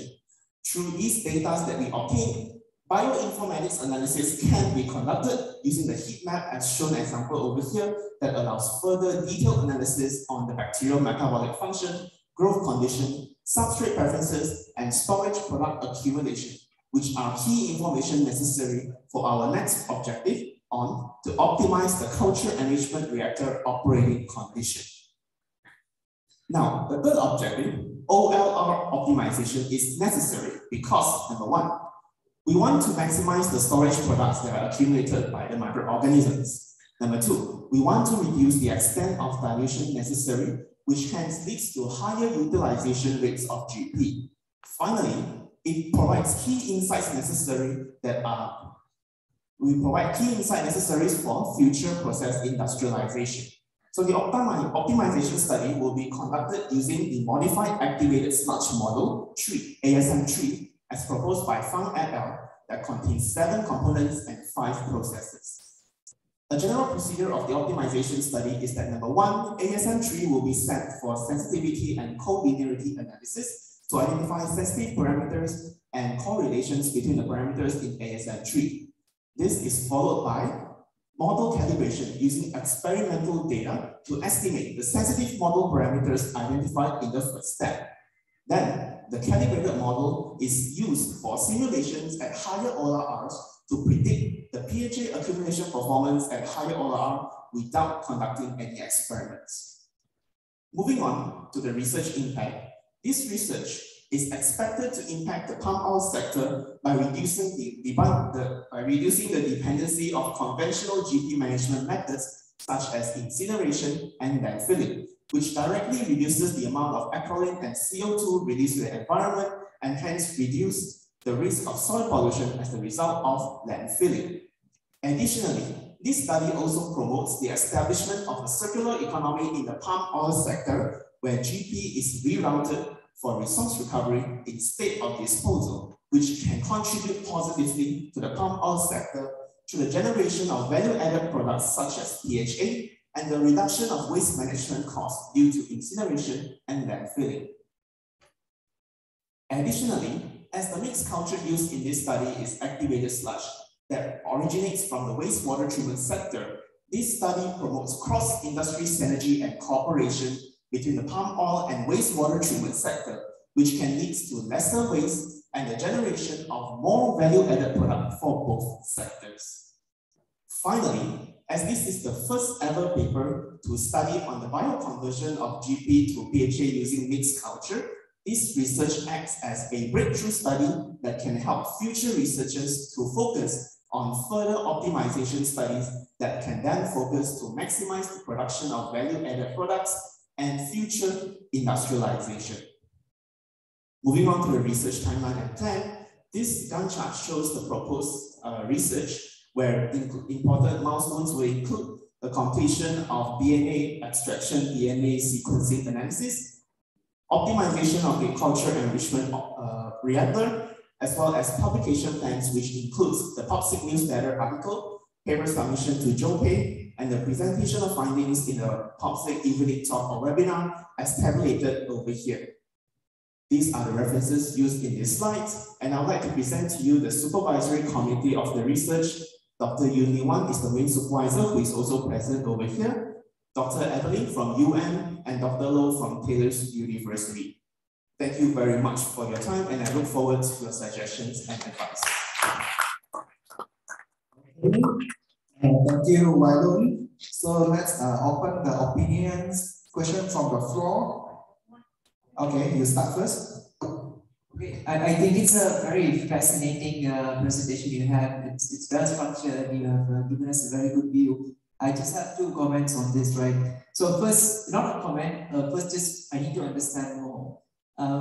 Following your process, what are the further ways or byproduct is generated through this production? Second question is, when you talk about genetic coding, where do you plan to do this and how are you planning to get your head into it? Because genetic coding, I know not everyone has it, and only a big players has it, and even if they have those databases and those access, how are you planning to access those? Okay, so just to repeat so that I understand your questions. Number 1, what are the other ways that are produced through this research? And number 2, how do I get access to the second objective, essentially, correct? Okay, so number 1, the waste generated from this project would most probably be the effluent that is produced from the cultivation reactor, which includes biomass, such as PHA accumulating microorganisms, as well as wastewater. The wastewater contains 80% lesser organic as compared to GP, because as shown over there, that the enriched culture is able to reduce the organic compounds in the glycerin pitch by 80%. Moving on to the second question, we actually do have connections to Nanyang Technology University, where we are planning to send our DNA samples after being extracted to them for sequencing analysis. Thank you. Any other opinion? Maybe Prof. Chong, I think you are the expert in this. Okay, even you have access to Nanyang, where you can get the standard to do this sequencing when you are using mixed culture? Standards meaning I would assume the library type for the sequencing. Is that what you meant? I think you need to do find the standard, I believe. Although I'm not very good in biotech, but I remember I find a hard time to get the standard, to be honest. and it's not available, and you need to do a lot of isolations from your own experiment to get the standard. And eventually, once you have that, when you want to reproduce the result, you cannot do so. I actually suffered that for half a year. Yeah. Actually, I actually took half a year to do that, and I actually give up. So this is my suggestions. Thank you very my much. case. Any other opinion or advices to our young researcher? If you have any questions online. Okay. Yes, we have one from Michael. Hi, let's go back to the research impacts, right?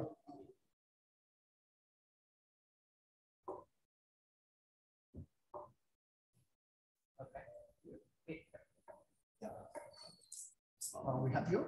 Can you just move the slide?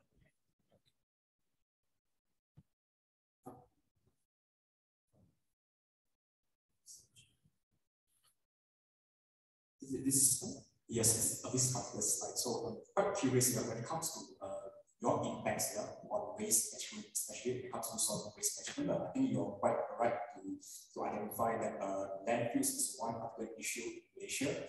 Landfills are getting scarce. Now, when it comes to your impacts, right, you have mentioned both incineration and landfilling. Now, comparing both incineration and landfilling, in your opinion, which particular sector will be impacted more? When compared to either incineration or landfill? Yes, the positive effects of your research here when it comes to incineration versus landfilling. Okay.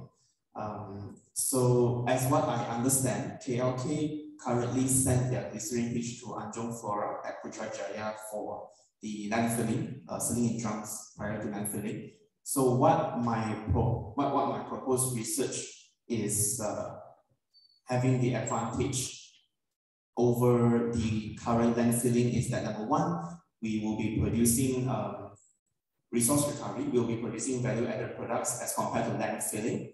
And not only that, as we reduce the dependency on landfilling, we actually have more land that can be used for other purposes such as real estate, which is not used for landfilling. Not sure you can answer your questions. Okay, I think that part on landfilling is quite clear. What about the impacts on incineration then? So incineration, as mentioned just now, would result in the production of toxic aldehydes as well as carbon dioxide gas, which are currently very heavily investigated by the UN just to reduce climate action. So as my proposed research will reduce the dependency on incineration, that would mean that lesser GP is sent for incineration, which directly leads to lesser production of greenhouse gases, and hence reducing the carbon footprint of the overall palm oil sector. All right, okay, thank you. Thank you. Yeah, I believe you must be a very excellent candidate, but obviously you also lacking in doing your research or survey. Mr. Ng, firstly, talking about disposal, one question is, glycerin pitch belong to the category of scheduled waste or non-scheduled waste? Scheduled waste. Scheduled waste. So if it is scheduled waste, what is the best management practice in Malaysia? In Malaysia, I believe the best scheduled waste management would be to landfill it. Okay, so therefore I tell you the answer. Landfill is for non-scheduled waste disposal. Okay, incineration is for scheduled waste disposal. So scheduled waste in glycerin pitch, I think is SW204. So SW204. You can see that you have so many walking dictionaries that actually can help you. Yep. All right. So firstly, okay, glycerin pitch initially would be scheduled waste during our initial application. And then you have to go for incinerations. So for licensed incinerators. But obviously after that, usually the palm oil players will actually do an application to delist the glycerin pitch to non-scary waste. So for non-scary waste, therefore, it's actually going to landfill. All right. So therefore, make sure that all your statements, you are a researcher, make sure your statement is accurate before you share with other people. Okay. So do your background study carefully before you conduct a research. Okay. All right.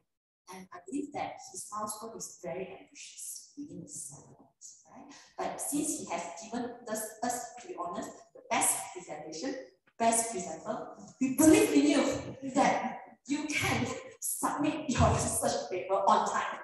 Thank you very much. Okay, so we have, I want to add on the schedule waste. Actually, schedule waste still can be sent for pre-treatment in a certain place that being awarded. Yeah? So I think your contribution will be that pre-treatment. Yeah. So you study that, okay? So we have added on. I just have one comment. So you are doing on the circular economy and you're just making those comparisons against inspiration. You also have to understand the carbon dioxide produced through the microprocesses. They're also quite huge. So it'd be nice at the end of the research, you make an assessment on these comparison, the carbon impact to the environment, because I also understand a bit more on these microorganism way of doing it. So it would be nice to see when you present on those. But it's really a cool stuff that you're doing, and all the best to you. Yeah. Thank you very much. Okay. Any other question? Yes. Hello, hi. I'm Mustafa from KLK. Okay, hi. Okay, actually, from KLK, Pamulyo Rawang, we also produce this fish. It's not purposely produced, like it's a waste, right, from productions. Okay, actually, it's not the question. I just want to share the experience, because the glycerin fish now from KLK Pamulyo we sell to Prof Chong from their chemical. She is my customer actually. Okay. Okay, I think you need to study back regarding the reduction of waste management cost, because it's not a reduced cost actually. Because we said it's not reduced, maybe kita rugi lagi I think, tapi we go to green actually. The purpose glycerin fish we go to value added because we want to green environment. Actually, kalau waste management cost sebenarnya kita rugi. Sebenarnya rugi sebenarnya. Tapi dijual juga sebab satu kontainer itu dalam satu tan RM1,000 kan, kan 25 tan flexi bag kita jual hanya 1,000 saja sebenarnya. Dan kita waste sebenarnya lebih murah daripada itu. Tapi we go green actually. So I think maybe reduction of waste management cost, maybe we change to we want to build or enhance the green environment. Yeah. Thank you. Thank you for your advice. Okay, that is a good input. At least we challenge you from the practical is Rudy. Maybe after your research can be untung. Who knows? Yeah. So I think about the time, but for circular economy, I suspect you will have a big challenge on the energy balance from the system that you described. I think you pay attention on the energy balance. Okay. If no question, then we thank you, Mr. Okay. So we thank you for your presentations. Okay, before we close the sessions, as a wrap up, we have any final say, final advice to our 3 speakers just now, so that we expect next year they can bring us a very good proposal. Maybe start from Dr. Usman. All right.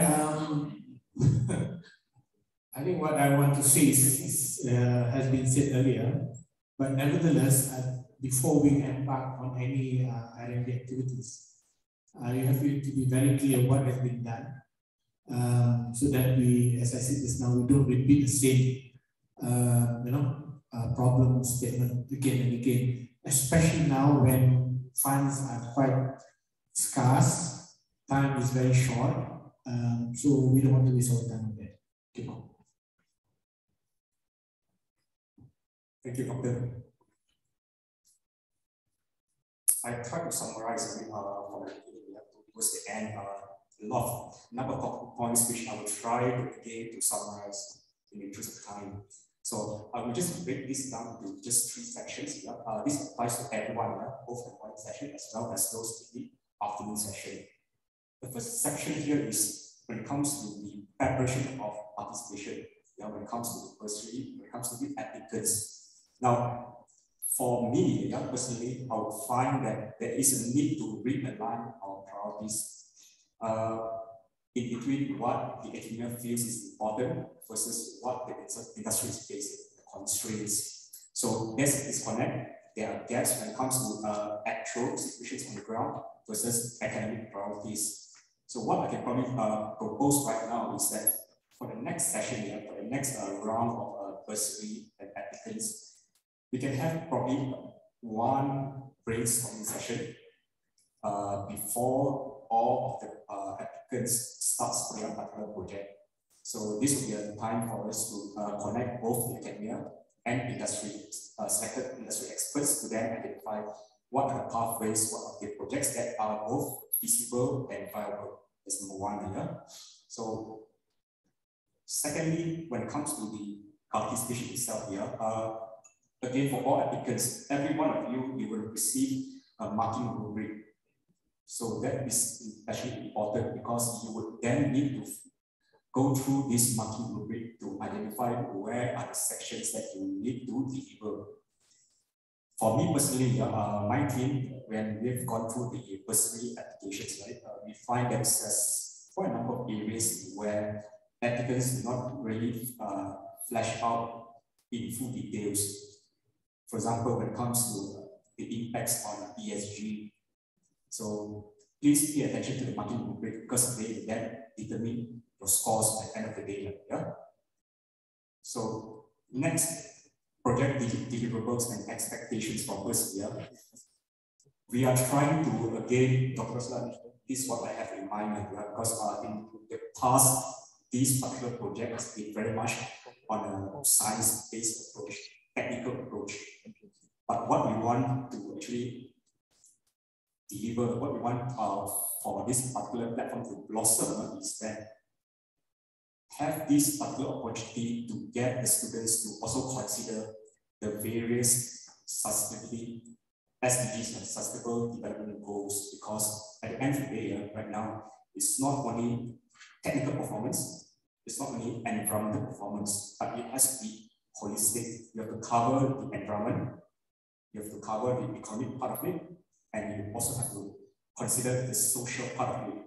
So this also goes back to your thinking when you want to shape up a project. What are the positive impacts that my project will deliver when it comes to environmental performance? How do I reduce, for example, the carbon footprint, the GHG emissions? Yeah. Number two, how can this help the industry to reduce the cost?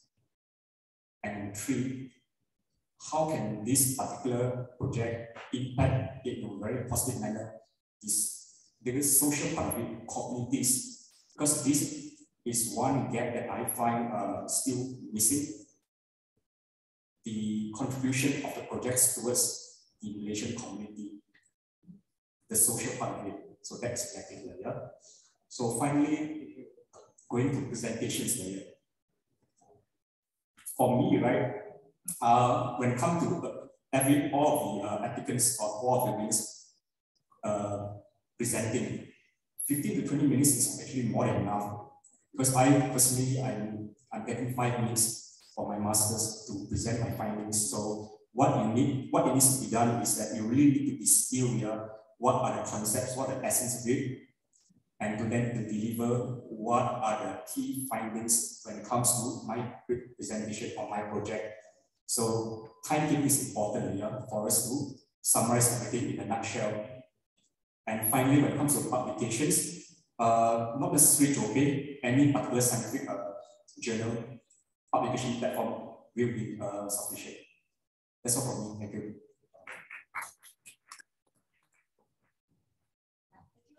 Start Michael, for such a good feedback. And then to be honest, it's very helpful and actually in line to all our participants here. So based on the presentations and the feedback that we have gathered, firstly, I would say that all of you has proposed a very interesting topic. And then if you look at the potential of commercialization, yes, there are. And most important, the key question is, do I address industrial pain, for example, as particularly you are chemical engineer, because you are not chemistry science, right? So you are actually addressing problem. So I would say that yes, you do actually have the potential showing that you address the industrial pain and you have actually done enough research on the topic and the problem statements that you are trying to figure out to put forward in your research project. But what I actually found is like, no offense, but it's both student and supervisor. Okay, it applies also to the supervisors that lack of exposure towards what is happening around us. What is now happening, what is like previously happening, is not known to the academia world. So I hope that the academic should go out and explore for more information before you put forward the juice and the content in your presentations. So I believe that you have already understand what I'm trying to tell you based on the previous Q&A sessions. I can see that a lot of your data are outdated, all right? And then it's very theoretical, firstly, and impractical, right? I would say that, like, for example, the students who do GP, okay, the swimming pitch. Before you kickstart your experiment, go to KLK, swim yourself in one month, follow Husna to run the plant every day, then only you can get more ideas. Like, for example, you want to get a sludge from IWK. In that case, try your best. I think KLK have aeration tank, okay? Run the aeration tank first.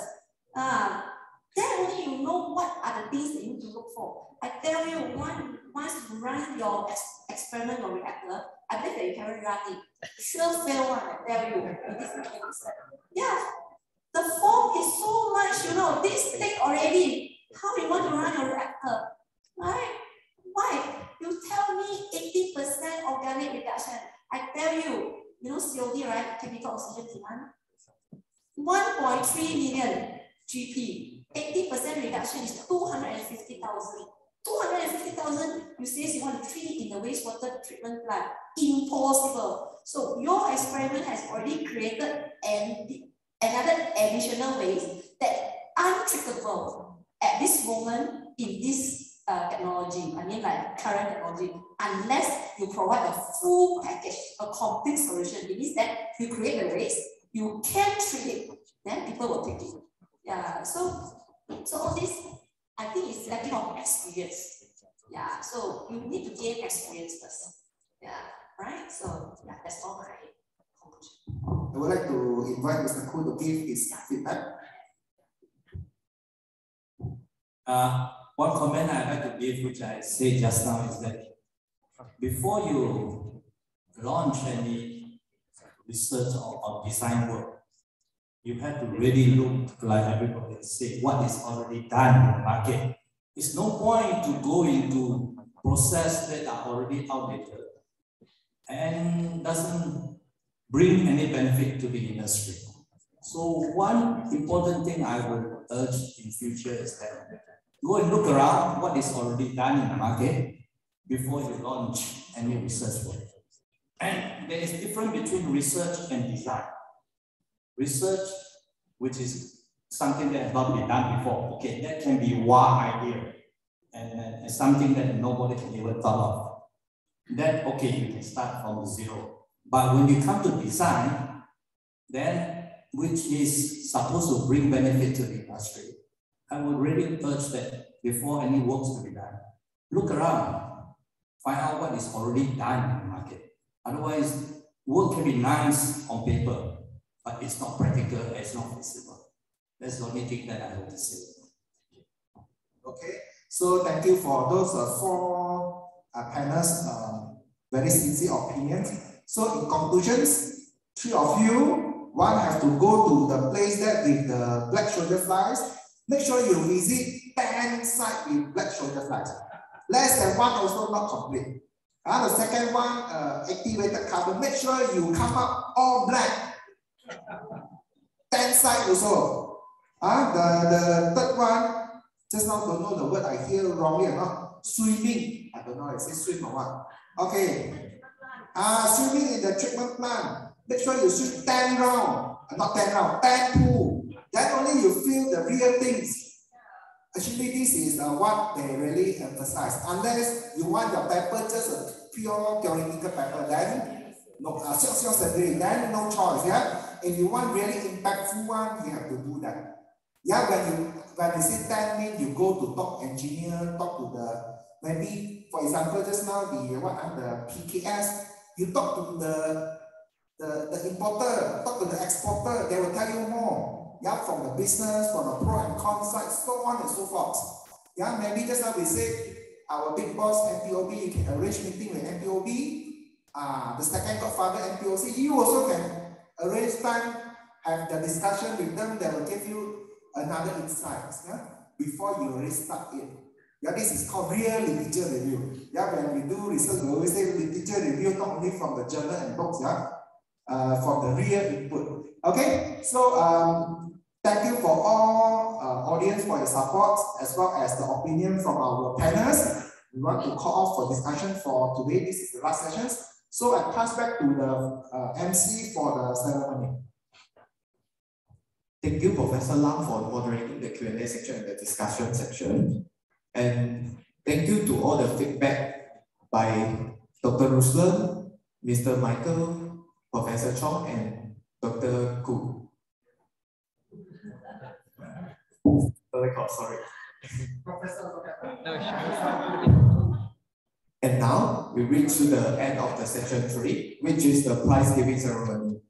And now I would like to welcome Professor Chong, Mei Fong, Chair of POCSIC, and Dr. J.J. Chiu from POCSIC, accompanied by Dr. Ruslan to present medals, and Mr. Michael Ng to present certificate to our winner.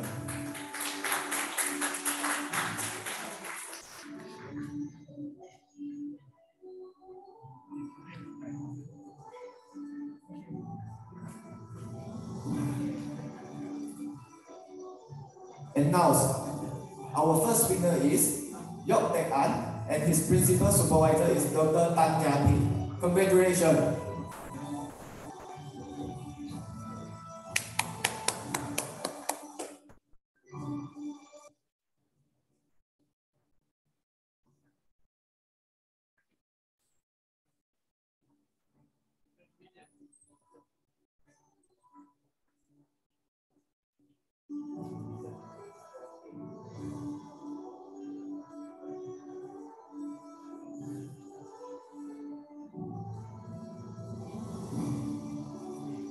Congratulate Yok Tek An.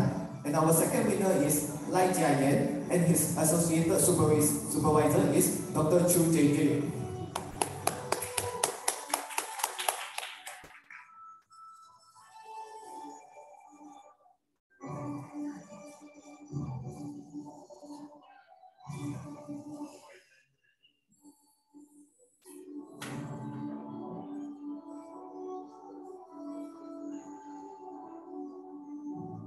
Congratulations to Lai Jia Yan. And our third winner is Ng Wai Lun, and his principal supervisor is Dr. Yong Ling Ban.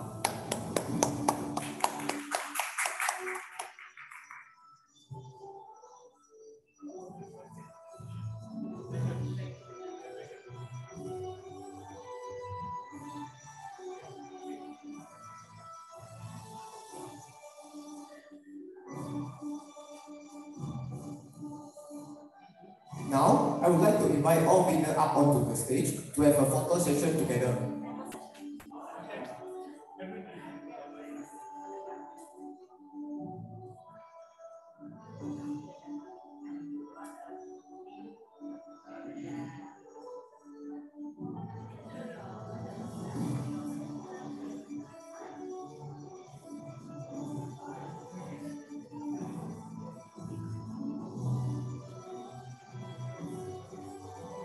Thank you everyone. Winner kindly return to your seat and VIP remain on the stage for the coming photo section. In the meanwhile, VIP can please remain on the stage for the coming photo section.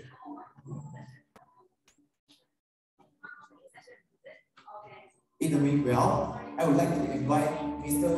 Khoo Kia Kun, Mr. Chia Eun Cho, Mr. Leong Tak Long, Professor Lam Hong Long, and to join the VIP group photo section on the stage.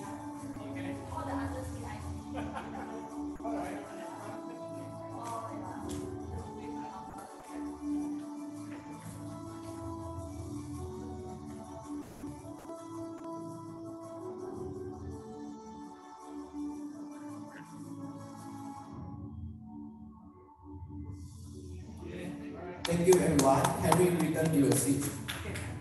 But for Professor Chong, please remain on the stage for the special prize giving ceremony.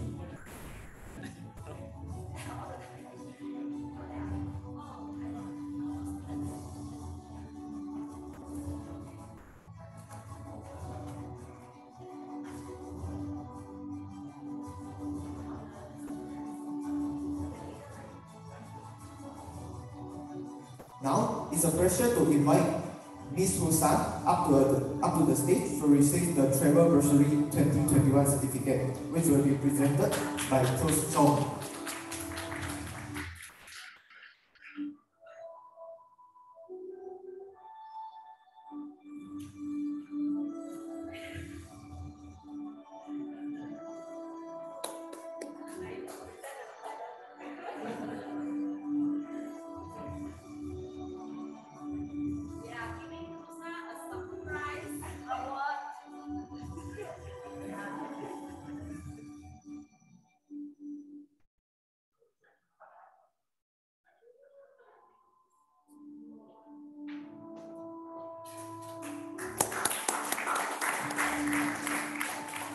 Thank you, Ms. Husan. And now, I would like to invite our sponsor, Dr. Khoo Kia Kun from Desmet Palestra to receive the token of appreciation.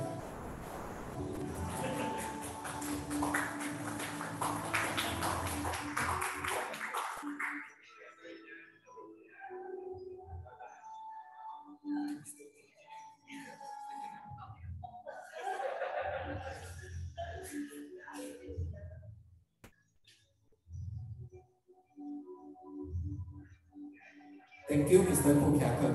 And next, Dr. Ruslan Abdullah for MPLC up onto the stage to receive your token.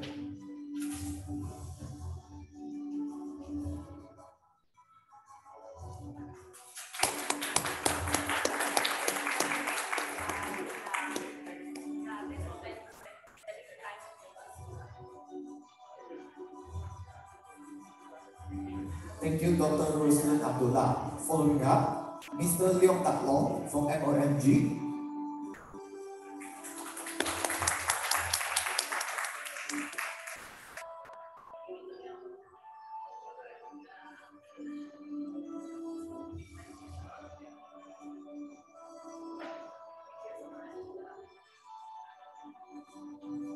Thank you, Mr. Leong Tak Long. Lastly, Professor Lam from University of Nottingham to receive the token of appreciation.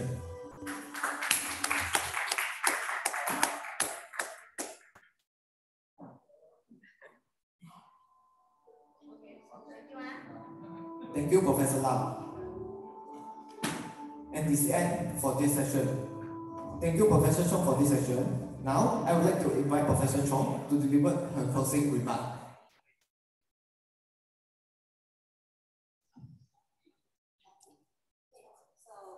Thank you very much for all of you. All of you are my VIP, my guests. I would like to appreciate all the sponsors.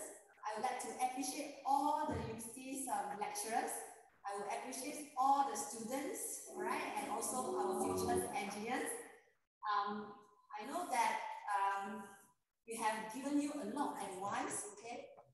You listen it, you digest it, whether nice or bad, it doesn't matter as long as we learn something today, all right? Yeah.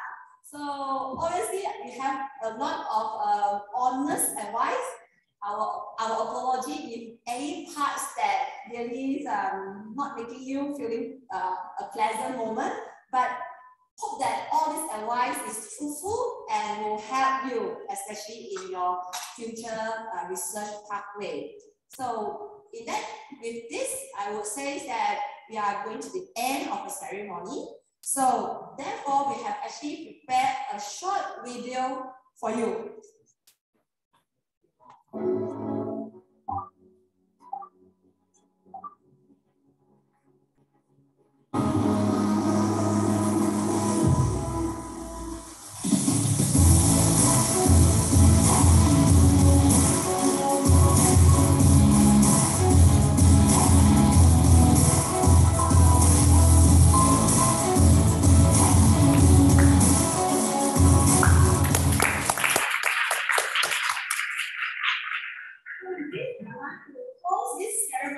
By announcing the next year, 2023 theme for COP6 will be Beyond Palm Oil, Connecting Life. Thank you.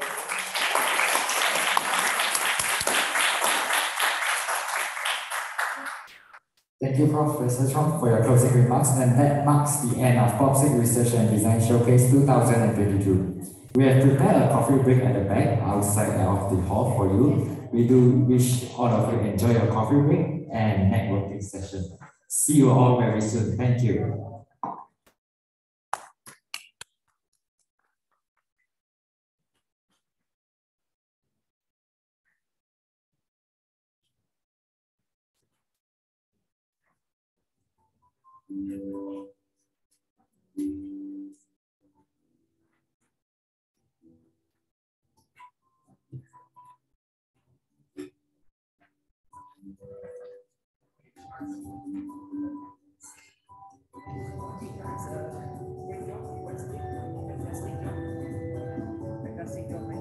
Coordination.